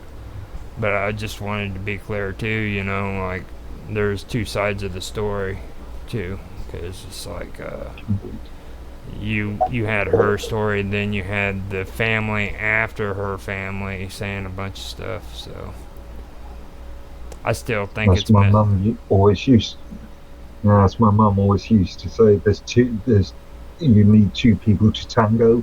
Yeah, and it's two sides of every story too. So,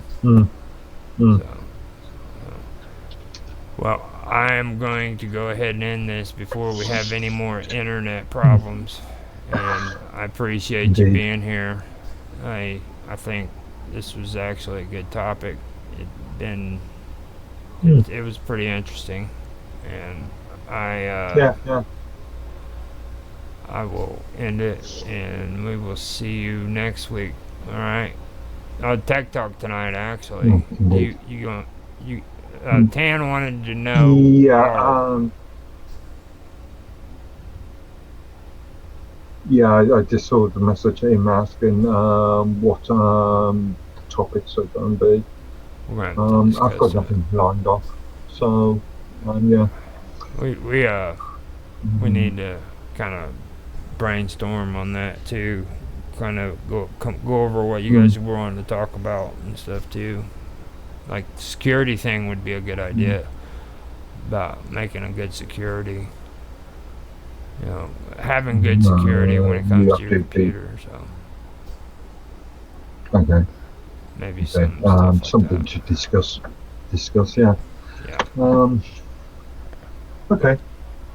And I'll go ahead and shut up there because this isn't a Tech Talk episode. So. Indeed.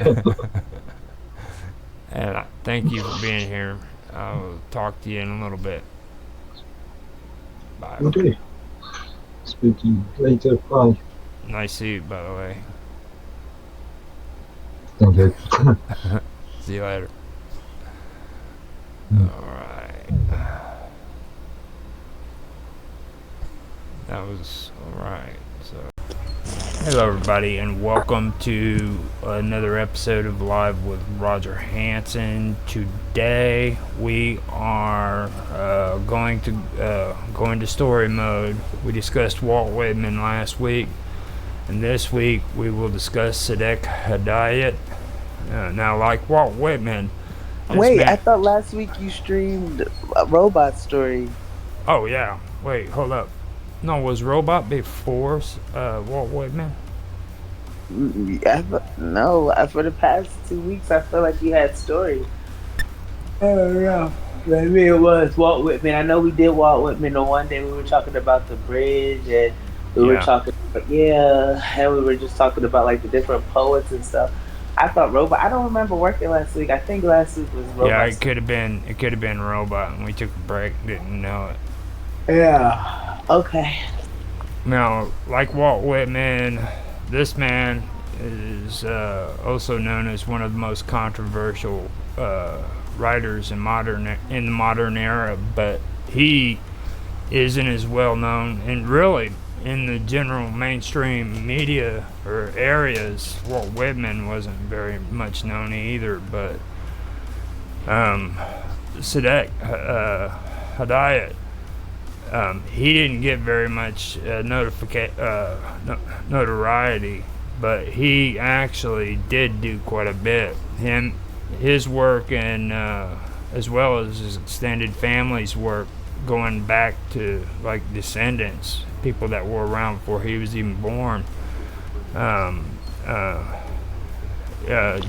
extended into many areas of interest when it came to literature, which included the Persian literature. from ancient Persia. They were all involved in it, and they did a lot of good work. So that's what I wanted to get into. Have you ever heard of Sadek Hidayat, Karma? Mm-mm. No. Okay. So I got notes on how about him and his life works, and I'll read some of it for you. Okay. Okay, Sadek Hidayat was born on February the 17th, 1903, and died on April the 9th, 1951. He was descended from Raza Koli Khan Hidayat, a notable 19th century poet, historian of Persian literature, and author of Majma el-Fasaha, Rayaz el-Arafin, and Rawza al-Safaya Nisri. Many members, Mouthful. yeah, they're all from Iran, by the way, too. So, Oh, okay. many members of his extended family were important important state officials, political leaders, and army generals, both in the 19th and 20th century. Hidayat is the author of The Blind Owl, the most famous Persian novel both in Iran and in Europe and in America. And I was able to read that too. That's an excellent story. If you ever get a chance to read it, read that. What's it called? It's called The Blind Owl. The Blind Owl. Okay. It's really out there. I'll just put it to you that way. What is it about? Like, It's a very strange story with a lot of Persian influence in it. okay. That's the best I could explain of it. Without giving it away, I got you. Yeah. The Blind Owl. Okay. Now, many of his short stories are in a critical realist. No, many of his stories are in a critical realist and are regarded as some of the best written in 20th century Iran. But his most original contributions was the use of modernist, more often surrealist techniques in Persian fiction. Thus, he was not only a great writer, but also the founder of modernism in Persian fiction. Having studied at the exclusive St. Louis French Missionary School in Tehran, Hidayat went to Europe, supported by a state grant, spending a year in Belgium in 1926 to 27. A year and a half in Paris in 1928 and 29, 2 terms in Reims in 1929, and a year in Bassacan in 1929 to 1930. Having still not finished his studies, he surrendered his scholarship and returned home in the summer of 1930. This provides a clue to his personality in general and his perfectionist outlook in particular, which sometimes resulted in nervous paralysis. Damn. Right. Back in After being so much of a perfectionist, you don't really get anything done because you just. I mean, I guess that makes sense. I kind of probably. I don't want to say suffer from paralysis, but paralysis. Is it? Are we talking about paralysis? We are, yeah, right? paralysis. Yeah. Yeah. So I couldn't imagine just like, oh man, I'm so nervous. Like I'll do nothing now. But you can kind of feel it in the blackout when you read it. It's weird saying that, but like you can actually feel what's going on in Sadek's head when he's writing this stuff. It's really, really weird. I mean, that's the best I can say about it. Is you can feel where he's coming from, how he feels. Yeah, it's kind of interesting, really.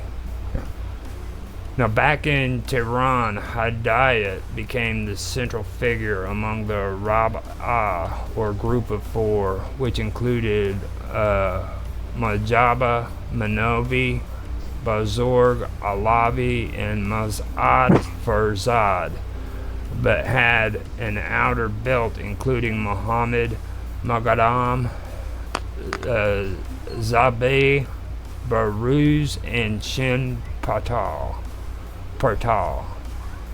They were all modern-minded and critical of the literary establishment, both for its social traditionalism and intellectual classicism.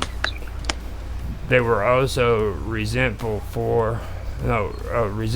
of the literary establishment's contemptuous attitude towards SVI or S6, S4, S5, yeah, SVI themselves. That would be them, I'm guessing. That's the name of their group. And its exclusive hold over academic posts and publications. In the early 1930s, Hidayat drifted between clerical jobs.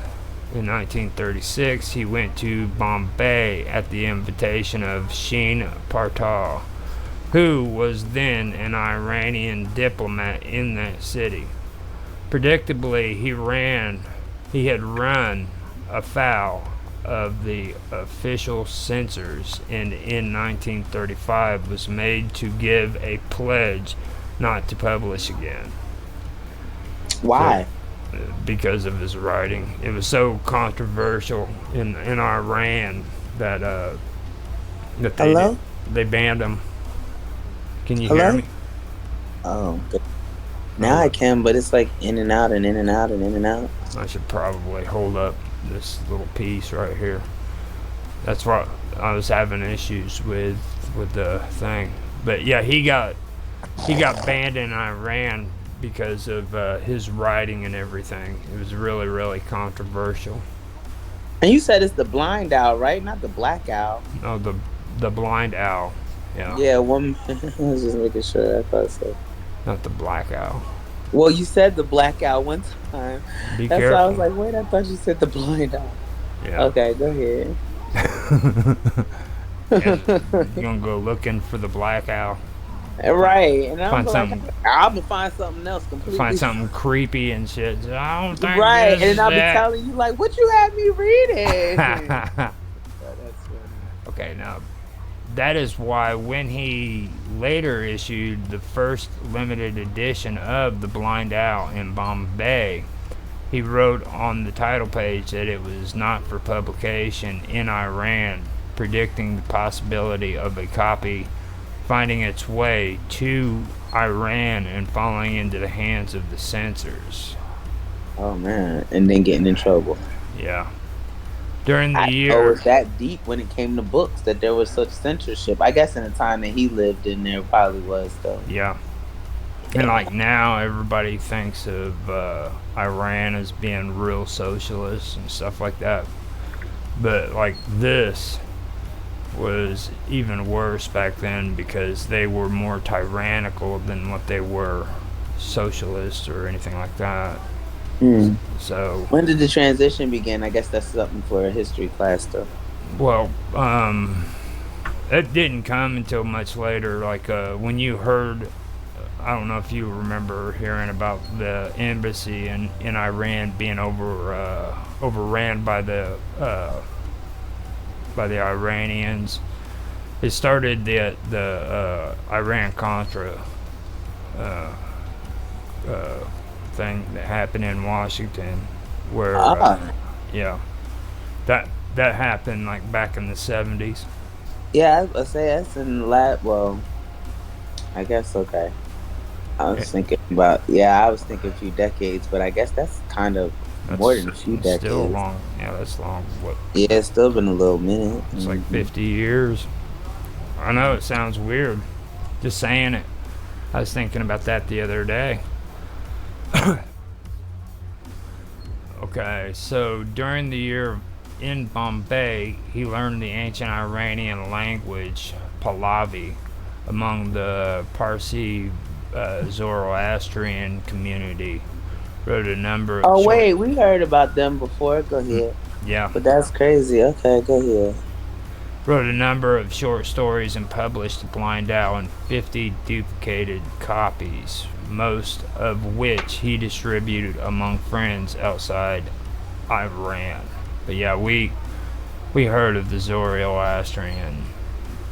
That's what we were talking about the other day. Yeah, literally just a few days ago. Mm-hmm.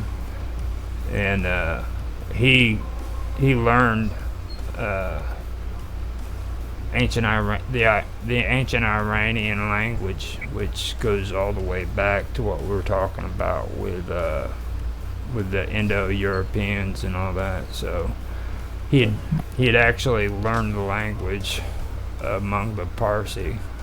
Zoroastrians today are the Parsi, and they're still around. They're just not as popular as what a lot of the bigger religions are. Hmm. So he I wonder was. why that is. I guess it's just probably because of more stricter practices. So it's probably something that is not as widely utilized. Well, after after the Arab invasion, the Muslim beliefs in that area became more dominant, and they still allowed the Zoroastrians to worship and stuff, but slowly as time went by, their beliefs or their followers dwindled. You know what I mean? I see. So it, and a lot of the issues that go on in the Middle East today is usually because of the Persian influence from Iran and those areas compared to the hardcore Muslim beliefs from Saudi Arabia. You know what I mean? Mm-hmm. So you got two factions that are fighting amongst one another. So, but that's because one group doesn't like the idea of the Persian influence being within the Muslim beliefs. So that's kind of what that's all about. But isn't it like they're right next door to each other? Yeah, and I mentioned it in chat too the other day with Mark. You know, I mean, you got to realize these factions over there aren't buddies and friends. You know what I mean? They're all not just Muslims holding hands singing kumbaya. Right, they're really you in know? competition with each other, right? Yeah, there's belief systems within the Muslim beliefs that are conflicting with one another. So you can't say that this faction is going to side with this faction and this, you know, because that's not how it works in the Middle East. Yeah, that's idealistically, but that's not actuality. I got it. Right. So now when he was back in Tehran in September of 1937, although he had returned with great reluctance and simply because he did not feel justified to continue to depend on his friend's hospitality in Bombay. In 1939, he joined the newly founded Office of Music as an editor of its journal, Majalaye Masiki, the music magazine.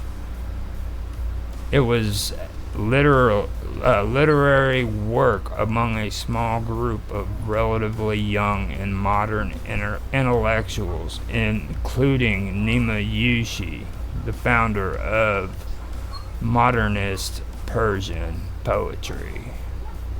He might well have regarded that as the most satisfactory post he ever had.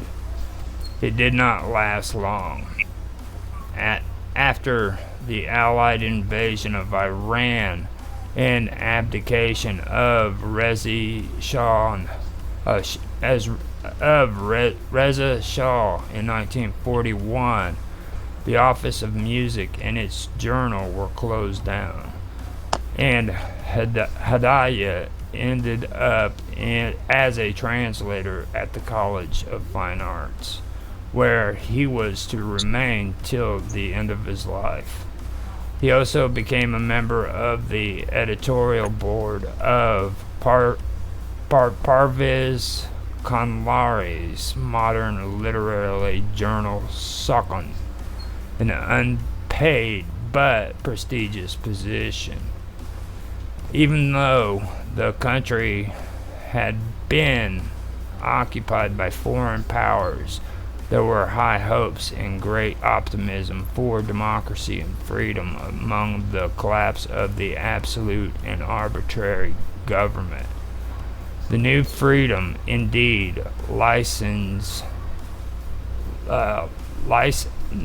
the new freedom indeed license resulting from the Reza Shah's abdication led to an intense political, social, and literary activities. The modern educated elite were seven centered on the newly organized Tuda Party, which was then a broad Democrat front led by the Marxist intellectuals. Although by the end of the 40s it had turned into an orthodox communist party. Hadayat did not join the party even in the beginning, but had sympathy for it and had many friends among Tuda intellectuals.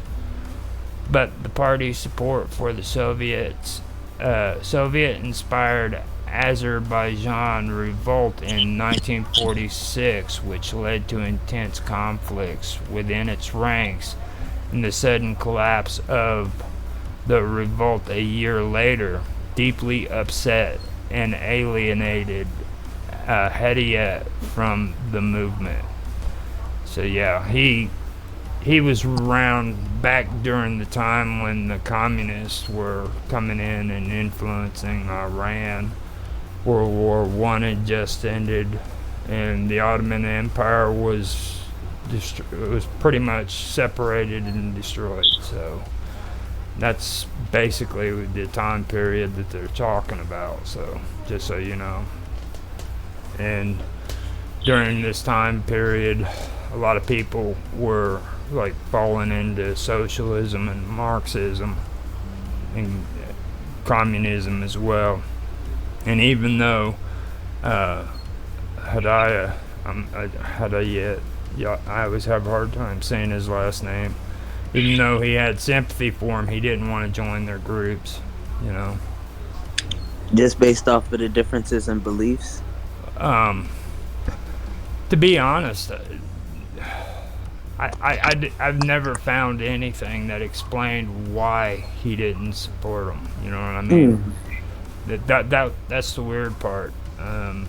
But he never joined their parties and everything. I don't know what the purpose was behind that. And it Just wasn't his cup of tea, maybe.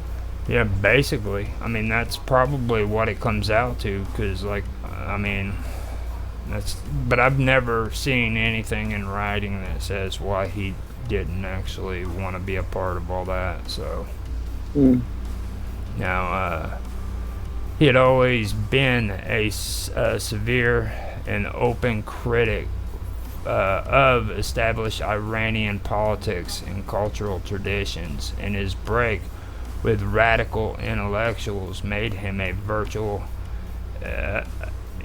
immigrant in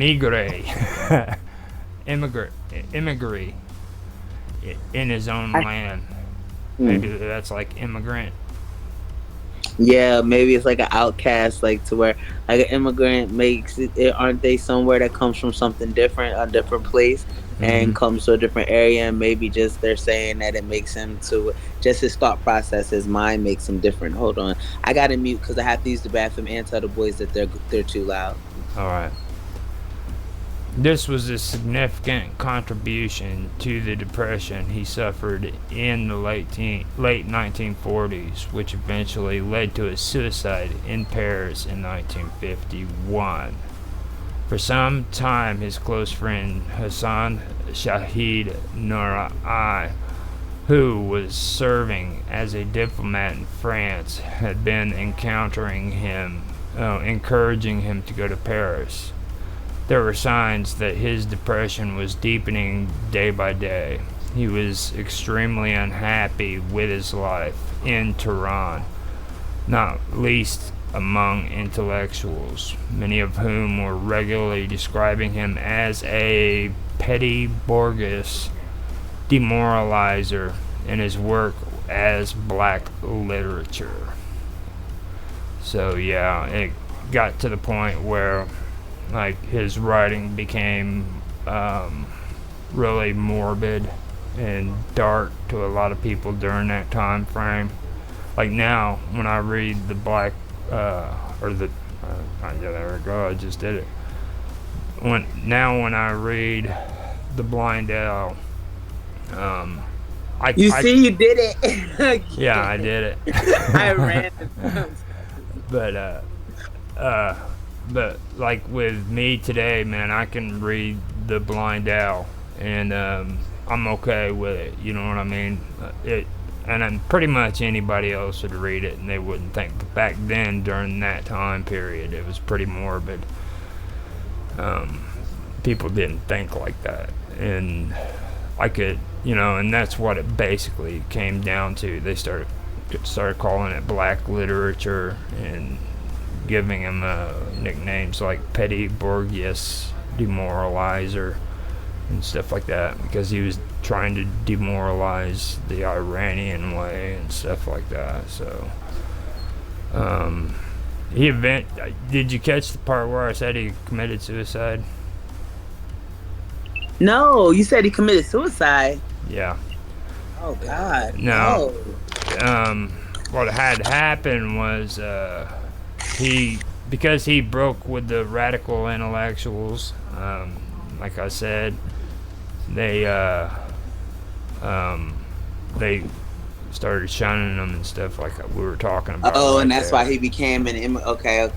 And I felt like an immigrant in his own land. Yeah. Yeah, and this is what significantly contributed to the depression that he was suffering in the late 1940s, and eventually it led to his suicide in Paris in 1951. So, Wow. Does he leave a note?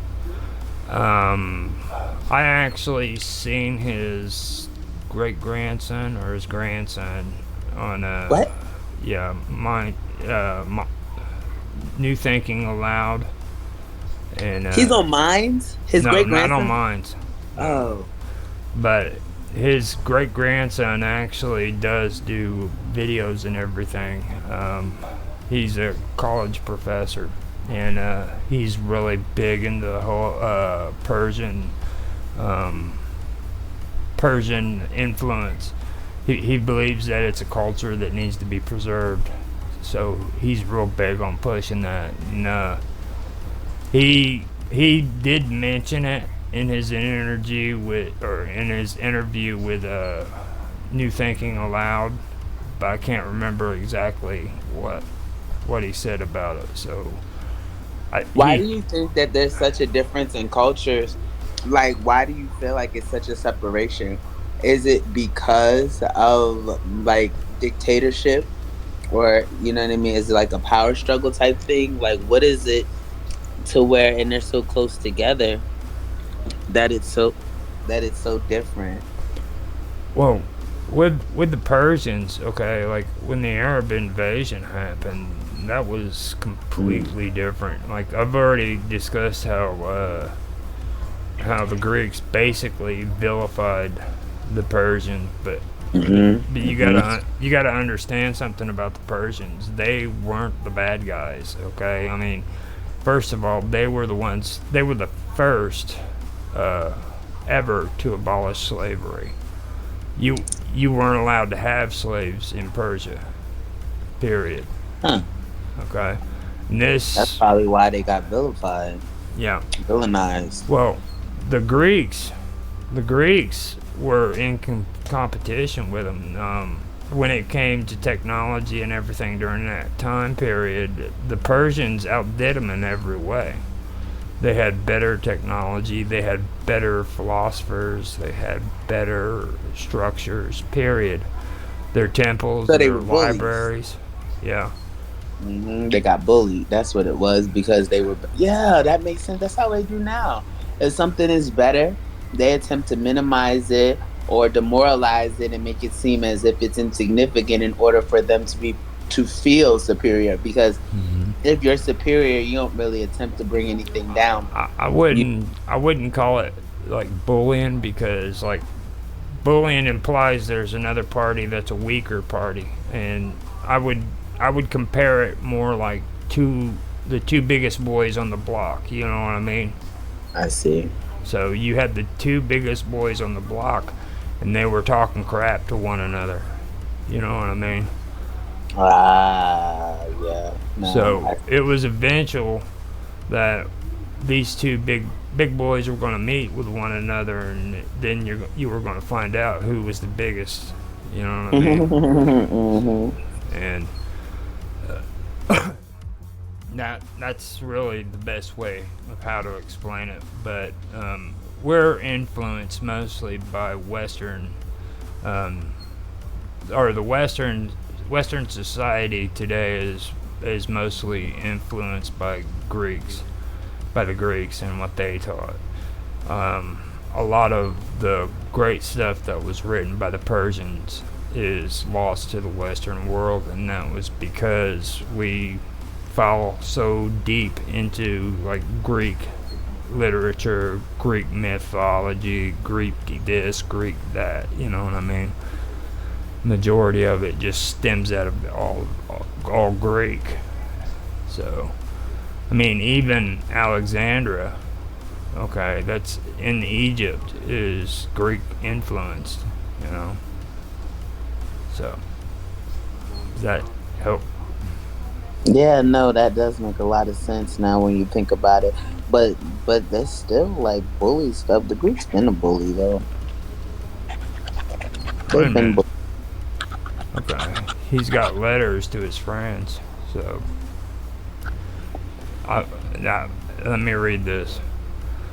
Through his letters to his friends, one may observe, not far underneath the surface, his anger and despair, his acute sensitivity, his immeasurable suffering, his continuous darkening view of his own country and its people, and his condemnation of life.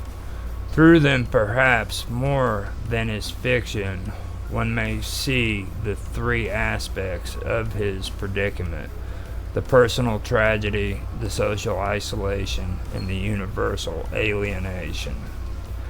In a letter which he wrote in French to a friend in Paris 4 years before his last visit, he had said, "The point is not for me to rebuild my life. When one has lived the life of animals which are constantly being chased, what is there to rebuild? I have taken my decision. One must struggle in this cataract of shit until disgust with living suffocates us." Damn. What do you think That about sounds pretty much like the suicide note right there. I No, mean, this he was might have four just been having a years. regular combo, but it This was definitely four sounds years suicide. before his last visit to Paris. So it was Wow. like But you he. know what I've noticed too? People that start to feel suicidal, they give us hints Mm-hmm. beforehand. Like there's a girl who recently committed suicide on Facebook, and like, well, she didn't commit it on Facebook, but like they were talking about it, and like all her posts leading up to it, like for a few months, she was just like, "Look, I can't do this anymore. It's too hard to do everything by myself, and no one knows." Like I think that's crazy because he's basically saying life is suffocating me. I feel like I'm being chased by meaningless nonsense. Like basically the stuff that is telling me to stop has really no real purpose, and it's making me feel purposeless, which makes so much sense because when the purposeless starts to suffocate you or surround you, you start feeling like you're worthless. Because I mean, I've been there, like where stuff that's less than me has been attempted to make me feel like I'm less than. And I mean, if it was not for a strong mentality, and shout out to my kids for having strong mentality, please, I might not have been here anymore because Mm-hmm. it starts to become overbearing when things that you know is less, like I said, is less than attempting to Mm-hmm. make you feel like you're the lesser than. And I mean, it becomes to a point to where fine, you can have it. But that's crazy. Like you said, that was 4 years or 4 months. 4 years. Wow. That's yeah. Wow. That's that's what I was thinking. I was like, I mean, if it was 4 months, I could understand, but like this is 4 years before he actually. That's pretty. So that means within 4 years he was thinking like that. Did he have any type of other acts or indications of? Well, it's in his writing. I was reading a little bit ahead right here, and I can like in his writings he has a couple of clues too. Okay, I'll just start reading this. Now, in Paradise 8 Lost, Reverend Father Gabriel tells Adam, despair and die, or words to that effect. I am too disgusted with everything to make any effort. One must remain in the shit until the end. Ultimately, he called the cataract called the cataract of shit proved to be unbearable for him to remain in it till the end. Hedayat's fiction included novels, short stories, drama, and satire written between 1930 and 1946. Comprises Parvin Dr. E. Susan, Parvin the Sasani Girl, which is what that name is, Afsana Ye Afranish, and that means the legend of creation, Al Bithabt, Al Ashlamia, Ila Balid Al Afranigia, and that means Islamic mission to the European cities. Zinda Bagur, which is buried alive. Oh my gosh. And that's how And he felt, feeling mm-hmm, buried alive to where you feel like everything is just all on you and like you're here. Like I'm telling you, I've been feeling like that. I have been feeling like that recently. Like when I kept telling you I don't want to do this anymore and I'm feeling like I'm just done, I'm done. Like those thoughts. And I think it's crazy because even Bob Dub was saying, like with her baby when she committed suicide, like and her baby was coming through and she was saying like the reasons, like yeah man, I feel like it's like a war on our mind where people are attempting to control, quote unquote, our consciousness and have us feel like we're inferior and they are more superior, and as a result it makes people feel consumed, yeah, feel buried alive, and like mm-hmm. they, yeah, no way out, and they end up killing themselves. Yeah. It also makes me kind of wonder if, like, these movies that came out, Buried or Alive, was inspired by this. Yeah, You know, influence. Yeah. I don't know if you ever watched those or heard of them, They're but like shows. They're little like shows. Have you mm-hmm. ever seen? Oh my gosh, what is the name of that movie? And it was about a woman that she was very rich, and they buried her underground, and there was this large like tube thing. I want to feel like it was like the president, but it wasn't the president. It was something else. Like she was really, really, really, really rich and powerful, and they buried Well, her alive. yeah, it was the president. I know what it was. What's his name was in it? Where she was the last president's wife. Yes, and they had her buried under the ground, and they Mm-hmm. had like this huge tube that would come out of the ground so she could breathe only. But like, Yeah, yes, I remember you know that what one. I'm talking about. That's insane. Like, yeah, this has been happening for a long time. Now, he also wrote Anaron, which means non-Iranian, Mizyar Se Katrakun, Three Drops of Blood, Alavier Kanam, Mistress Alavier, Soya Rashan, Chiaroscuro, which Carrasquero or something like that. I don't know if that's even English. And then Vava Sahab, which means Mr. Bow Bow. Buff E. Kerr, which means the blind owl. You sure it's not the black owl? No, I'm just I even caught myself the last time I was. You were like, wow, I am saying the black owl. I heard you. That's why it was funny. The moment I said it, I just like, wow, I just said I it. am saying, yeah, because you said it the one time and then like I went back. I was like, it's a blind owl, right? And you're like, yeah. I was like, oh, I thought you were saying a black owl. And then you said it again and then you caught yourself. I was coming from where the boys area is telling them like in the hallway, trying to tell them like to quiet it down because they were getting excited. And it was like the sound was seeping. And so I was asking them to calm down. And I had heard you, so I was running back to the phone to tell you, like, wow, you just... And you had caught yourself, too.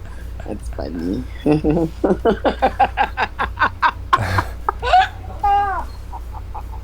Oh, man. The black owl. No, go ahead. Go ahead. Oh, my God. It's probably not supposed to be as funny as it is, but in my mind, it's just like hilarious to me, especially when I'm thinking about like the black owl. Now I'm picturing like this huge gigantic owl, like life size, basically 6-7 foot tall, and it's an owl and it's black and it's just like looking at you like you're gonna be compelled to write a story about a big black owl now. You know what's so crazy is I start stories and then I stop. There's someone hacked my computer. I had like 3 chapters written of a really good book. It was amazing. It was about a girl named Kat and there was a car accident. It was really cool. And like next thing I know, it was gone. I have no clue what happened to it, but excuse me, I get kind of discouraged when stuff like that keeps happening. I'm like, I'm not writing anything else anymore because it's like someone's coming in from the back end and taking my stories and then probably writing them for themselves. And go, oh, I can use this fan. I'm like, I'm so hot and I can't turn the fan on because it's too loud. But I forgot this one you said you don't hear. Okay, go ahead. I'm listening. Now, he also wrote one called Sapinge, and that's the lunatique, both in French. The lunatic? Yeah, basically, lunatique, which would be lunatic. That's wow, he really was feeling it. I wish I could go there. What's his name? Say his name completely again. I'm see if I can channel him later tonight. Sadek Hadayat. Sadek Hadayat. Okay, I'll if do you have it written in chat somewhere? Sadek I can type it in. Yeah, there. if you put it well, in actually, your chat, it's in my it's in the topic that I wrote in the chat. That's what I was thinking. Yeah, because you usually put what we're going to talk about. Okay, I go straight to the Jitsi and just click the link. I don't really. Yeah, right. So that's cool. I'll see it later. I want to see if I can talk to him and ask him what was going on. That was some centuries ago, or about a century, at least a little bit more than a century now. It's getting there. It's in the 30s, I believe. Yeah, 1935. In the 30s when he passed, right? But wasn't it 18? Oh, he passed in 1930. So we're about 7 years off from when he passed away for it. Now he wrote Saji Valgard, which is the stray dog. Haji Aka. Davi or Saji? Saji. It's SAG and then /E. Saji. I'm watching a show about a lady whose name is Savi. Have you ever heard of the series Manifest? That's a really good series. You should watch it. I think you'd like it, especially since we deal with conspiracy and strangeness. It goes great with strangeness, but there's so many real points in there. I don't know. It's something you might consider engaging with, indulging. Yeah. No. Haji.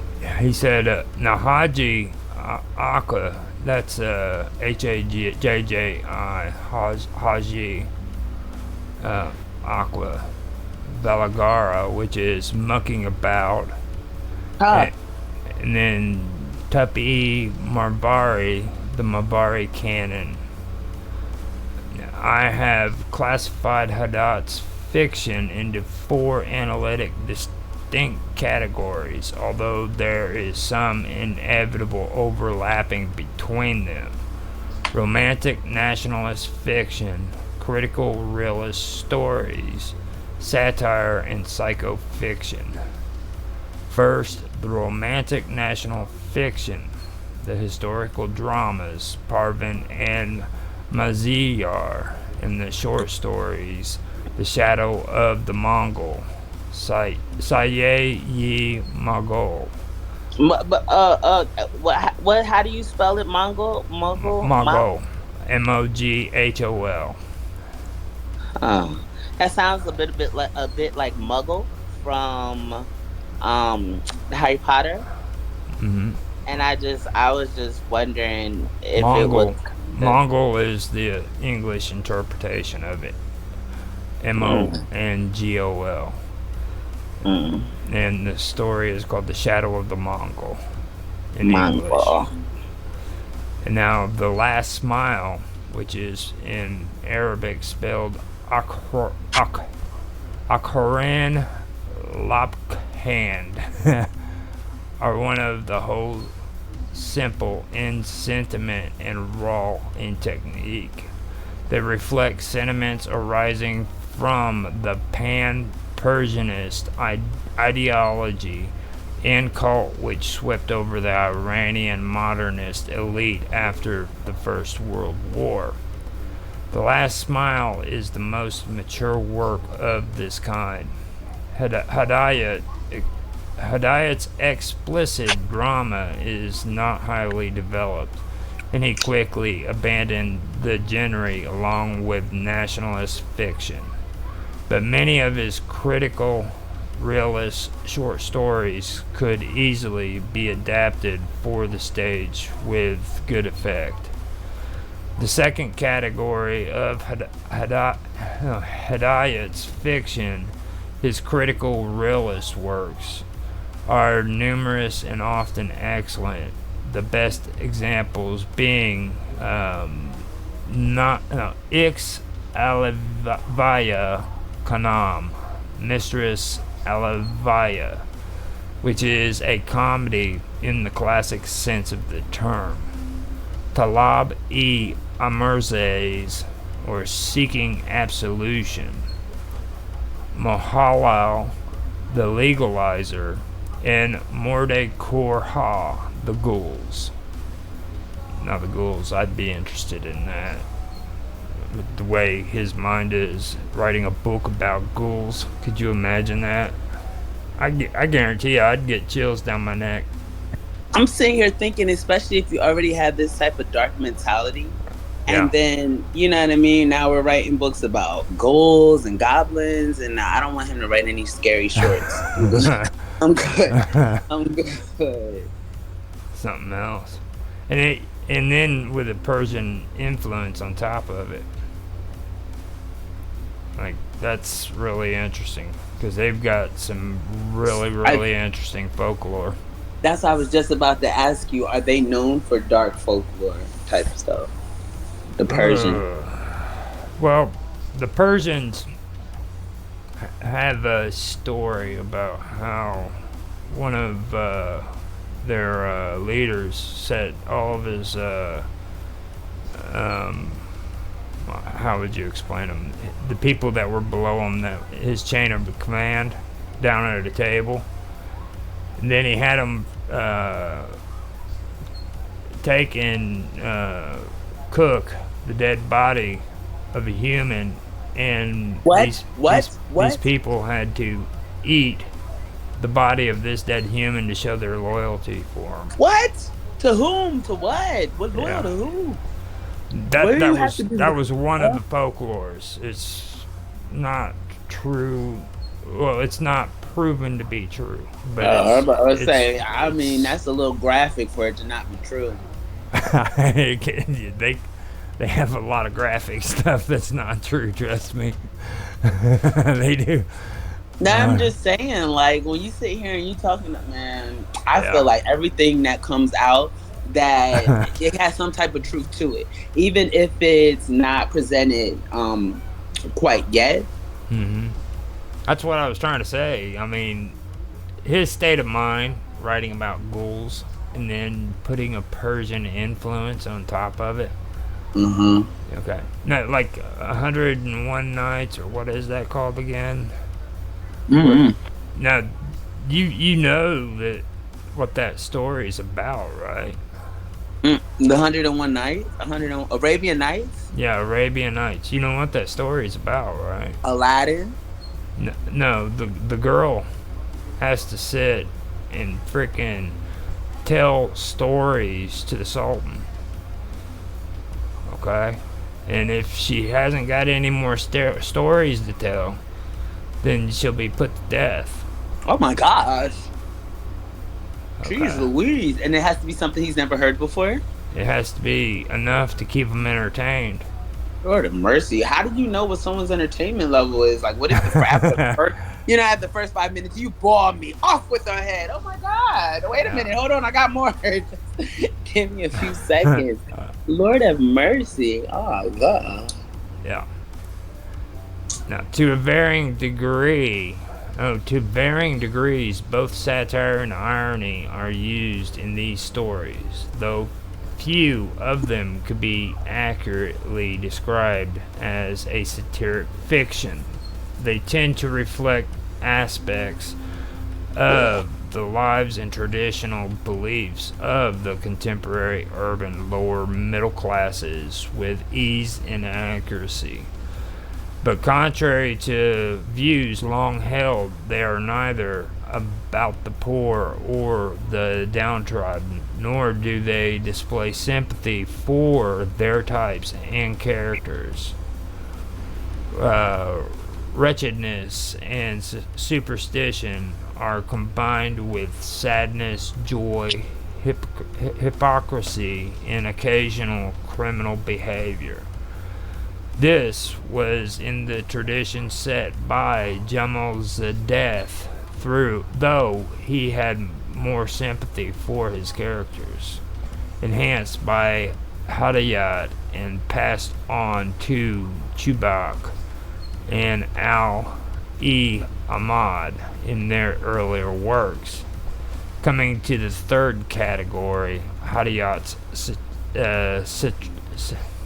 satirical fiction is rich and often highly effective. He was a master of wit and wrote both verbal and dramatic satire. It takes the form of short stories, novels, as well as short and long anecdotes. They hit hard at their subjects, usually with effective subtlety, though sometimes outright lampooning, denunciation, and invective revealed the depth of the author's personal involvement in his fictional satire. Haji Aqua is the longest and most explicit of Hadayat's satires on the political establishment. Superficial appearances and critical propaganda notwithstanding, it is much less a satire of the ways of the people of the bazaar and much more of a merciless attack on leading conservative politicians.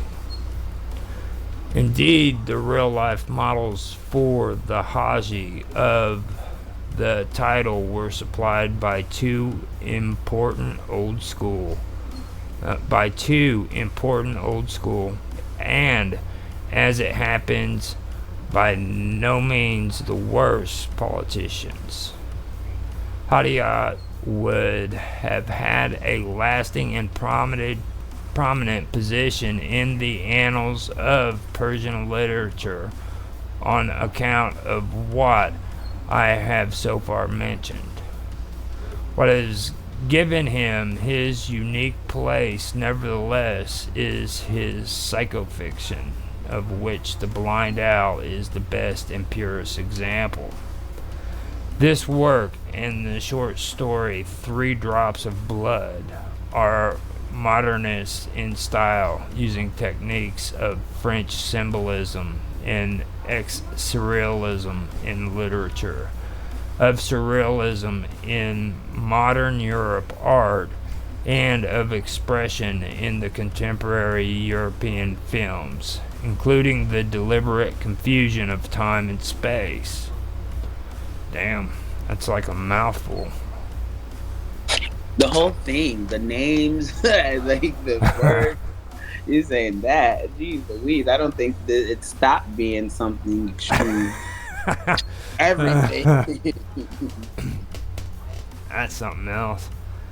Like, it's making me really want to freaking read The Blind Owl again. And how long ago has it been since you read it? I actually did an audio reading. I narrated it. Nice. I've got it on my storytelling already. It's in one of my playlists, I'm pretty sure. So, my reading isn't all that great, but I think it was pretty much English.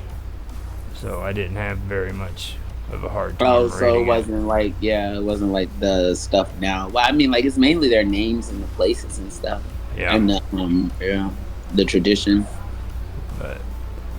But the most of other psychofiction stories, e.g., Zindelbera Gur Buried Alive, Oroksak E Pushed E Parda Puppet Behind the Curtain. Now that's going to be interesting. Puppet Master kind of stuff, I bet. What do you? Oh, Puppet Master, yeah. Puppet Behind the Curtain is the name of it. Huh. So that's something that I might check out too. There's a couple of them in here that I might actually look at because I've already done Blind Owl. So that Buried Alive, that might be a good one too. I wonder if they take the shows off of that. That's probably what I was thinking. That's what I was thinking they probably do. Yeah. And then this one, it's called Bombast, and that means dead end. Now back then, what's he talking about? Because Cars, I don't think even came out. So he came out with a book or a story called Dead End. And in today's world, you'd think dead end, you'd relate that to a car, but like this was back during the 30s and stuff. Well, they had cars. See, when I hear dead end, I feel like a standstill. Like, yeah, I only relate dead end to vehicles when I see the sign on the streets. Any other time, it automatically feels like a stop. It just sounds and seems like, you know what I mean? A point to where we can no longer continue. Then we have Tarek Kana, which is Dark Room. David E. Gosposh, David the Hunchback, and the Stray Dog. Use realistic techniques in presenting psychofiction stories. That's probably something I messed up on. The appellation psychofiction, coined by myself in the 1970s to describe this particular genre in Hadayet's literature, does not render the same sense as is usually conveyed by the well-worn concept and category of the psychological novel. Rather, it reflects the essentially subjective nature of the stories, which brings together the psychological and ontological and the metaphysical in an indivisible whole. Hadayat's psychofiction stories, such as 3 Drops of Blood and Buried Alive, are macabre, and at their conclusions feature the deaths of both humans and animals. Most human beings are no better than rabble, and the very few who are better fail miserably to rise up to reach perfection or redemption. Even the man who tries to kill his nafs to mortify his flesh or destroy his ego. In the short story, the man who killed his ego ends up by killing himself. That is, not by liberating, but by annihilating his soul. Women are either lakata, harlots, or they are ferishta, that is, angelic apparitions who wilt and disintegrate upon appearance. Though this is only true of women in the psychofictions, women of similar cultural background to the author, not those of lower classes in his critical realist stories. As a man born into an extended family of social and intellectual distinction, a modern as well as a modernist intellectual, a gifted writer steeped in the most advanced Persian as well as European culture, and with a psyche which demanded the highest standards of moral and intellectual excellence, Hadayat was bound to carry, as did an enormous burden which very few individuals could suffer with equanimity, especially as he bore the effects of the clash of the old and the new. And the What does equanimity mean? Equanimity. Hmm. Equanimity. No, could suffer the equanimity. That's actually a good question. We could do that since this is about stories and writing. We can find out real quick.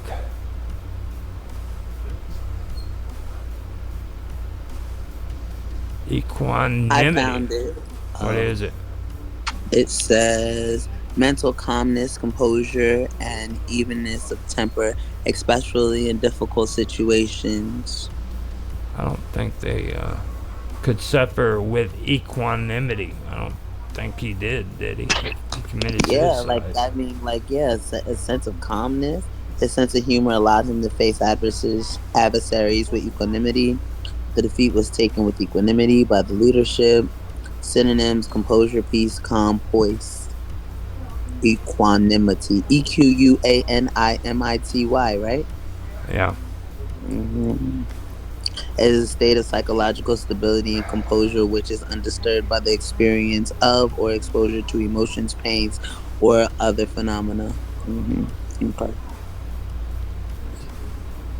Especially as he bore the effects of the clash of the old and the new in the Persian and the European, such as few Iranians have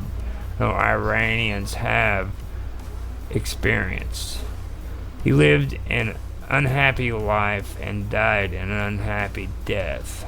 It was perhaps the inevitable cost of the literature which he bequeathed to humanity. Hamakotosian, St. Anthony's College, in the Oriental Institute, University of Oxford, June 2008. Bibliography: Michael Beard. The Blind Owl as a Western Novel. Princeton, New Jersey, Princeton University Press, 1990. Nasser Pekdaman, E.D. Sadek Hadayat, and that's about it. And that goes basically into the hashtags. I'm not going to read off all of it down there below. That's just the ending part of the story that they usually put out, like the branding and stuff. So Yeah, no, I understand what you mean. Like the citing of the sources and where you. that's one of the, like I said, it was something that I felt I needed to do because there's a guy that does his own show, and it's called New Thinking Aloud, and he puts a lot of interesting people on there. And later on, I can tell you uh, who it is, who's his or his grandson, Okay. and let you check out some of his interviews and stuff. You know, he, especially the one where he talks about his grandfather or his I was just uncle. about to ask you, does he talk about him at all? Yeah, he mentions him. He remembers him back when he was a kid, which I don't know. No, maybe. I don't know if he does or not. He remembers stories of him, I think, is what it was. But Oh, okay. I was about to say, well, this guy got to be super old, ain't yeah, because like he committed suicide. What was it? 1935. he? 1930. You say, yeah, 1935. Oh, wow. Okay. So we Yeah, got about 12 more years for the decade. yeah. So, that's. I read. So far, I've been able to do the blind down. I'll tell you what. You read that one, and you'll know what I'm talking about. That's just Yeah. weird. You get an insight on how this man thinks, huh? Yeah, it's I read that book, and I mean, there's a part of you where you're just glad it's over, but Huh. then Wow. but then there's another one. There's another part of you that says, "Wow, I cannot believe I'm reading this shit." All the way through, and then when you get over, Yeah, it's like, okay, at least that's done. That's yeah, crazy. and like I mean, like you can feel the suffering. You know what I mean? You can tell how this guy's mind's thinking while you're reading it. You can tell he feels some type of way. He's going through pain. I wonder what's so difficult about people to understand that. Like, you know what I mean? Like, what to where people can see someone suffering and they induce more. That's been my experience. Mm-hmm. You tell people about your suffering, they kind of enjoy it and they'll do more for you. They're like, "Oh, really? You're suicidal? Here's a gun. Look what I just bought from the store. You like it? It's shiny. Yeah, See what happens when you pull this trigger if you put it up to your face." It's like, wow, thanks, guy. yeah. Yeah, man. People hear people suffering and they kind of usually mock it. I'm the type of person that I'd probably see something like that while he's alive, be asking him a whole bunch of questions. He's like, I don't want to go to counseling. Like I was just saying, you're starting to concern me. Yeah. And then it says that he had a horrible life and a horrible death. It's like, whoa. Well, like Walt Whitman, when we were talking about him. Yeah, and they thought he was gay, and there was no real. Well, I mean, like when he died, okay, he died freaking in pain, and I don't know if he wanted to do it on purpose, but in his obituary, freaking, he had the person write that he died a horrible death, excruciating death. Oh my gosh! You know, I'm like, are you serious? Right, you want people to think this about you. That's insane. Well, with Walt Whitman's personality and his sense of humor, I mean, he had a weird sense of humor. So Dark humor, but he didn't die from suicide though. no, he died from old age, but he had to go through a lot of pain before he died, apparently. So,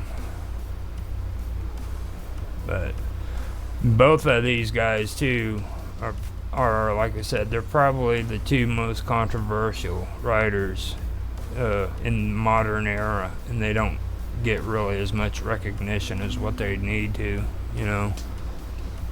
And sometimes that is, like, especially if you're looking for recognition and it fails to be given to you, Yeah, sometimes that can cause a whole different type of depression too, as well. That's why you should never, ever look for from towards the outside to fulfill the inside. yeah. But with Walt Whitman too, with him, the reason why I say he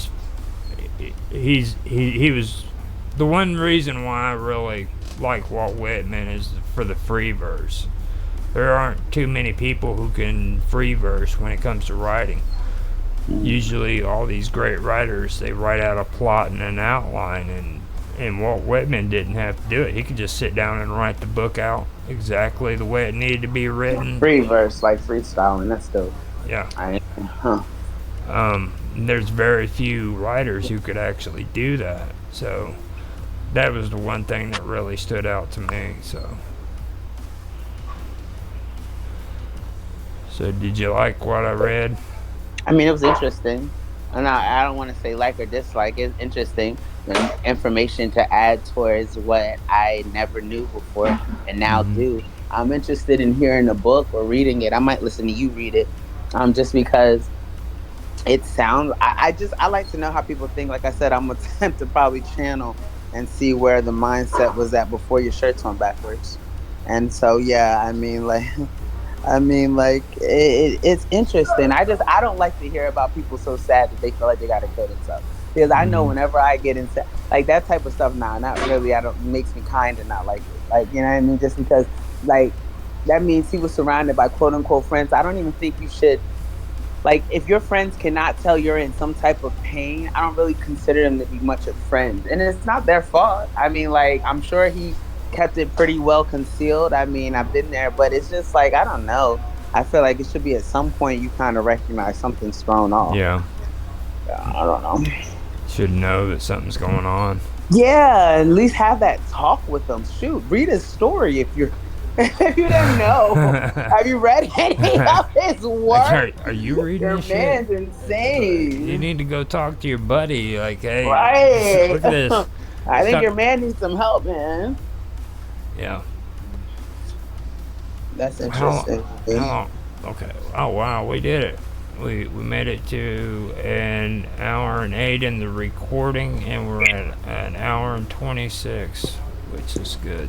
Which I usually go according to the recording, because that means that's the actual footage. You wanna call it quits now? Yeah, we were going to get ready to head out. So yeah, that sounds good. I appreciate you, and I guess tomorrow we have history, right? Yeah. We have history. History's tomorrow, so we'll do ancient history. We're going to start out with the Canaanites tomorrow too. Okay, cool. And we were already into them a little bit. Yeah. Now we'll dive deeper into it and focus on the Canaanites. So I will see you later, okay? All right, have a good night. Be safe. You too. Thank you. Thank everybody for showing up, and I will call it quits on this video. I hope you enjoyed. If you have any comments, please leave comments in the comment section, and have a good day. Hello everybody, and welcome back to Live with Roger Hanson. Today's topic is on conspiracy. This is an interesting conspiracy, though, because we're going to be going into the conspiracies that concern aliens, UFOs, abductions, specifically Phil Snyder, and the story behind the secret space program. So, with that being said, I'm going to introduce Karma, my co-host, and Mr. Robot. Hello, guys. Hi, everyone. So, Hey guys. So today I've actually got Mr. Robot on here. He's got a lot of information on this. So if you want to put out some information for the first between 10 and 20 minutes, do as much reading as you can so that we can avoid the big C, you know what I mean? So later on after that we can do video footage and stuff, okay? Okay, I'd also like to have a little chat about where you and Karma first heard about the secret space program, and tell our own little backstories. All right. Do you wanna start? I can get in there and do it too. Oh yeah, after that. I could start. Okay. So, let me think. The first time I ever heard about it, I'll try and pull up the video later, but Lawrence Gardner, he wrote a lot about like the Grail Kings and stuff like that, like way back in the 90s or something, and he had a video out on the secret space program, and at that time I was still a very normal person, and it kind of I've kind of like bookmarked it in my head, but I didn't really think about it that much. And even before that, when I was like a little kid, my dad used to like talk to me about the potential of life out there in space and stuff like that. But I didn't know until later on why he was doing that.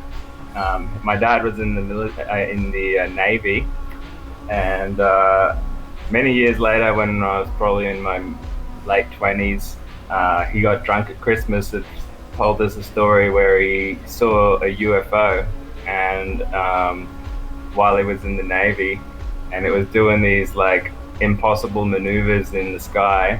And my dad is a straight edge person, never talks about anything weird or out of the ordinary or anything like that. So that was a very big surprise to me.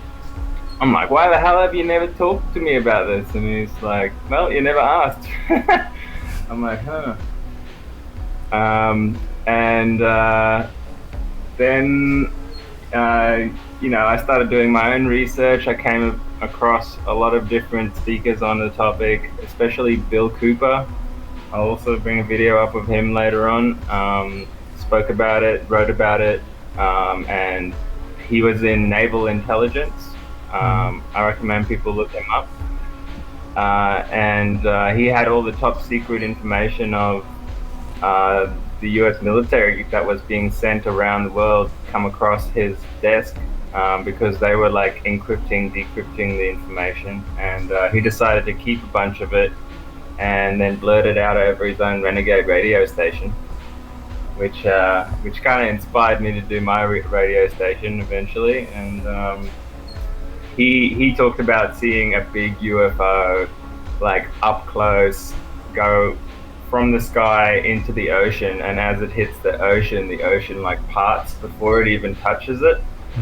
So there's some kind of like magnetic field around it, and then the ocean just like closes behind it without a splash, stuff like that. And then later on, I came across the work of Corey Goode and Wilcock. What was his name?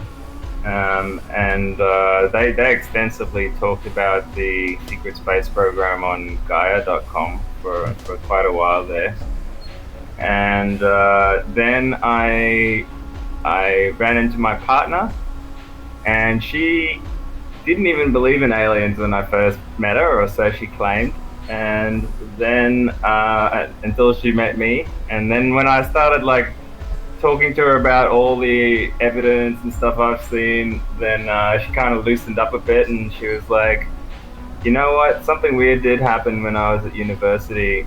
She I don't know, was doing some kind of research paper and was going through the library in Toronto, Canada, and she found these old research papers from the MK Ultra days, and she was reading them, and like they were these reports on like how these psychiatrists were experimenting on these people, and they would refer to them as him or her. And then she reckons she found some research papers that said it instead of him or her that they were experimenting on. And she reckons like her computer, like as soon as she like was accessing that database, her computer just like seized up and like basically caught on fire. The whole thing blew up. That's crazy. I'm like, interesting. So yeah, that's all I'll say for now. But that was my kind of intro to it all. Carmi, do you know anything about the secret space program or anything like that? I've watched a few documentaries, yes. Not anything I'd like to elaborate on at the time, but yeah, I've watched a few documentaries in regards to it and in the stuff that we've talked about. Not anything specific that I'd like to elaborate on currently, but... Now, how long have you known about the secret space program? Probably a few months. It's only been a few months. Well, besides the one that they said that Trump allegedly started, but he didn't start it. I know that. It was supposedly him that started it. It was supposedly him that started it, but it wasn't him that started it. It was present before. Actually, I want to say that it was Kennedy, but I could be wrong. Jaffe actually had a show that one of the guys on there talked about it. Jaffe didn't talk about it, but there was a visitor that was on there one day and he talked about it Yeah. also.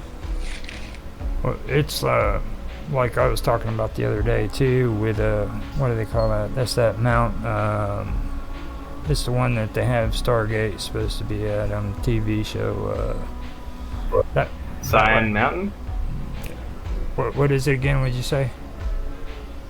Are you talking about Cheyenne Mountain Yeah, Cheyenne. or something like that? Yeah, like Cheyenne Mountain was originally set up and put together for the space program. It was like the Space Force that everybody tries to say Trump started putting together. They had that out all the way back whenever Cheyenne Mountain was put up. That was one of the main purposes of building that base, you know. So I find that kind of interesting right there. So now with And I mean, I've been there since the 40s, 50s, and when they started building all these deep underground bases as well, like they pretty much had this secret space program going by then too. Yeah. Now, with me, the first thing that got me involved in what it was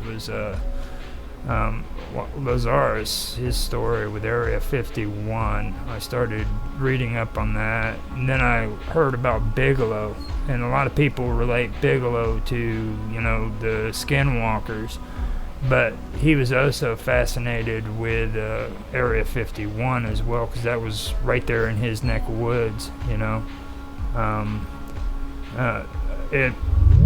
I learned about that, and then I learned about Dulcie, and I was already interested in Area 51. But when I finally got into it, it was when I finally heard the story about Phil, you know, and that is.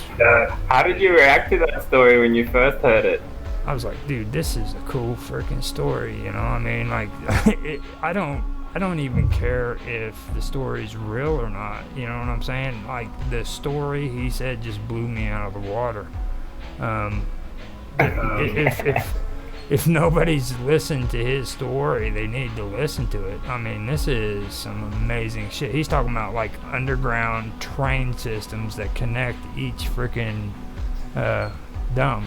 deep underground military base, you know, and it's supposed to be worldwide, not just here in the United States.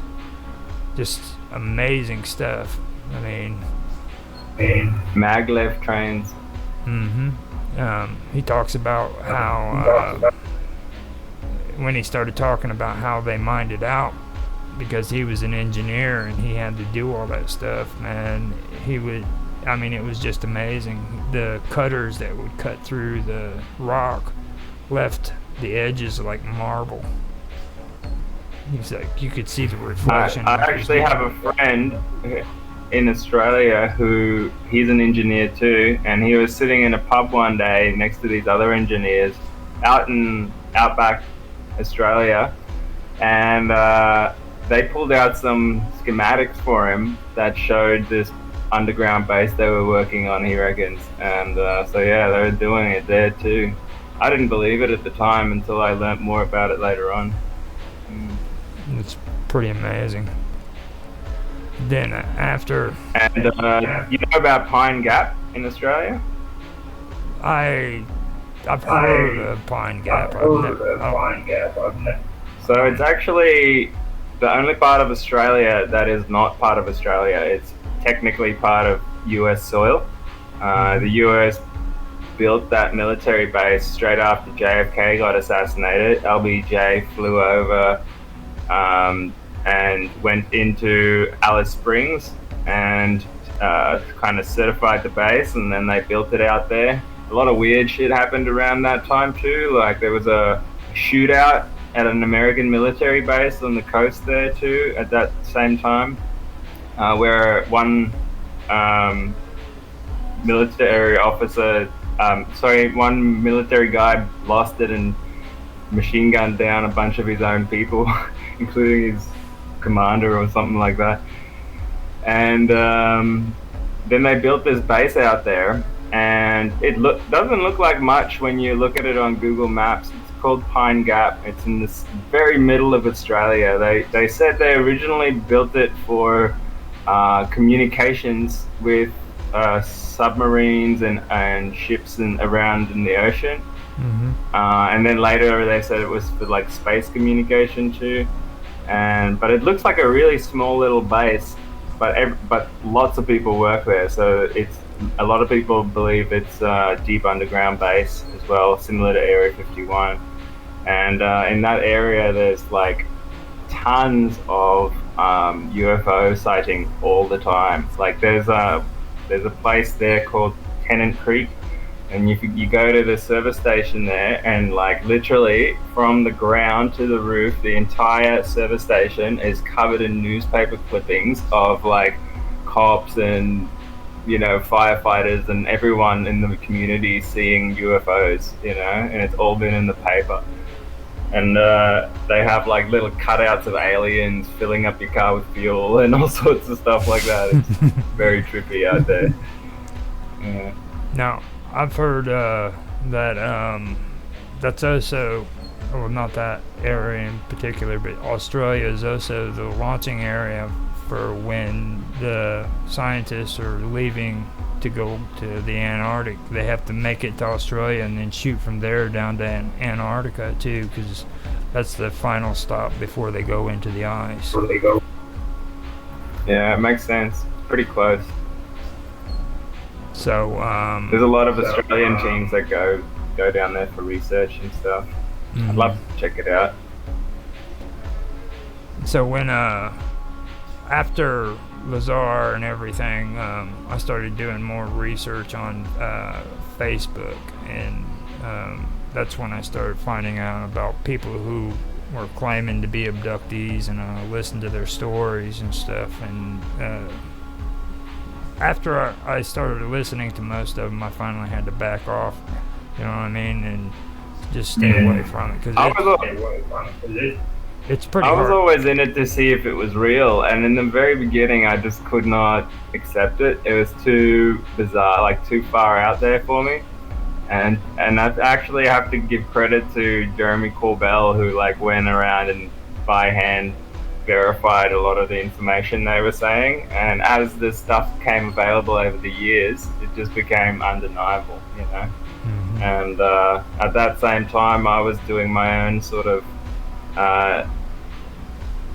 otherworldly explorations and meeting my own aliens and stuff like that. So my belief system relaxed enough for me to realize, holy moly, this stuff is actually real. I mean, it's disclosed now, but it's people still don't fully realize the scope of what this actually means. Yeah. So we've got about 15 minutes in, man. If you want to start talking about some of the stuff that you got, then we can do that. Now, do you have anything when it comes to the message from his ex-wife and all that about his death? No, I don't actually. I haven't heard of that part. I posted it up in the chat. I'm sort of wondering where we should begin with this story, because should we end with Phil Schneider and get a bit of like surrounding information first, or do you want to start with Phil Schneider? Well, I mean, I'm getting an echo somewhere. That's probably me. Okay. I'll turn my mic down. Okay. No, freaking when it comes to Phil Schneider, he's an interesting story and everything, but if you want to start out with some of your space program information. Roger, I might have to leave because I'm having too many issues in regard. I don't know why all of a sudden today your show is just giving me so many problems with like everything. My technology on my phone, my technology on my laptop, my technology on my boy's iPad. So if it persists and I leave, that's the reason why. I just was going to give you the heads up. If I drop off, it's because of that. Okay. Not because I'd like to. It's because I'm being intercepted and it's starting. The boys are doing homework and it's really annoying Men because, in like, Black. leave us alone. Yeah, she's been talking about that too. Like people are coming in and hacking into her phone and stuff. So, but Ah, if you want to, share some of your stuff, and when it concerns the secret space program, and then we can have a conversation about it. You know what I mean? And we go into Phil Snyder afterwards, because, like you said, it'd be probably best to have some reference to him. yeah, man. Sounds good. I'll do my best. So I'm gonna mute, and I'm gonna let you take the show.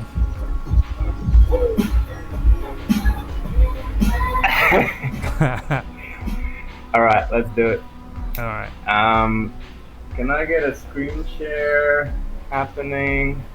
Yeah, you've got to do it though. Down there on the bottom, you got to do the screen share down at the bottom half. It's got so many tabs open. Let me just. Now, are you doing down a here. YouTube video or anything like that? What do you mean? Like, is it just a video or is it just a? I got some videos downloaded and I got some in my browser, but I Okay. think I've got most of them downloaded now. Okay. Down here where it says, where it says where you mute and unmute your microphone. Yeah.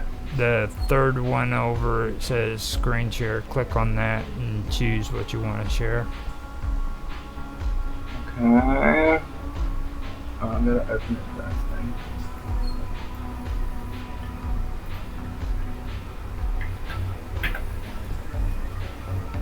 I guess I could just share the whole screen, but I'll do this one. Okay. Now we might not get no audio, so if you can kind of talk through it and explain what's going on too, if it happens that way. Okay. I hope you guys get some audio. It'd be cool.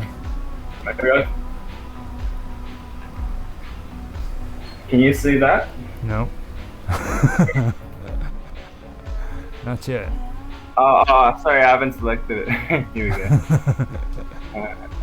And see, you're the techie between us, so this is kind of embarrassing. You know that, right?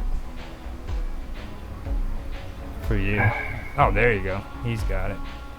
I'm muting. Okay. This might be in whatever order we come across it. Tell me if you can hear it. I can hear. Out of the dark night of ignorance and into the shining light of expounding reality. A population of citizens capable of critical thinking. Can you hear that, Roger? Yeah.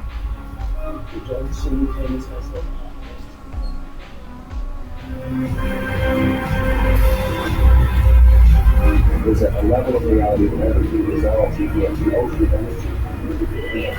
on series. Okay, so I'll just mention this guy first before. Tell me if my audio is too loud too. I'm just messing with the mic here. Yeah, see that Tony Rodriguez? This guy is called Tony Rodriguez, and his backstory is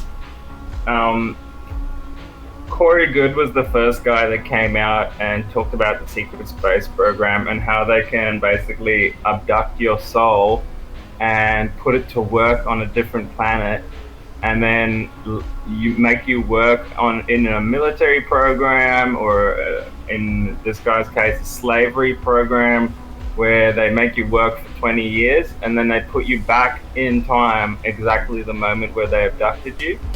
And Corey Good was the first one that came out with that information, and then this guy and another guy came out later on and sort of verified it by speaking about the same thing.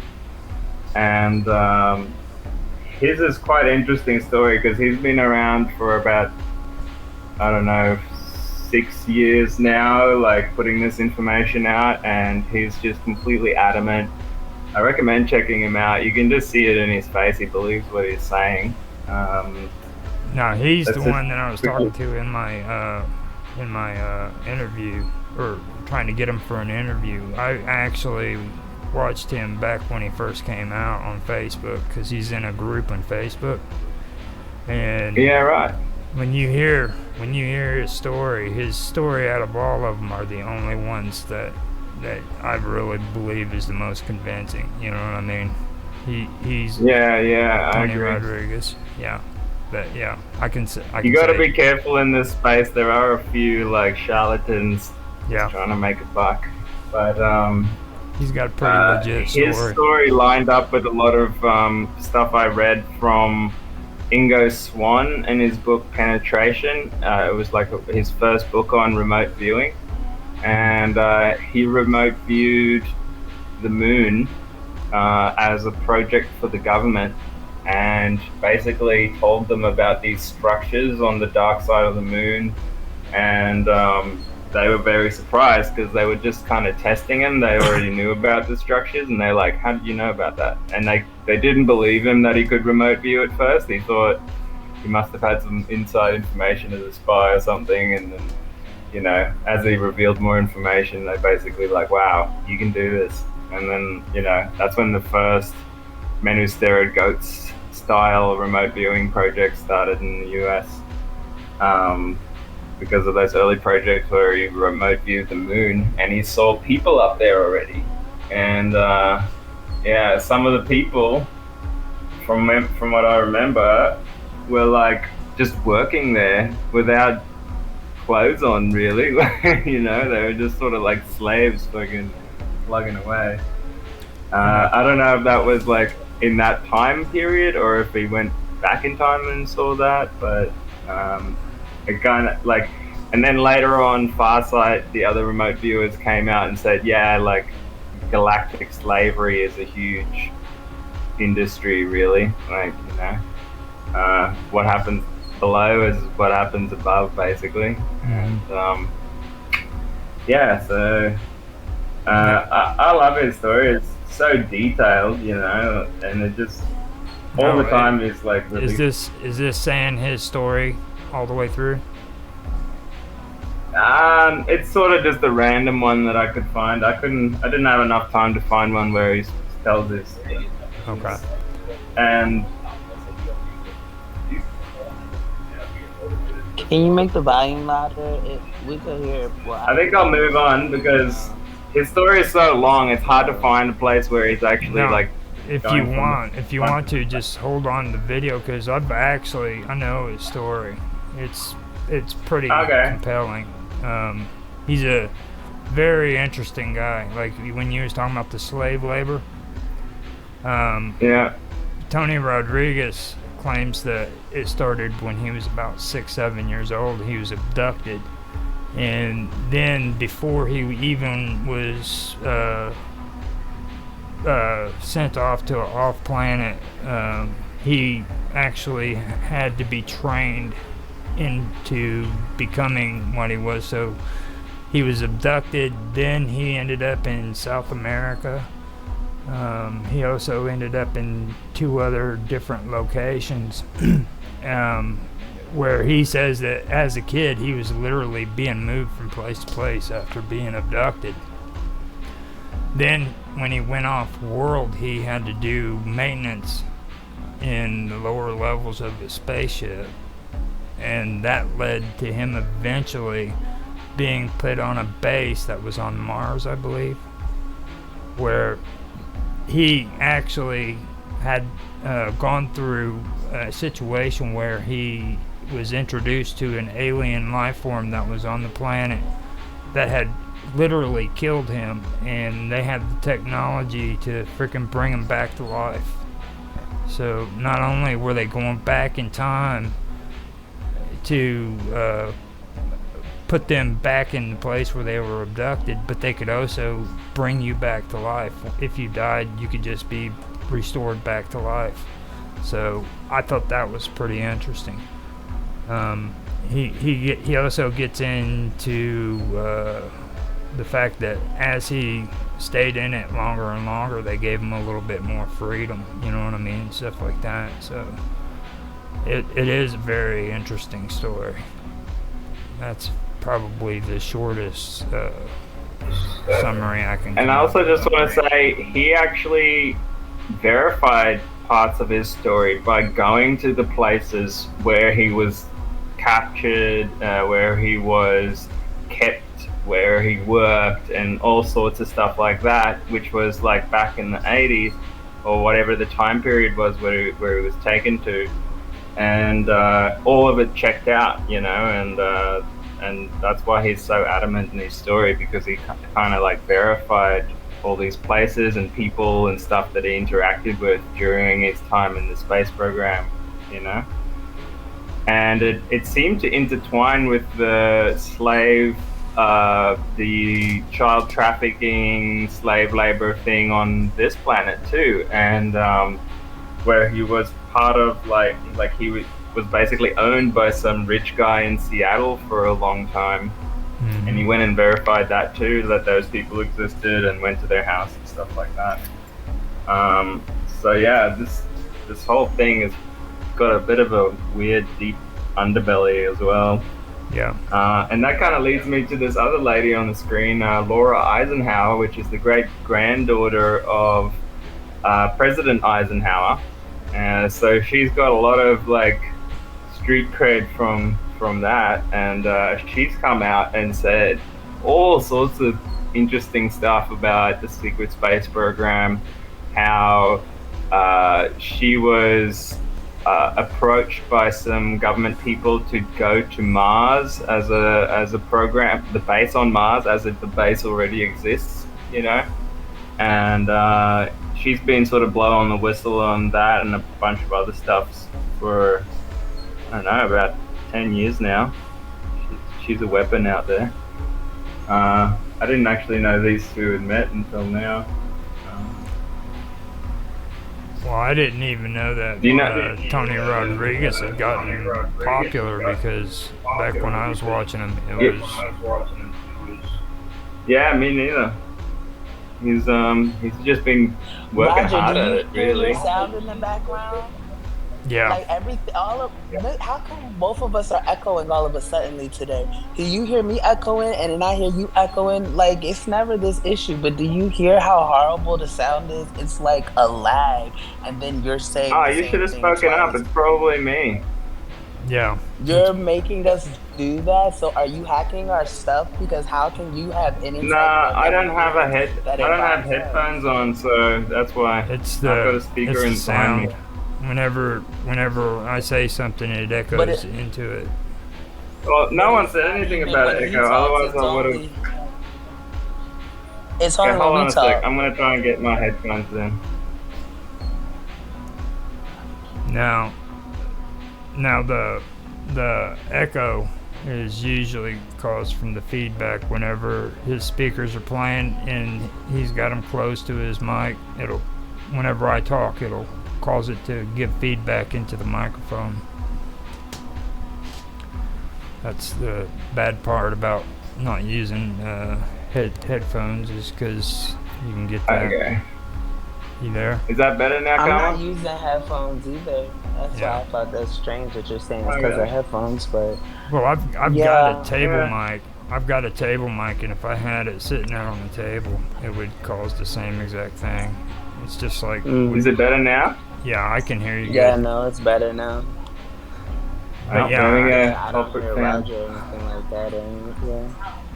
I didn't know he was as popular as what it seems. Like, he's getting really big interviews and stuff. So, like, when I was first seeing him, he was just in a Facebook group, and what's her name? Eisenhower's granddaughter, right? Yeah, Laura Eisenhower. Yeah.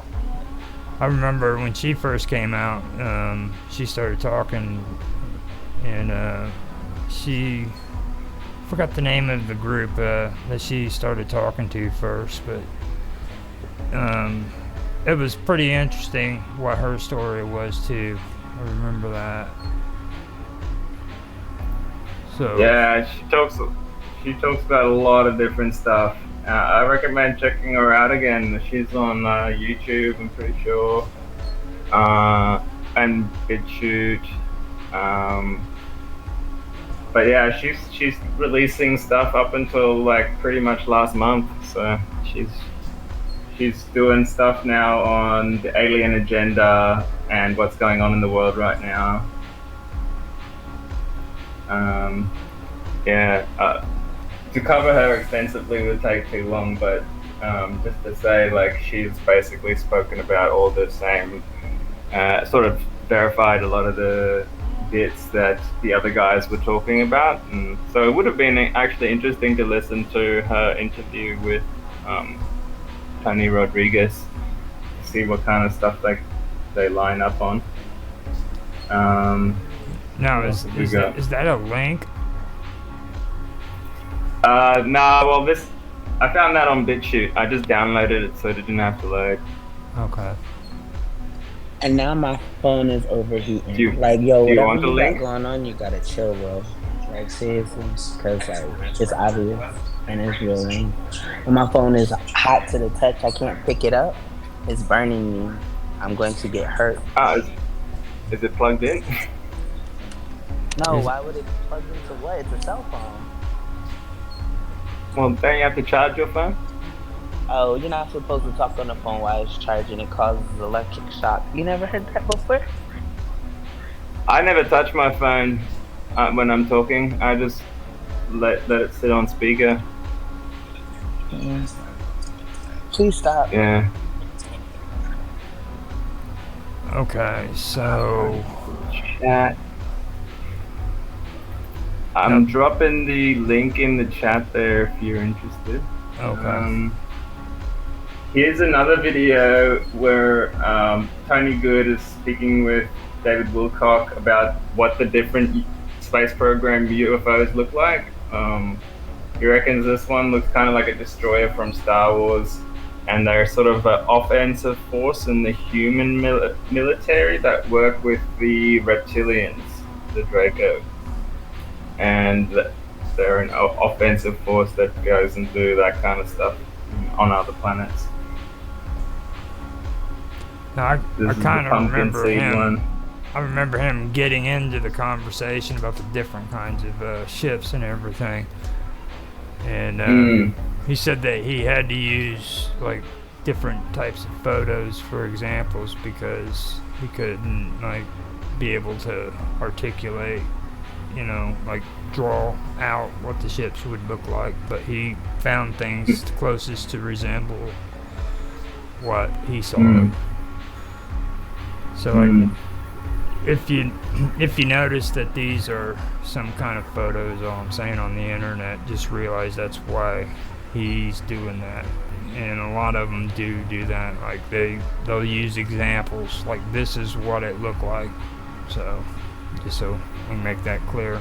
This painting here is from like the 1600s or something like that, where there was like a space battle supposedly. And a lot of these UFOs that are painted in the sky are like the ones we've seeing today, like the pill-shaped or cigar-shaped UFOs. Here's another one that he was sort of explaining about the triangle kind of looking ones, the orbs, you know. And then apparently one crashed or something like that back then. I can't remember the name of it. It's a pretty famous one. Alright, so Phil Schneider. Oh man, I wish I could find that spot where he like brings his hand up. That's when you're like, what the hell? Yeah. And just so everybody's aware too, Phil Snyder has his fingers on his hand that are completely gone, and he says that was because of what happens to him in the story. So, well, I think he covers it. Hopefully, if that's the same interview. So. Yeah. If you want to speak for a little bit, I'll try and find it. No. Roger, I have a question. Yeah. I have a question for you. So these people are supposedly connected to the secret space program, or do they have other information that kind of correlates with the findings of the secret space program? Well, Tony Rodriguez claimed that he was abducted, and That's basically, the guy you said you reached out to, right? right, he claims that he was abducted, and not just by aliens. He was abducted by humans, and then he was put into this program where he was taken off world and basically worked on slave labor, basically, in outer space. Um, and there's other people too that claim that that's happened. And they also claim that their minds are taken out of their body and transferred into like cyborgs.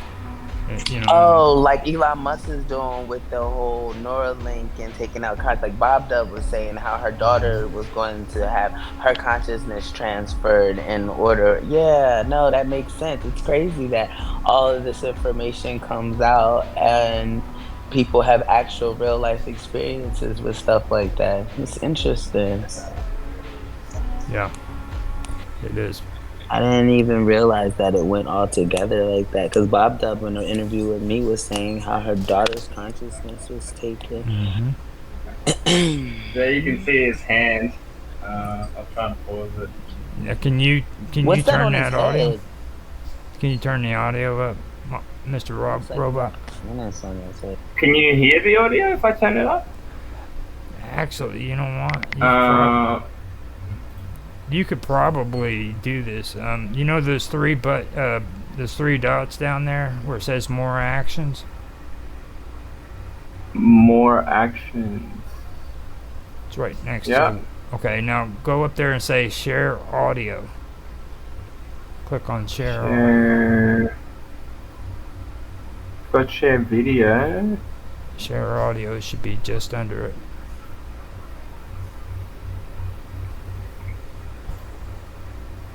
Got noise suppression. Show whiteboard. No I share. don't have a share audio option. Okay, hold on a minute. Alright. Maybe I don't have permission.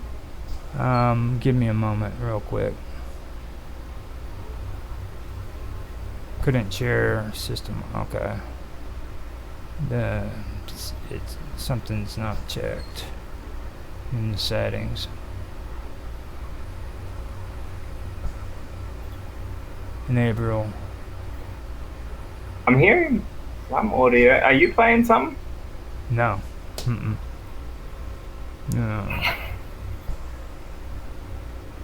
Let me try it now and see what happens.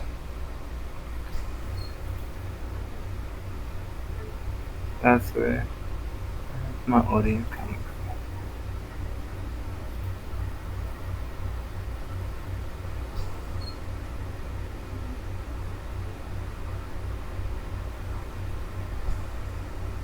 Kama, are you playing some Phil Schneider?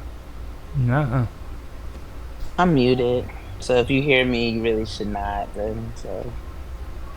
Alright, now, Ah, here we are. there it is. Is it working?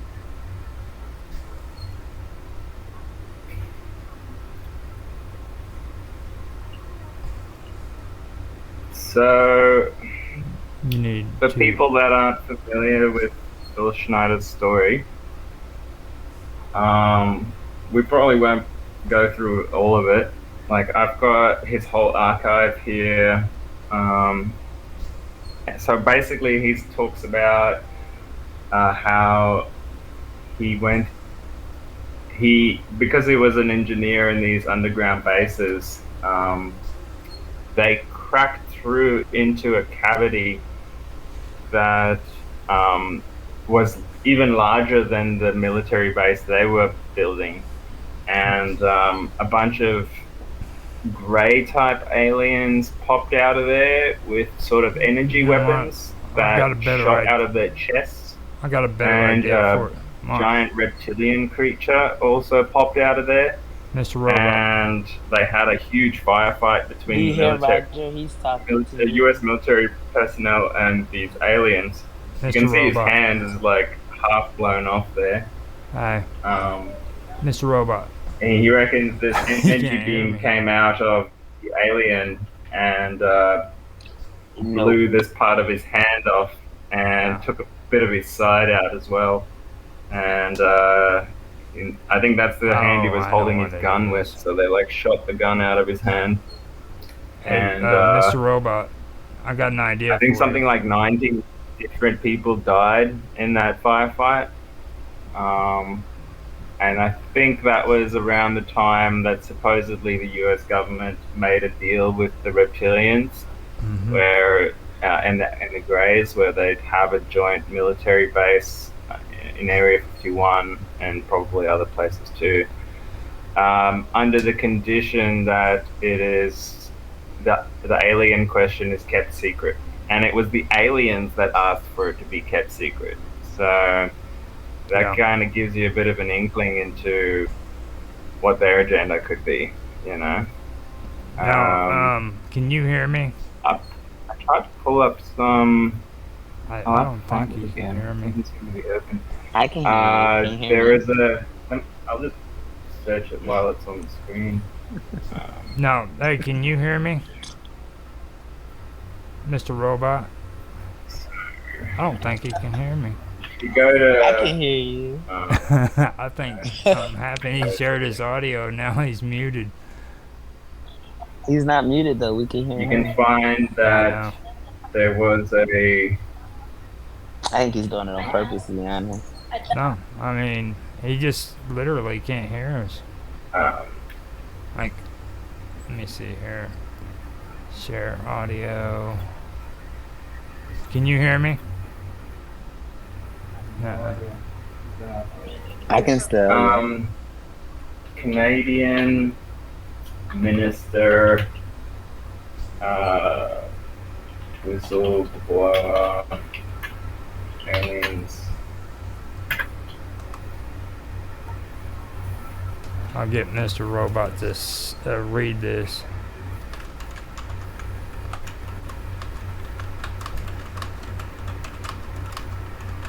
Tell him to read the link I just posted. I don't think he can hear me. It's like knowing how to speak Spanish, but not letting people know you understand Spanish. So you kind of just like you don't want people to know that you Prime can't hear them, Minister, or you don't want people to know. Oh, that hell this is yeah. you kind Yeah, of that's right. they don't want them to know. Former that you Canadian understand. What is Defense it? Minister claims aliens refuse to share technology of Earth's war's solution. Yeah.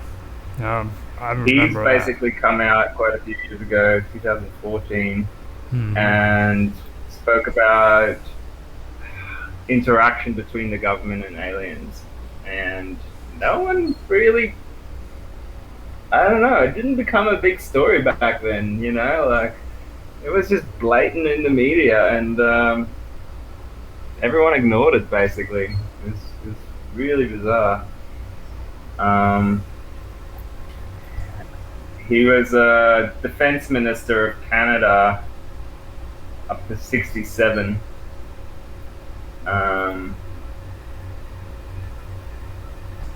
Went public with his belief in aliens in 2005, and only until now, Hellier described the cosmos similar to that of Star Trek, and that there is a federation of aliens that is a rule to not interfere with our affairs, which is slightly deceptive because they do interfere with our affairs. Well, there's two. You can break aliens down into two main groups, which is those who are free will loving aliens and those who dominate and control. Okay, those who are service to self, those who are service to others. Those are the two main groups. And the ones that are service to others tend to leave other planets alone, whereas the ones that are service to self, like the reptilians and their minions, they interfere, but they want to keep it secret because the way they protect themselves is by not letting the population know that they're doing these things. They always rule through other alien species. So like you'll tend to see the greys pop up, the insectoids, but really behind that, the reptilians are pulling the strings. Later, And Roger. they're Have the a good ones one. that are also interacting with our secret space program and stuff like that. Because that See you once later. you get really into it through the remote viewing data, you'll see quite a big part of this galaxy and a big part of the next galaxy as well, Andromeda, and that's called the Draco Empire. Yep. Also, there was an Israeli defense minister who blew the whistle on aliens. I can't remember how do you say his name. I'll recognize it when I see it. Former Israeli space. Yeah, that's right. The space chief guy. Alright, I am going to link back in there to get the audio and everything back because things just went aloof. So hopefully I can get in there before he realizes I'm gone.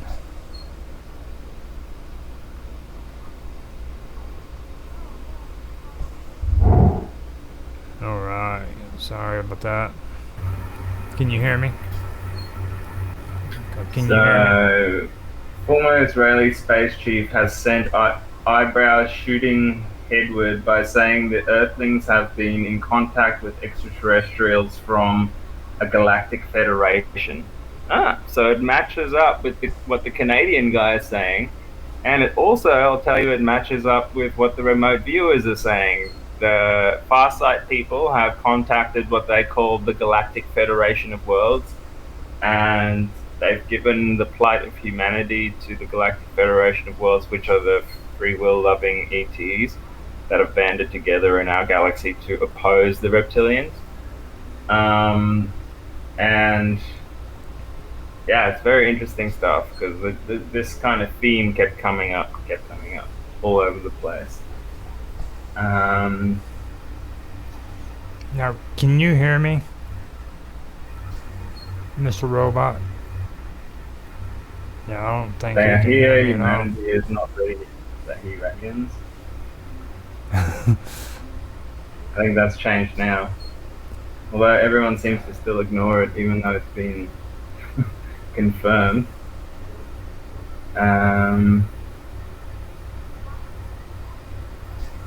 I'll have to have a dig some later. There was more to his testimony than this. A lot of it gets lost in the feed now.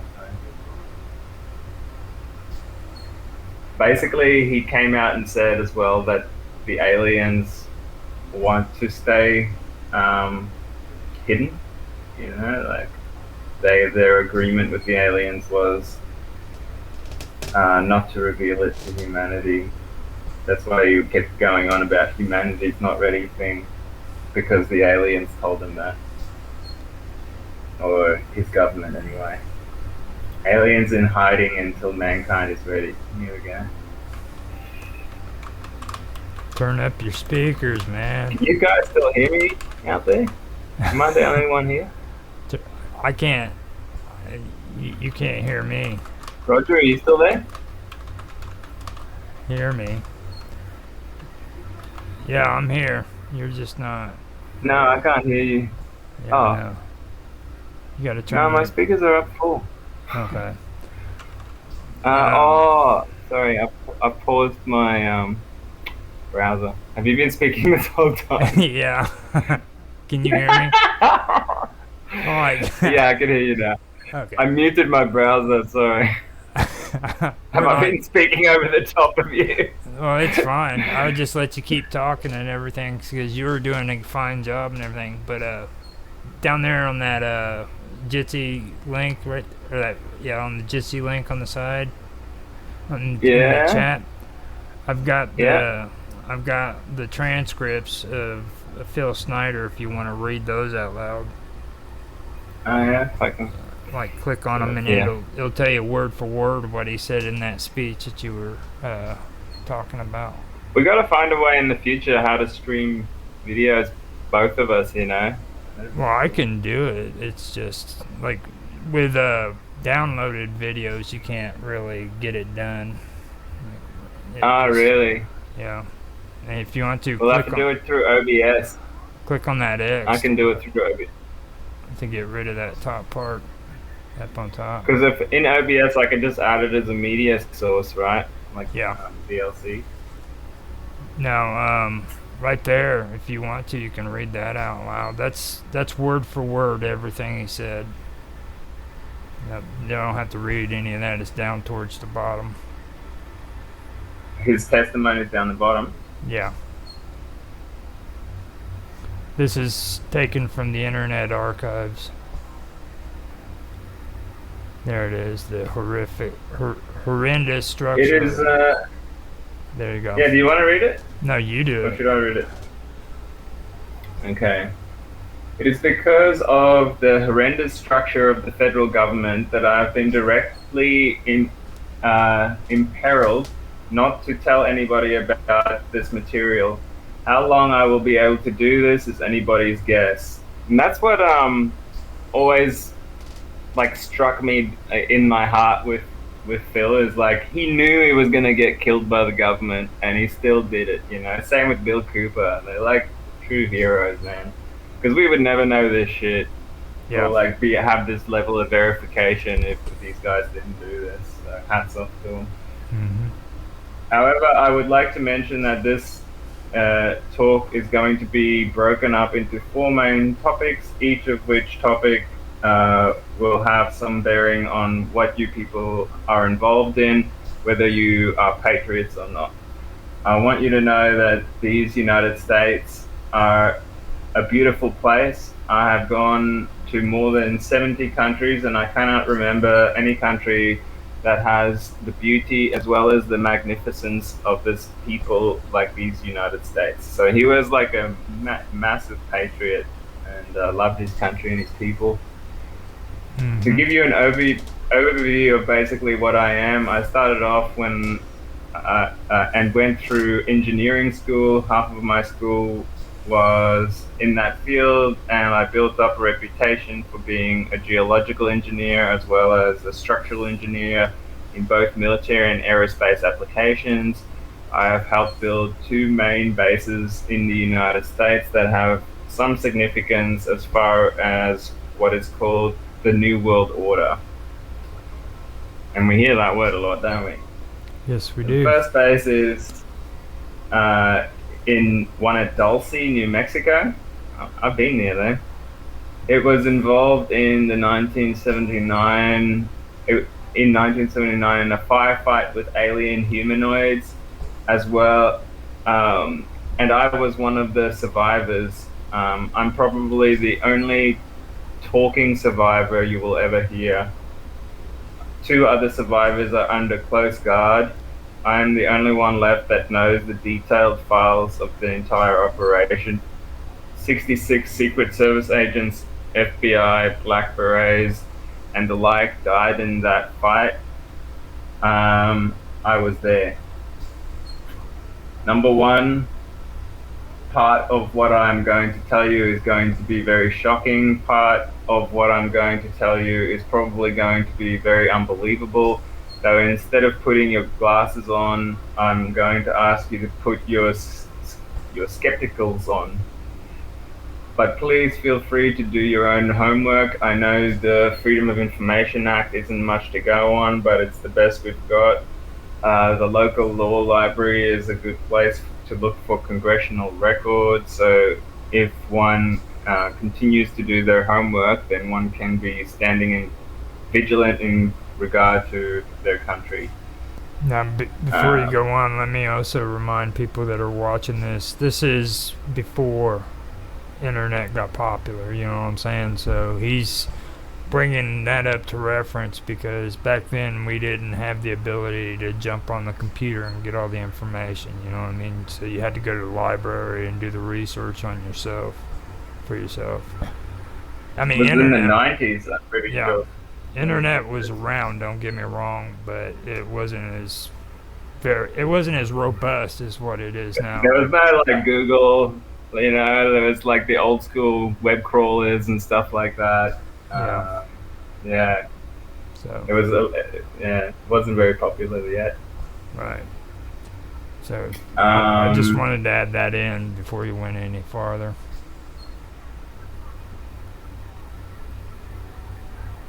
I just want to skip some of the intro stuff. They have been building these 129 bases day and night unceasingly since the early 1940s. Some of them have been built even earlier than that. These bases are basically large cities. Um, wait, I just had an idea. Instead of people reading with me, I can play him. I can play Yeah. him talking while I read on the screen. Yeah. You can just So you can't hear that, right? And you can play him and just read it. so they've been building these 129 bases. Some of them were built earlier than that. These bases, earlier than the 1940s. These bases are basically large cities connected by high-speed magno-levity trains that have speeds up to Mach 2, so twice the speed of sound. Mm-hmm. Several books have been written about this activity. Al Balick was my only copy of one of them. Richard Sounder. Interesting. I didn't know about that. I remember him saying it. I just didn't. I'm going to quickly try and search those books. No, you got to Well, remember too. In the actual video, it was really hard to kind of pick out what he was saying because Phil Yeah. Phil had a really hard time with like expressing himself. You're actually easier to understand than what Phil was sometimes. So 'cause he would, well, you know what I mean. You've listened to the video. Well, yeah. I mean, he gets emotional and stuff Yeah. through it, and the recordings are pretty old too. So. Yeah. But anyway, I can't immediately find those books. He worked in a number of government agencies on deep underground military bases in and around where you live in Idaho. There was 11 of them. The average depth of these bases are over a mile, and they are basically whole cities underground. They are between 2.6 and 4.2 cubic miles in size. They have laser drilling machines that can drill a tunnel 7 miles long in one day. Yeah, that's Yeah. insane. Mm. The Black Project sidestepped the authority of Congress, which we know is illegal. Right now, the New World Order is depending on these bases. If I had known that at the time that I was working on them that the New World Order was involved, I would not have done it. I was lied to rather extensively. Basically, as far as the technology is concerned, every other calendar year that transpires, military technology increases by about 44.5 years in 1 year. That's why they're so far ahead, folks, is because the further ahead you get, the further you develop. And because they're also sharing technology with aliens, they can progress many, many times faster than the plebeians up on the surface like us. So I remember my housemate's dad worked for the Australian CIA. They're called ASIO. And at that time, in around 2001 kind of time, he told me his dad told him that the latest technology that we've ever seen on a movie, they're at least 30 years ahead of that, and that was back then. So if they're progressing at a rate of 44 years a year, they would be hundreds of years ahead by now. So Hmm. um, then there's no surprise that we're seeing freaking anti-gravity craft, and like UFOs. this been covering it up for a long time. See, it's Anyway, like I continue. the, Oh yeah, sorry. whenever I was living in Arizona, I had to straighten it out with John too, because like, I've told you in the past that I haven't seen UFOs and stuff, but I mean, I wasn't technically right about that. Like I seen something once, you know what I mean, and that was in Arizona, Yeah. and Oh wow. we Yeah. we That's live that's next where I saw one too, actually. we lived next to And a base called Williamson Air Force at the time, and now it's Gilbert Airport. But at the time, it was an Air Force base, and we lived on a dairy farm, and it was one of those triangular ones, you know. And back then I didn't think anything about UFOs, but my sisters, man, they would always point it out after we seen that, because we all were there together and seen it, but the thing that was weird about it is we didn't see or we didn't hear anything. You know what I mean? It was floating up there Mhm. in one place, and there was no noise. There was no engine. There was nothing. There was no sound of a jet. And it was just there. Mm, So, mm. but I my one was actually in New Mexico, and it was probably about 40 kilometers away from Area 51.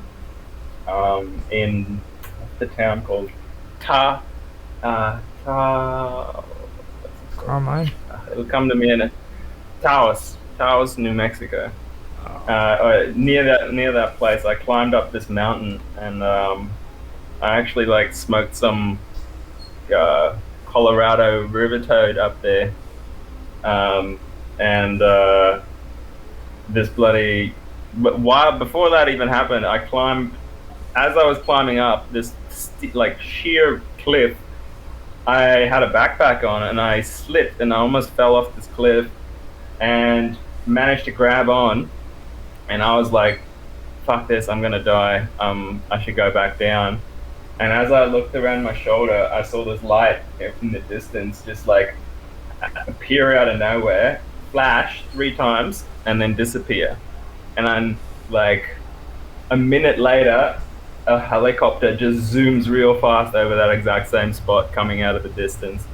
So I was like, got goosebumps at that moment. I'm like, nah, I'm keeping climbing. So I climbed up to the top of this mountain, and that's where I had the 5-methoxy DMT toad, and it was completely cloudy above me. And when I was laying down, um, the clouds above me parted, and this like triangle UFO was just going in and out of the clouds. And the reason I climbed up there is because I went to a channeling of Bashar. You know about Bashar? no. I don't get into it. Oh wow, you should check him out. He's been. His story is him and some friends were traveling across the desert there, and they saw a UFO. And ever since then, he was able to channel this alien from the star system Sirius. And he, since the 80s, he'd been putting out this information in front of crowds, mind you, like crowds of 50 to 100, 300 people, asking him any question they want, and he will instantly answer them, and it will be super profound every single time. And like, at first I was skeptical, but I watched him for like years, like a hawk, and I tried to get him to contradict himself, anything like that. Never faltered, never hesitated, never, like, when people look up to recall stuff or look down to try and make stuff up, never does that. Just like constantly pumping out information. And that's what kind of started to convince me. I'm like, I don't know, no one can do that. Like, where you can just like make up these things on the spot forever. Like, anyway. Then later on, the remote viewing people that I follow, Farsight, I'll just quickly bring up their website so people can see. They did a remote viewing on Bashar, and found out he's actually who he says he is. Farsight. And these people, they learn. Like, I don't know if you've ever seen the movie Men Who Stare at Goats. Yeah, I've I seen think that. there's one of the characters in there is called Lynn, right? Hmm. And that's a reference to a real person who's called Lynn Buchanan. He's on the board of directors at this Farsight. And Courtney Brown is the director, and he designs the project. He studied sociology and a few other things at university, and they've got they've got a whole project on the secret space program, you know, and they can find out information that we can't find out because they can penetrate back in time, look up any location they want, and they can even probe into people's brains and find out what they were thinking, what they were feeling, all sorts of stuff like that. So you get some highly detailed information from this, and they do now space mysteries, galactic mysteries, and they do Earth mysteries as well. Stuff like Noah's Ark, Göbekli Tepe, the Eye of the Sahara, Nazca Lines, Sodom and Gomorrah. You know, they do like really cool stuff and like find out epic things. And more often than not, aliens are somehow involved. And they also have their own training programs on here for free that you can like check out how to do your own remote viewing. Now, And they before you go further with that, you might want to explain to people what remote viewing is too, because like I know we've Okay. mentioned it before, but like if anybody sees Yeah. this video, kind of explain to them what For the you're first referring time. to. Go. So remote viewing is a perceptual process that all humans can do. It is basically a sixth sense that we have. So you know when people claim to get a funny feeling that something bad is going to happen and then it does, you know, that's kind of you remote viewing into the future and getting a warning from your higher self. And if you have the ability to quiet your mind enough, you can get information from a higher level that transcends time and space. Okay, because the world exists on all dimensions at once, and we're only in the third and fourth dimension right now, and that is time and space. But like, if you go into dimensions higher than that, time and space just becomes a location, and you can travel anywhere in that location of time and space. If that makes sense. So, you know, I recommend people who have never heard of remote viewing before watch the movie Men Who Stare at Goats, and then check out Farsight on YouTube. It's just youtube.com/Farsight, FARSIGHT. And Courtney Brown there, he's really good at explaining this kind of stuff and like talking about the different types of projects they do. It is fascinating stuff. And if you're really, really interested in it, I recommend trying out their video service, farsightprime.com, where they release their full projects and their full training programs and stuff like that. And they go right into like, which aliens are there? What are they doing right now? And what I was about to say, this is the coolest part, right? This has only been discovered in the last 2 years or so, where they found out that the reason we're not seeing UFOs all the bloody time is because they're using stealth technology, right? And if they have figured out a way now to circumvent the stealth technology using modified cameras, and basically they can film any UFO on demand. So you can go out with a camera pointed at the sky and film at a certain frame rate. I think it has to be over 125 frames a second, because these things go like 35,000 kilometers an hour, which is 20,000 miles an hour. So you got to slow the video down like 20 times, and then you can see it in infrared. Okay, and they've been documenting it for the last year now, releasing their videos all the time, and teaching people how to do it themselves. So other people have now done it too, which is cool. So anyone can literally. And the guy who taught it to them, the first time he pulled it off was he just took one of those 3D glasses with the red and blue, eye bits. And if you put the red and the blue over the top of each other and you put that over your phone's camera, you can actually, with a good phone camera, you can capture UFOs as well. So, Yeah. but they've got all that information on their website if you want to get right into it. If you got a good DSLR. I tell you what, man, they talk about a lot of amazing stuff when it comes to this stuff. Like with Phil Snyder right there, he was showing the material that he had in his hand. Now, he went around when he was going to each location and telling everybody his story. He was showing these things, and he was telling them that he was actually using this material in his construction and everything.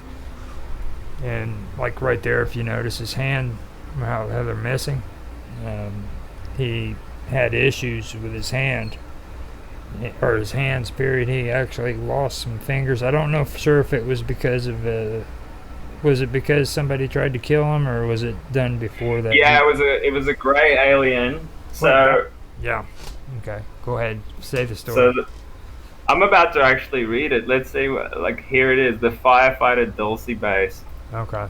Back in 1954, under Eisenhower administration, remember Laura Eisenhower talking about this shit? That's when this happened. The federal government decided to circumvent the Constitution of the United States and form a treaty with alien entities. Unfortunately, they weren't the good guys. It was called the 1954 Grenada Treaty, which basically made the agreement that aliens involved could take a few cows and test their implanting techniques on a few human beings, but that they had to give details about the people involved. Slowly, the aliens altered the bargain, and they decided they wouldn't abide by it at all, because they weren't the good guys. Back in 1979, it was the reality that the firefighter Dulce occurred quite by accident. I was involved in building an addition to the deep underground military base at Dulce, which is probably the deepest base. It goes down 7 levels over 2.5 miles deep. At a particular time, we had drilled 4 distinct holes in the desert, and we were going to link them together and blow out a large section at a time. My job was to go down the holes and check the rock samples and recommend the explosive to deal with the particular rock. As I was headed down there, we found ourselves amidst a large cabin that was full of outer space aliens, otherwise known as large greys. I had shot 2 of them. At the time, there were 30 people down there. About 40 more came down after this started, and all of them got killed.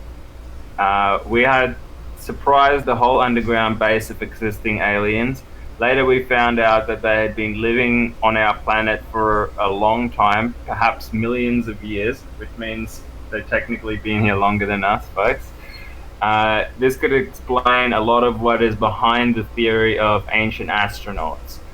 Anyway, I got shot in the chest with one of their weapons, which is a box on their body that blew a hole in me and gave me a nasty dose of cobalt radiation. Mm-hmm. I have had cancer because of that. I didn't really get interested in UFO technology until I started work at Area 51, north of Las Vegas. After about 2 years recuperating after the 1979 incident, I went back to work for Morrison and Hudson, EG&G, and other companies. At Area 51, they were testing all kinds of particular spacecraft, how many people there were are how many people here are familiar with Bob Lazar's story. He was a physicist working at Area 51 trying to decipher the population factor in some of these craft. Propulsion factor. Yeah, Lazar's story was really interesting. There's a really good documentary out on it on Netflix now that Jeremy Corbell made. I recommend checking that out. Did you see the one that they posted out on YouTube a few years back? The documentary? Possibly. I've watched a lot of bizarre stuff. But what was interesting to me is the recent ones where the stuff he was talking about like 20 years ago, and people were calling him crazy, have now come out to be real. Mm-hmm. You know, they found the little devices and things that he was talking about. So that's I love it when that stuff happens. Well, the thing that gets me about Lazar is everybody makes it out like he was trying to do it for some reason, and they don't understand. He never wanted the publicity. I mean, he despises it even to this day. He doesn't want people to bug him at his house and ask him about the aliens and shit like that, you know? Yeah, that's right. Yeah. I mean, he was always very reluctant. Yeah, he was always a private person. He still is a private person today. He doesn't go on TV shows and stuff like that. I think he's had, 3 interviews? I think he just did one recently. Yeah. Corbell. You know, he's very... Otherwise, he's just a geeky scientist working on his science projects, you know? Yeah. I mean, I think the thing that really stood out to me about him the most was when he started talking about how he thought that his wife was going to leave him. Or no, he was freaking out because they were following him around, and he thought they were going to kill him. And what it was is they were listening in on his phone calls while he was working at Area 51 and realized that his wife was cheating on him. So they turned around and started following him because it was considered a security risk, and they didn't want him freaking out and killing his wife or somebody. So they were following him around, and Lazar thought he was going to freaking get killed because he noticed they were following him. So he decides to get an RV, and him and his buddies go out to see all these aliens taking off and landing in Area 51, and the next thing you know, they're surrounded by all these freaking security people. You know, it's a completely amazing story, and you can tell by the way he's saying he's not trying to bullshit you. He's like, this is just what happened, you know. So what you can see on my screen now is the remote viewing data of the Dulce fight. So yeah, I'm playing it on fast forward so you can just see some of the stuff they're drawing. Okay. But should I continue with a little bit of this stuff? Yeah, go for it. America's black program contractors. There are other problems. I have some interesting 1993 figures. There are 29 prototype stealth aircraft presently. The budget from the U.S. Congress 5-year plan for these is $245 million. You couldn't buy the spare parts for these programs for that amount, so we've been lied to. The black budget is roughly 1.3 trillion every 2 years. Trillion is 1,000 billion. $1 trillion weighs 11 tons. The U.S. Congress never sees the books involved with these clandestine pot of gold. The contractors of stealth programs are EG&G, Westinghouse, McDonnell Douglas, Morrison Knudsen, Wackhut Security Systems, Boeing Aerospace, Lorimar Aerospatial in France, Mitsubishi Industries, that surprised me, Ryder Trucks, Bechtel, IG Farben, plus a host of hundreds more. How do they keep this stuff a secret, when there's so many people involved? That's crazy to me. Yeah, no. Is this what we are supposed to be living up to as freedom-loving people? I don't believe so. Okay, I'll just do this little bit, which is Star Wars and the apparent alien threat. Still, 68% of the military budget is directly or indirectly affected by the black budget. Star Wars relies heavily upon, and remember, Star Wars came about way before Space Force, right? That was Right. during Reagan's era, wasn't it? Mm-hmm. Ronald Reagan. Star Him- Wars relies heavily on stealth weaponry, by the way. None of the stealth program would have been available if it had not been taken apart, crashed alien discs. None of it. Some of you might ask what the space shuttle is shuttling. Large ingots of special metals that are milled in space and cannot be produced on the surface of the Earth. They need a near vacuum of outer space to produce them. We are not even being told anything close to the truth. I believe our government officials have sold us down the drain, lock, stock, and barrel. That's pretty And good. yeah, it's interesting how the astronauts came forward and talked about aliens, right? Not Neil Armstrong. Sorry, what's his name? Not There was Neil Armstrong. Armstrong. You're right. Neil Armstrong. He kind of He didn't say much about it. he did kind of hint about, though, like towards the end of his life. He didn't say out front. You know what I mean? Yeah, Like, it was but Buzz Aldrin that came out and like Yeah. fully. Buzz is the one that Fully just went finally he said, "Look, man, you guys are idiots. This happened." You know, Mm, like there's a monolith on Mars, or yeah. And then he had see what they didn't want to bother telling you is like when Buzz was in the ship and they were landing, okay, he seen something, and when he seen something, he reported it over the microphone, and they kind of changed the channel, the frequency, so that it wasn't brought up on national radio and television because people were listening Yeah. on Earth. And Yeah. that's always been. you can still find that video, eh? Hmm. So it was interesting, and he point blank says, he's like, look, man, this stuff is real. This is what happened, you know.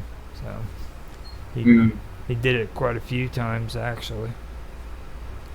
So See here on my video, the guy's drawing the reptilian alien right now, and because he's penetrated into the alien section of the base, and basically like Phil Schneider said. And remember, these guys are doing it blind. They don't know what they're remote viewing. They never get told anything about it. They just get a coordinate, and that's it.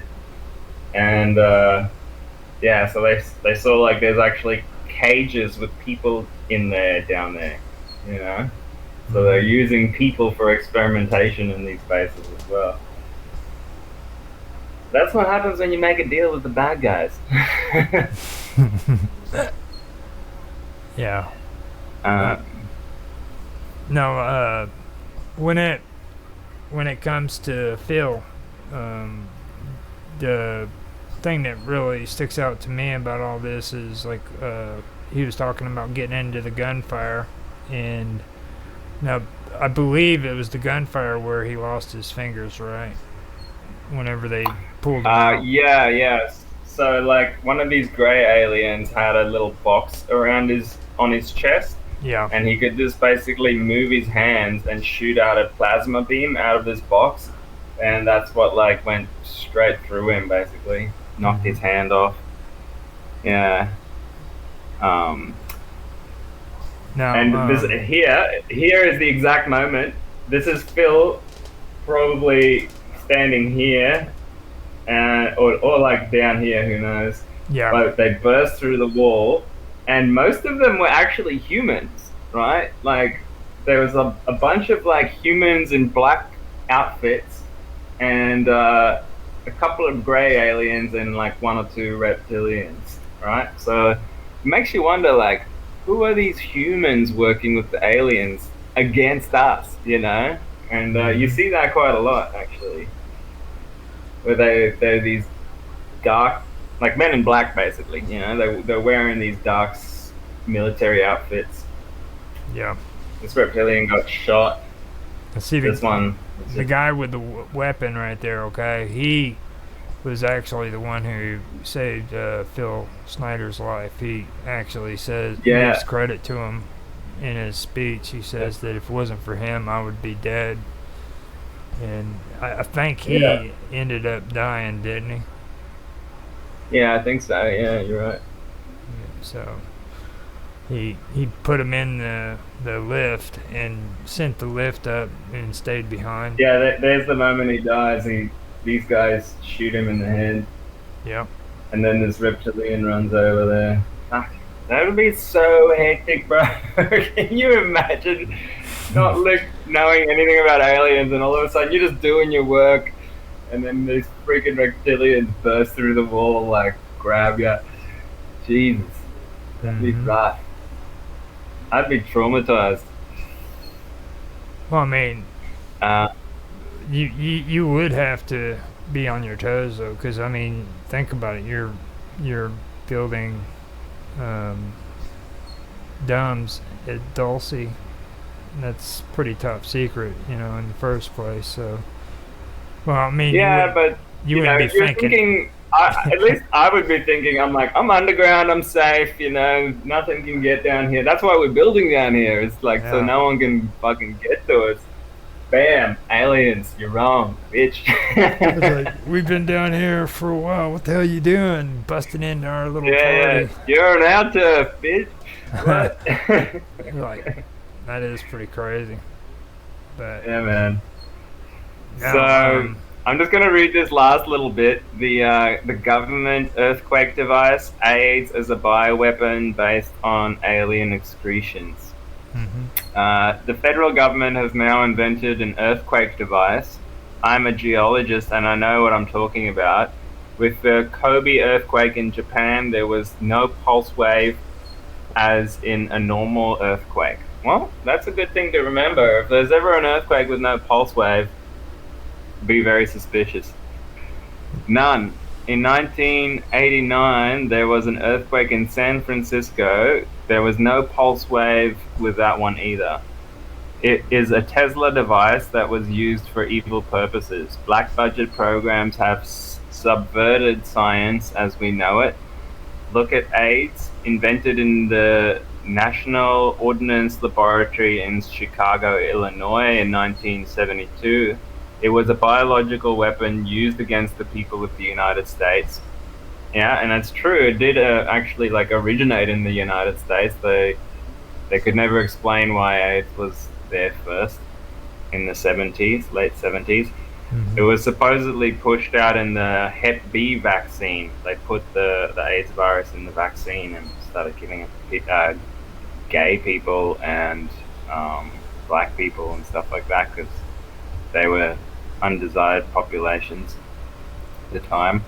Well, see, with that though, I kind of get I have my theories on that too, because like when AIDS came out, if you actually think about it, that was also the same time period when crack came out. Like it came out right around 1982, you know, when it hit hard. And for me, I think that it's just a little bit strange that freaking crack cocaine became an epidemic, which was and is still a serious issue. You know what I mean? And that was also a CIA project for the black budget. So exactly. That's when they were overthrowing all those governments in South America, and I actually met some of the people that worked in the ports in Guatemala, and they were telling me they were inspectors in the ports, and they were telling me how they were finding all this cocaine in the American side in these banana shipments, right? And then they were going straight to Florida. No one could say shit. Even when it got found, they just got told to hush it up. And it was all American crews that were doing the deliveries and stuff like that. And supposedly, after that they took that cocaine basically straight to Bill Clinton. No, they took it to black communities in the US so that they could basically criminalize them so that they have an excuse to keep them under control. See, it's very similar to how the US fights like wars now, where they fund the terrorists and then they have an excuse to go in and shoot them and take over the country. You know what I mean? Exactly. So, yeah, same And, old strategies. the AIDS epidemic, you know, like I remember AIDS hit maybe. I mean, I'm not saying when it was 78, I think it was the first case, and but like in '82 was when it freaking became big. I mean, it was like right when '82 hit.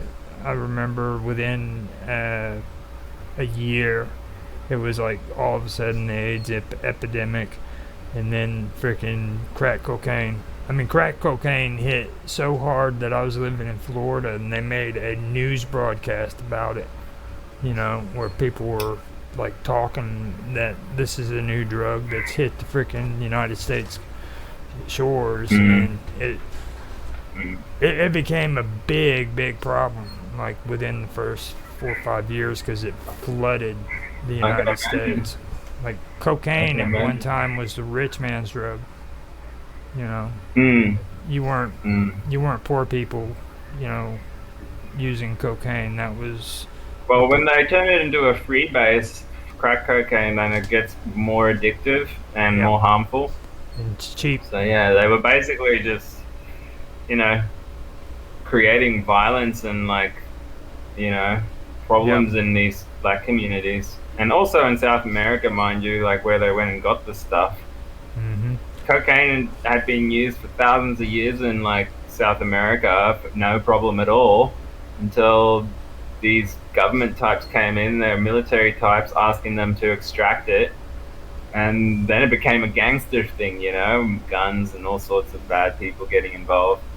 That's why I would never take that drug, man. It's just like a blood drug, you know, like too many people have to suffer for a fucking hour-long experience. It's no good. Bad juju.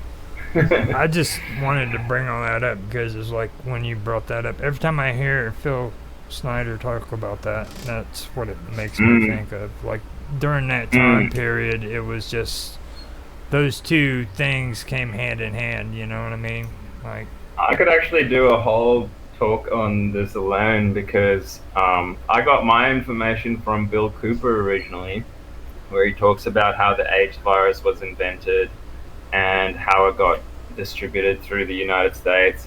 And actually, you know, I know a lot about African history too, and they did the same thing in Africa, where there was a paramilitary group in South Africa called SIMAR, and they basically got hired as like mercenaries to pretend they're doctors and go into black communities all over Africa distributing vaccines with AIDS in it. That's why AIDS became so huge in Africa so suddenly. It's because these evil motherfuckers basically spread it intentionally, you know? Yep. And because, like, you know... have you ever heard of the Russian experiment where they wanted to use apes as soldiers? Soldiers? Yeah. No, how did it go? The Russians wanted to, or they actually... They're strong, I'll give them that. They actually used had a program set up where they would make, they would try to create a super soldier that was half gorilla and half human, and train it to where it could fight for them. Okay, so they actually went out. You idiots!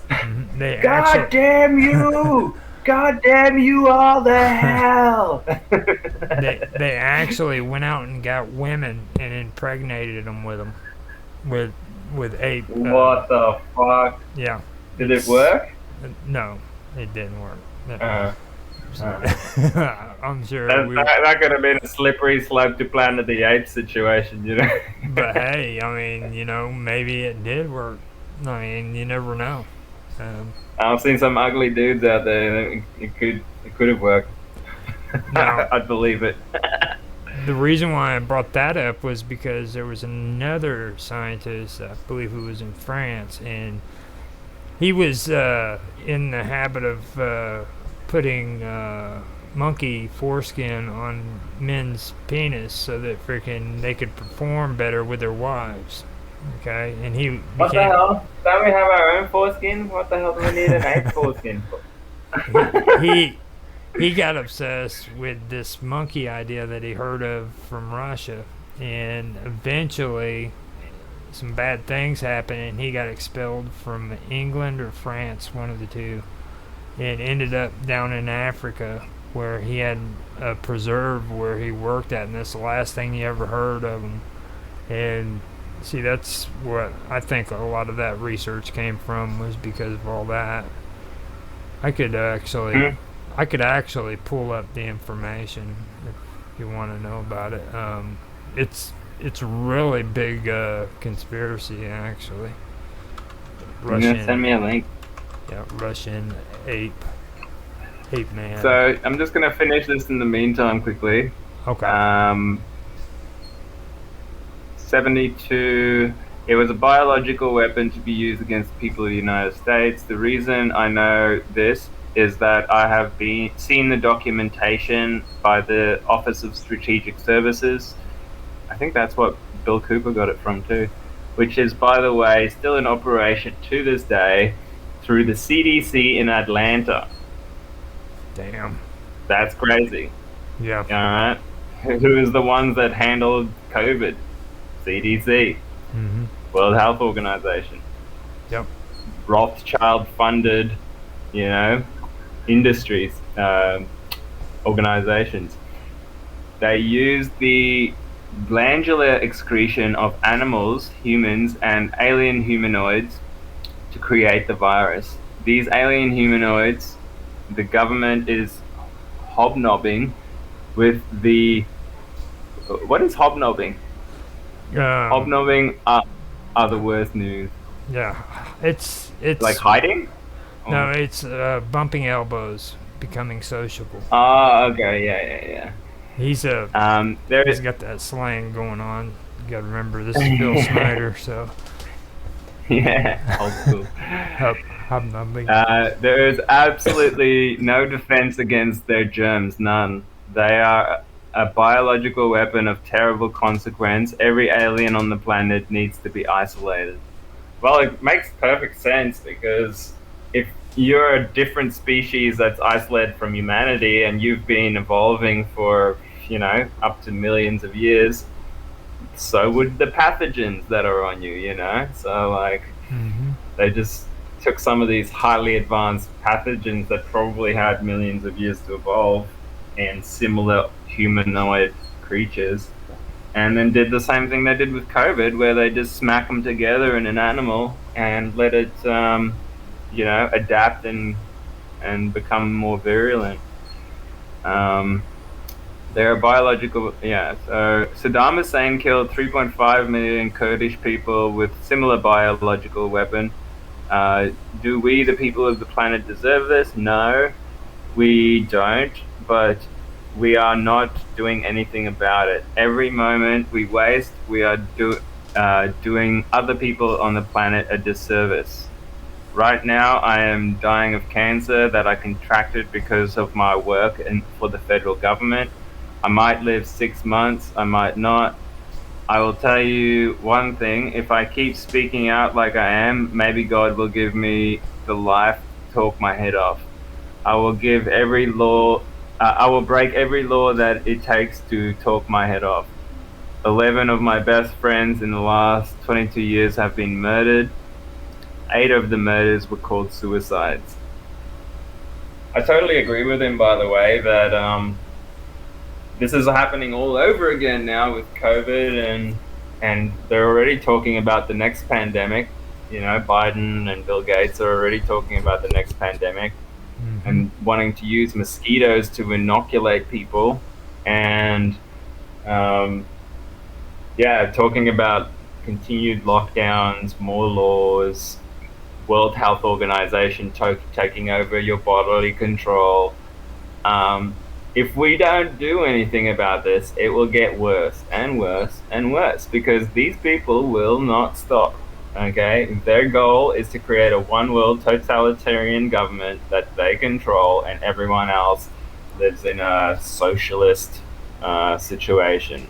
Okay, and they want everyone to be chipped or on the blockchain that they can that's totally controlled, that they can shut down your finances and control your thoughts, actions, basically every aspect of your being. And at that point, we are literally nothing other than slaves, which I don't personally want, which is why I blow the whistle all the freaking time online. Yep. And everyone should be talking about this kind of stuff, because it's just so important. I mean, the first step to revolution is understanding the problem. The second step is knowing your enemy. Third step is taking action to, limit their actions and to create systems that don't rely on them. So, now, did you see the link I posted for you? It's for Ivanov. yeah. No.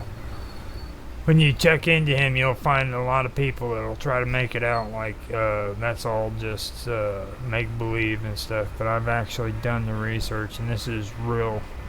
This isn't fiction. You know what I mean? It's not like a make-believe thing that just people have thought of. It actually did happen. This guy was trying to do experiments with apes, trying to make the perfect soldier out of ape and human mix. You see, so especially when you were just talking right there, I mean, it kind of goes perfect with what I just talked about. Cause I'm curious how far they went. From what I understand, different species don't mix well. Yeah, like back then they but did. But there's few exceptions.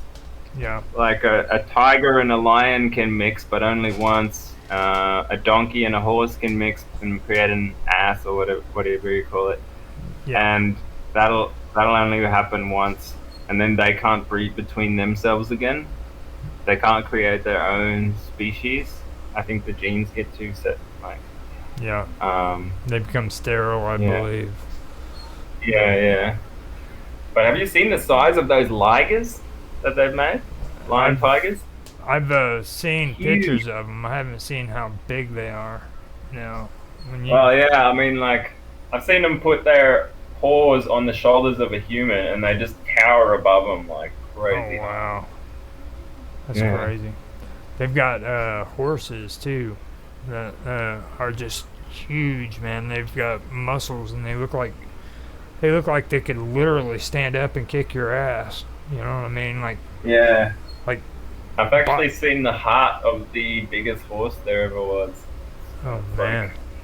It's bigger than, like, both your hands. If they were cupped, it would, like, be like it'd be like 6 human fists or something like that. Mm-hmm. So, on that part with Snyder, is that all of the reading for that? Yeah. Okay. So, do you want to tell everybody a little bit about how he ended up dying? I thought I knew, but I don't. I'm actually not that familiar with it. Are you?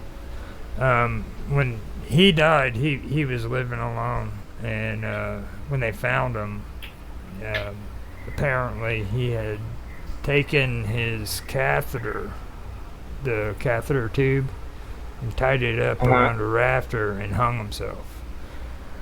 And, no way. Yeah, and see, I was talking about his hand, how it was mangled up. Now, a lot of people believe that it was actually staged because, and I agree with this. Wow, 100%, man. Look at the dude. He would never hang himself. He was like, he just said there. He's like, I'm gonna keep talking, and I'm as long as I live. Mm-hmm.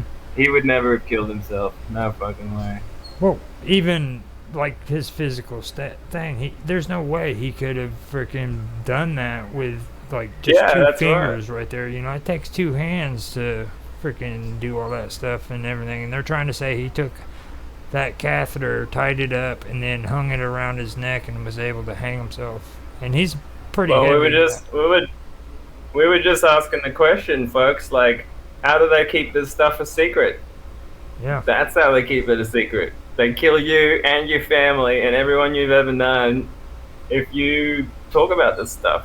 So it's pretty out there. I mean, the whole story behind Phil Snyder is strange. I think his death is more interesting than like even his story, because like after he died, his wife even came out and started talking about it too. And okay, I'm not familiar with that. I posted the link to the archive in my and he chat. He used to bring like all these actual objects and stuff out, right, for people to come and touch and look at, and these different materials and stuff. Like he had it all, man. Like way back in the day. It was so crazy. I wish I was alive. Like I could have seen him in person. Like, wow. I didn't. That was even so know long about before. The UFO, the ufology, what they call it now, wasn't even a thing back then. This was before that. So like this stuff has always been out. It's crazy. Yep. I just he was running the circuit. They did have a circuit where people would go from town to town and speak about aliens and stuff, but it's not like it is now. Like now you have the Rainbow Tribe meeting at freaking Mount Shasta, or you've got Dr. Greer and his bunch hanging out down by Area 51, having these big events. But back then it was just basically they traveled in a circuit and they told their stories in different cities and stuff, and that was about as good as it got. So he was doing that. Now, he even said that there was actually attempts on his life too, I believe. Who was that? Sorry. Snyder. He said that. Yeah. Multiple, I think. Yeah. Yeah, like quite a few. And like he said, they made this deal with the aliens to do the cattle mutilation. And like it says here, they're like surgically cut, intestines removed, stuff like that. And the Farsight people did a project on Area 51, and they found that in the top level, like it's a underground base that goes down 10 plus stories down, and in the higher levels, they do like medical stuff, biomedical weapons, biological weapon stuff, and then they go down, and then they found this level that had all these crashed UFOs that are in there, old ones and new ones and all sorts. And then you go down. Then there's a big long elevator that goes deep down, and they found reptilian aliens down there that had these glass tubes filled with all different types of aliens, and they were doing like genetic experiments basically down that far. What's up? And that's how they keep it compartmentalized too, is just by having different levels and different levels of access, So you could be working on the top level and never know anything about the UFOs, never mind the aliens down the bottom, right? And see, I'd like to make an episode just about compartmentalization, and I know people think that sounds crazy, but it's a very interesting concept, because that reaches into the secret space program, and we should also talk a bit about mind control, because I've experienced a little, not control, but even interruption or disruption, where I've experienced a situation where we were camping, and we started talking about how I believe that the police in Australia are keeping the DNA swabs for drug tests. So, like when they pull you over on the road and they put a little cotton thing in your mouth to test you for drugs, they actually keep that DNA as a profile of you for future stuff. And as Yeah. I said that, all of us heard this like sharp noise in our ears, and we all forgot what we were talking about, except for one guy.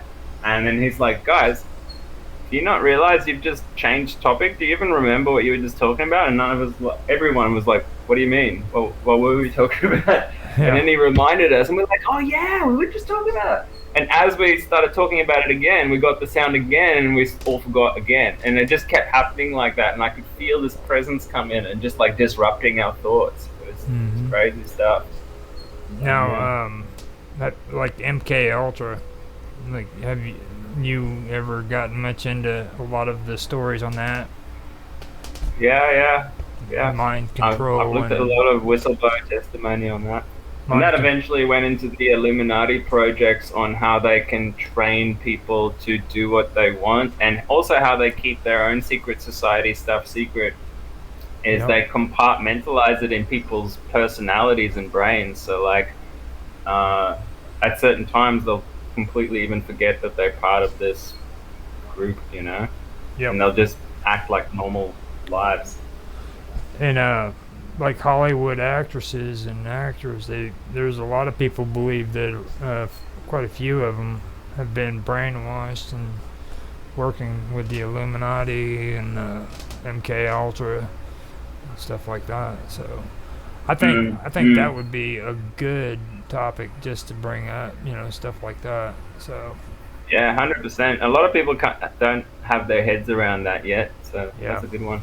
it's pretty rough to comprehend. Well, like what we've been talking about here, being honest, we've been really nice. You know what I mean? There's a lot more hardcore situations when it comes to the secret space program. Um, Oh yeah, we totally. we And it we ties into a lot of the bad stuff on Earth too. yeah.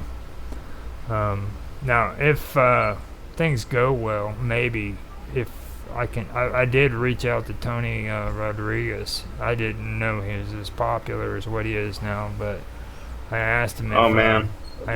he'd be willing to do an interview. So I don't Yeah. know Well. for sure if he's going to respond back or what, because it sounds like now he's a superstar. So you know how that Yeah. goes.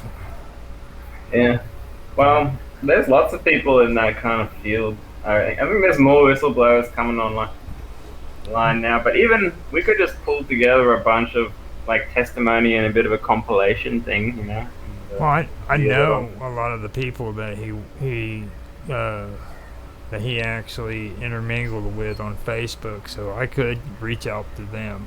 You know what I mean? That I'm pretty sure they're not as popular as he was, because it's like I said, his story is probably the most profound out of all of them. But I could contact some of them. There's this one woman who lived up in the country and stuff, and her family used to do safety visits.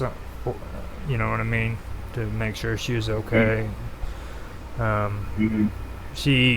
She had a lot of stories where it was related to that too.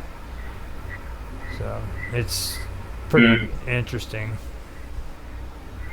So remember, I remember how I was talking about how I climbed up on that mountain. I was at that Bashar show. Um, when I was in line there to go in, I met this lady that she was born Italian, but she was part of this secret space program group called the MyLab program. And this kind of started here, what I've got up on the screen, when Eisenhower signed the document in agreement with the aliens. Humans were being abducted, like agreed to be abducted, and so MyLab stands for military abductions, and they would basically abduct children and train them to be intuitive empaths. Yep. So that because that's how aliens communicate, is through telepathy and empathy. And yeah, so they would train kids up from early ages because then they get much better at keeping their pineal glands open and their hearts open and being able to communicate telepathically. But yeah, also now, and yeah, that lady, wow, that was interesting talking to her. She was fully adamant, and the Farsight people have now trained themselves to be able to communicate telepathically, not just do the remote viewing, but when they come in contact with aliens, they can have telepathic conversations with them, and it's really interesting. Sometimes he'll just interview an alien, you know, he'll put a chair out on the beach, and they'll have a chat, and some really interesting stuff comes up. He says the reason they can't show themselves visually right now is because then the military will get involved. So right now they have to be cloaked. But yeah, they go into full detail on Farsight as well. That's pretty good stuff. Now, with what you're talking about right there, that also is kind of like what Tony Rodriguez was talking about. Like in his earlier life, they were abducting him, and I'm pretty sure he was making it out like it was the military that was involved in it. I don't think he said it in his interview straight out that it was the military, but I'm pretty sure that was the case. And like you said, first he was in Seattle, right? And then he was shipped down to South America, I believe. I'm not quite sure, but I believe it was Seattle first, right? Yeah. Okay. I think first he did some of the work in space, and then I think he got sold off as a kind of like a sex slave kind of kid, you know, really. Yeah. To these rich people, ultra rich Illuminati types. Yeah, it's pretty rough. And there was another whistleblower just come to mind. I can't remember the name right now, but I remember the story where he was in school and like I don't know, not quite high school yet, young school, and he met one of these really rich kids, you know, That's and him. Basically, That oh, was was him. it him? That was him. Yes. Yes. Oh yeah. Do you remember that part of the story Yes. where He got pissed off at him. He got pissed off at him. yeah, Yeah. he basically like showed up this rich kid, and the rich kid complained to his dad, who was like a politician, businessman type, Illuminati type, because he told him that he was in the Illuminati, and then his dad got pissed off and just said, "Well, we'll just send one of our little friends to pay him a visit," and that's when the gray aliens abducted him. And then, after he got abducted from that situation, freaking they came back and placed him exactly where they freaking abducted him at, and changed him back to the age he was when he was abducted. Yeah. It was crazy. Yeah. They traveled through time back to that point and then put him right back where he was at. That's pretty interesting. I'm glad you remembered that. So there's also another part that brings up that I recommend people check out. There's a guy called Alex Bartzis, he's known as the Galactic Historian, and he makes the prophets from the Bible and the Quran and the Torah look like amateurs. You know, he is his story. So, what's his actual name though? Andrew Bartzis.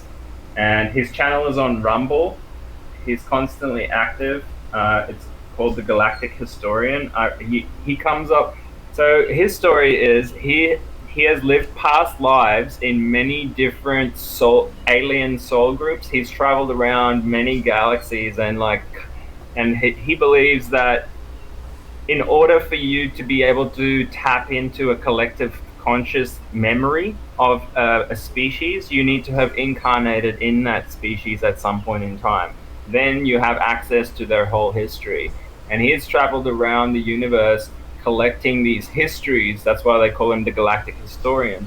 and even aliens look up to him because he knows even more than a lot of them, because he is incarnated in so many different soul groups, right? And so they'll do these like live sessions on Rumble where they go into like kind of like a trance, but they're not really out of it. You know, they're just literally talking to people and then aliens and then people and aliens in a bit of a like group of them. There's a few of them now that do this. But Andrew's got the most of the histories and stuff, and they talk about the most incredible things. Um, yeah, and he also talked about the time wars that goes on, where Yeah. certain alien species will travel back in time to change things and to make it look like they were the first species there, and stuff like that. And a Yeah. lot of this manipulation went on in the Bible and stuff like this to create future scenarios that works in their favor. Now this And this fast, also steps outside of religion too, because in ufology, a lot of people have a belief that the reptilians were here first, and they are descendants of what we call the dinosaurs. So, yeah. and Well, it kind of goes into that's that true too. according to Farsight's research. So Farsight did a whole project on the reptilians and their origins, and also a project on their history here. And it's really interesting because the reptilians are actually controlled by an advanced AI, where way back in the ancient past, they made a deal with this advanced AI to basically implant in their brains through nanotech, and because it would make them able to perceive into higher dimensions than they could. And so, yeah, I don't know if the reptilians were created by this AI to go in, or what the exact story there is, but yeah, there's some kind of.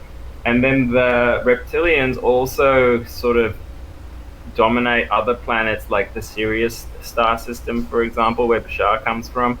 But they work in the shadows, so even the people that live in those societies don't really know that they're influencing it. So they just sort of think they're a collective consciousness and everything's hunky dory, but the reptilians like have a little bit of a hand in there too. Yeah. But when they tracked them back in time, they just popped out of nowhere. It's almost like they came out of another dimension into like another universe. The story goes that reached completion, or that they beat the game. Well, This AI. you know the story of the Orion, right? Like Orion Wars. Yeah, that too. But like the nebula, in the middle of the nebula, there's a black hole. Okay, and it's surrounded by a lot of. Well, you know what a nebula does. It creates planets and systems and stuff. But it's from an exploded star. And That's right. A nebula is basically it forms life. It forms. But it comes about because of an exploded star, doesn't it? Yeah, it's like supposed when to, a star goes supernova, it explodes, and then it creates the nebula. Mm-hmm. Now, the Orion Nebula has a black hole in the center of it. Okay, now it's Forgot about that. It's believed that this black hole is actually the origins of these reptilians, and that they came through this black hole, and that makes sense. That is something that fascinated me about it, because the story that I'm working on, I actually wanted to call it the Eternity Gate, because a lot of it has to do with time and space. The ufologists who believe in the draconians and stuff are really big on time and space and black hole, the Orion, everything about the Orion, the Vegas, and like the Orion Wars, like you were talking about. That was like a mass exodus of humans because of the invasion of the Draco. You know what I mean? Mm. So it's pretty cool stuff. Me and you've actually had conversations about that. There's also something else I'd like to point people to that are interested into the scientific aspect of this. I met a Freemason in Australia a couple of years back, one of those sneaky rich types, and I gave him some DMT, and he opened up about this scientist who is Italian guy that made a telescope that can perceive aliens. And I'm like, and then I remembered I actually read about that once, and I found it again. And here is the study: apparent detection via new telescopes with concave lenses and otherwise invisible terrestrial entities. Recommend reading this. It's very freaking interesting. And he came up with his own type of mathematics called isojoule mathematics. It's here. You can find it all on Google Scholar if you want to look it up. Isojoule theory of antimatter and design of seeing antimatter galaxies, antimatter asteroids, and all sorts of stuff like this. And this goes into also what Bashar says is there is our physical universe that we can see, but remember that that is only like 1% of the mass in the universe. There's like 99% mass that we can't see, which they call dark matter, okay, or that he calls it antimatter. But he made this telescope, right, and he pointed it above military bases, and he saw these things flying around that seemed to be intelligent, and he sent that on to the authorities, and they told him to shut the hell up. But the studies are still there. The studies are still here. You can read exactly how he makes it with biconcave lenses and stuff like this that implodes the light and allows you to see into like these higher planes. Actually, up there where you got that that HTTP, click on that and copy it and put it here in the chat. And Sure. I'll share it right there on the chat. We can have some good stuff on there for people to check out. Trying to find where you are now. Oh, I know. I just had to do that too. I ended up getting off of Jitsi, and then I'm like fumbling around figuring out where the Jitsi is. It took me forever. But, yeah, right there on the side. Just put it right down inside the messages. Yeah, I'll do it in a second as soon as I find it. But is there any other topics that we haven't covered yet? So far, I mean, it sounds like we've covered quite a bit of it and everything, so. Yeah, I mean, if anyone wants to keep researching, like literally go back to any of the things we've said, and there's a whole world in there just on the one thing. Now, I also too want to mention that when if you decide to check out Tony Rodriguez, just understand he's with his group of people, he's 1 in a million. Okay, you're not going to find people that are talking about the content that he's talking about who are as legitimate. I just want to make that point straight, because there are people out there, like Robot said, that's charlatans, and I can honestly tell you I don't believe he is. I believe he's legitimate, or at least he believes what he says. I'm not going to say legitimate, because nobody really knows anything, you know what I mean? But I wanted to mention one of those charlatan guys that comes to mind. What is his name now? He claimed to be like the scientist that was getting the alien bodies and doing the biomedical research on them and stuff. And then I actually loved him for ages until it came out that he was like a crazy alcoholic, and his partner at the time, woman partner at the time, blew the whistle on him and recorded one of the their conversations, and it just yeah. Then it became very clear that he was literally just taking things from his life and calling people aliens and saying, "Oh yeah, it was blah blah blah," and it was just insane, man. Yeah. I'm like, how can you do that? But yeah, They're out there. I mean, they really are. It's sad, but they are out there. So, like I said, I don't, I don't doubt that Tony Rodriguez doesn't believe what he says, and he's consistent. You know what I mean? Like the stuff that I heard him say when he first said his story is pretty close to what it is now.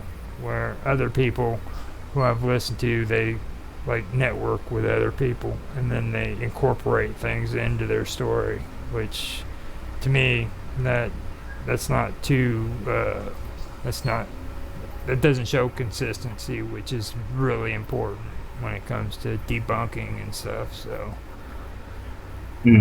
I like taking these new whistleblowers and lining them up with the old school whistleblowers like Bill Cooper and Schneider and people like that, and see if that kind of stuff matches up. Yeah. But so with that, I'm done talking. I think you did an excellent job of helping. Yeah, thanks for that. It was nice to get that out of my system. And before we leave too, I want to say that for anybody who's watching this or does watch it, Pirate Radio is going to have Mr. Robot on there next Friday night. You are going to show up, right?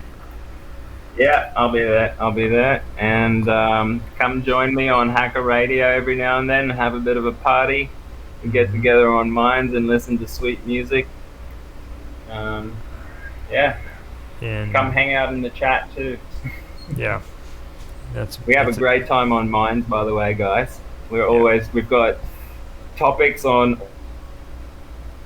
everything. We got topics on everything, man. Oh no, I think we froze up. Are you there? Yeah, he's there. Okay, so I am going to go ahead and see how. Yeah, there he is. Yeah, you're there. I got you. I just connected somehow. Yeah, I was just gonna say we're having a ball on Minds chat. You guys should come join us. Sign up to Minds. It is an awesome community we're developing there. We've got lots of different chats on different topics. We got entire spaces dedicated to ancient histories and modern history and to aliens and conspiracies, and we're on there 24 hours a day talking about this stuff. So come join us, guys. Exactly. And with that, I would like to say thank you again for being here, Mr. Robot, and I guess we can cut it short. Thank you for hosting. I appreciate it. Thank you, and I'll see you later. All right. Bye. All right. See you guys.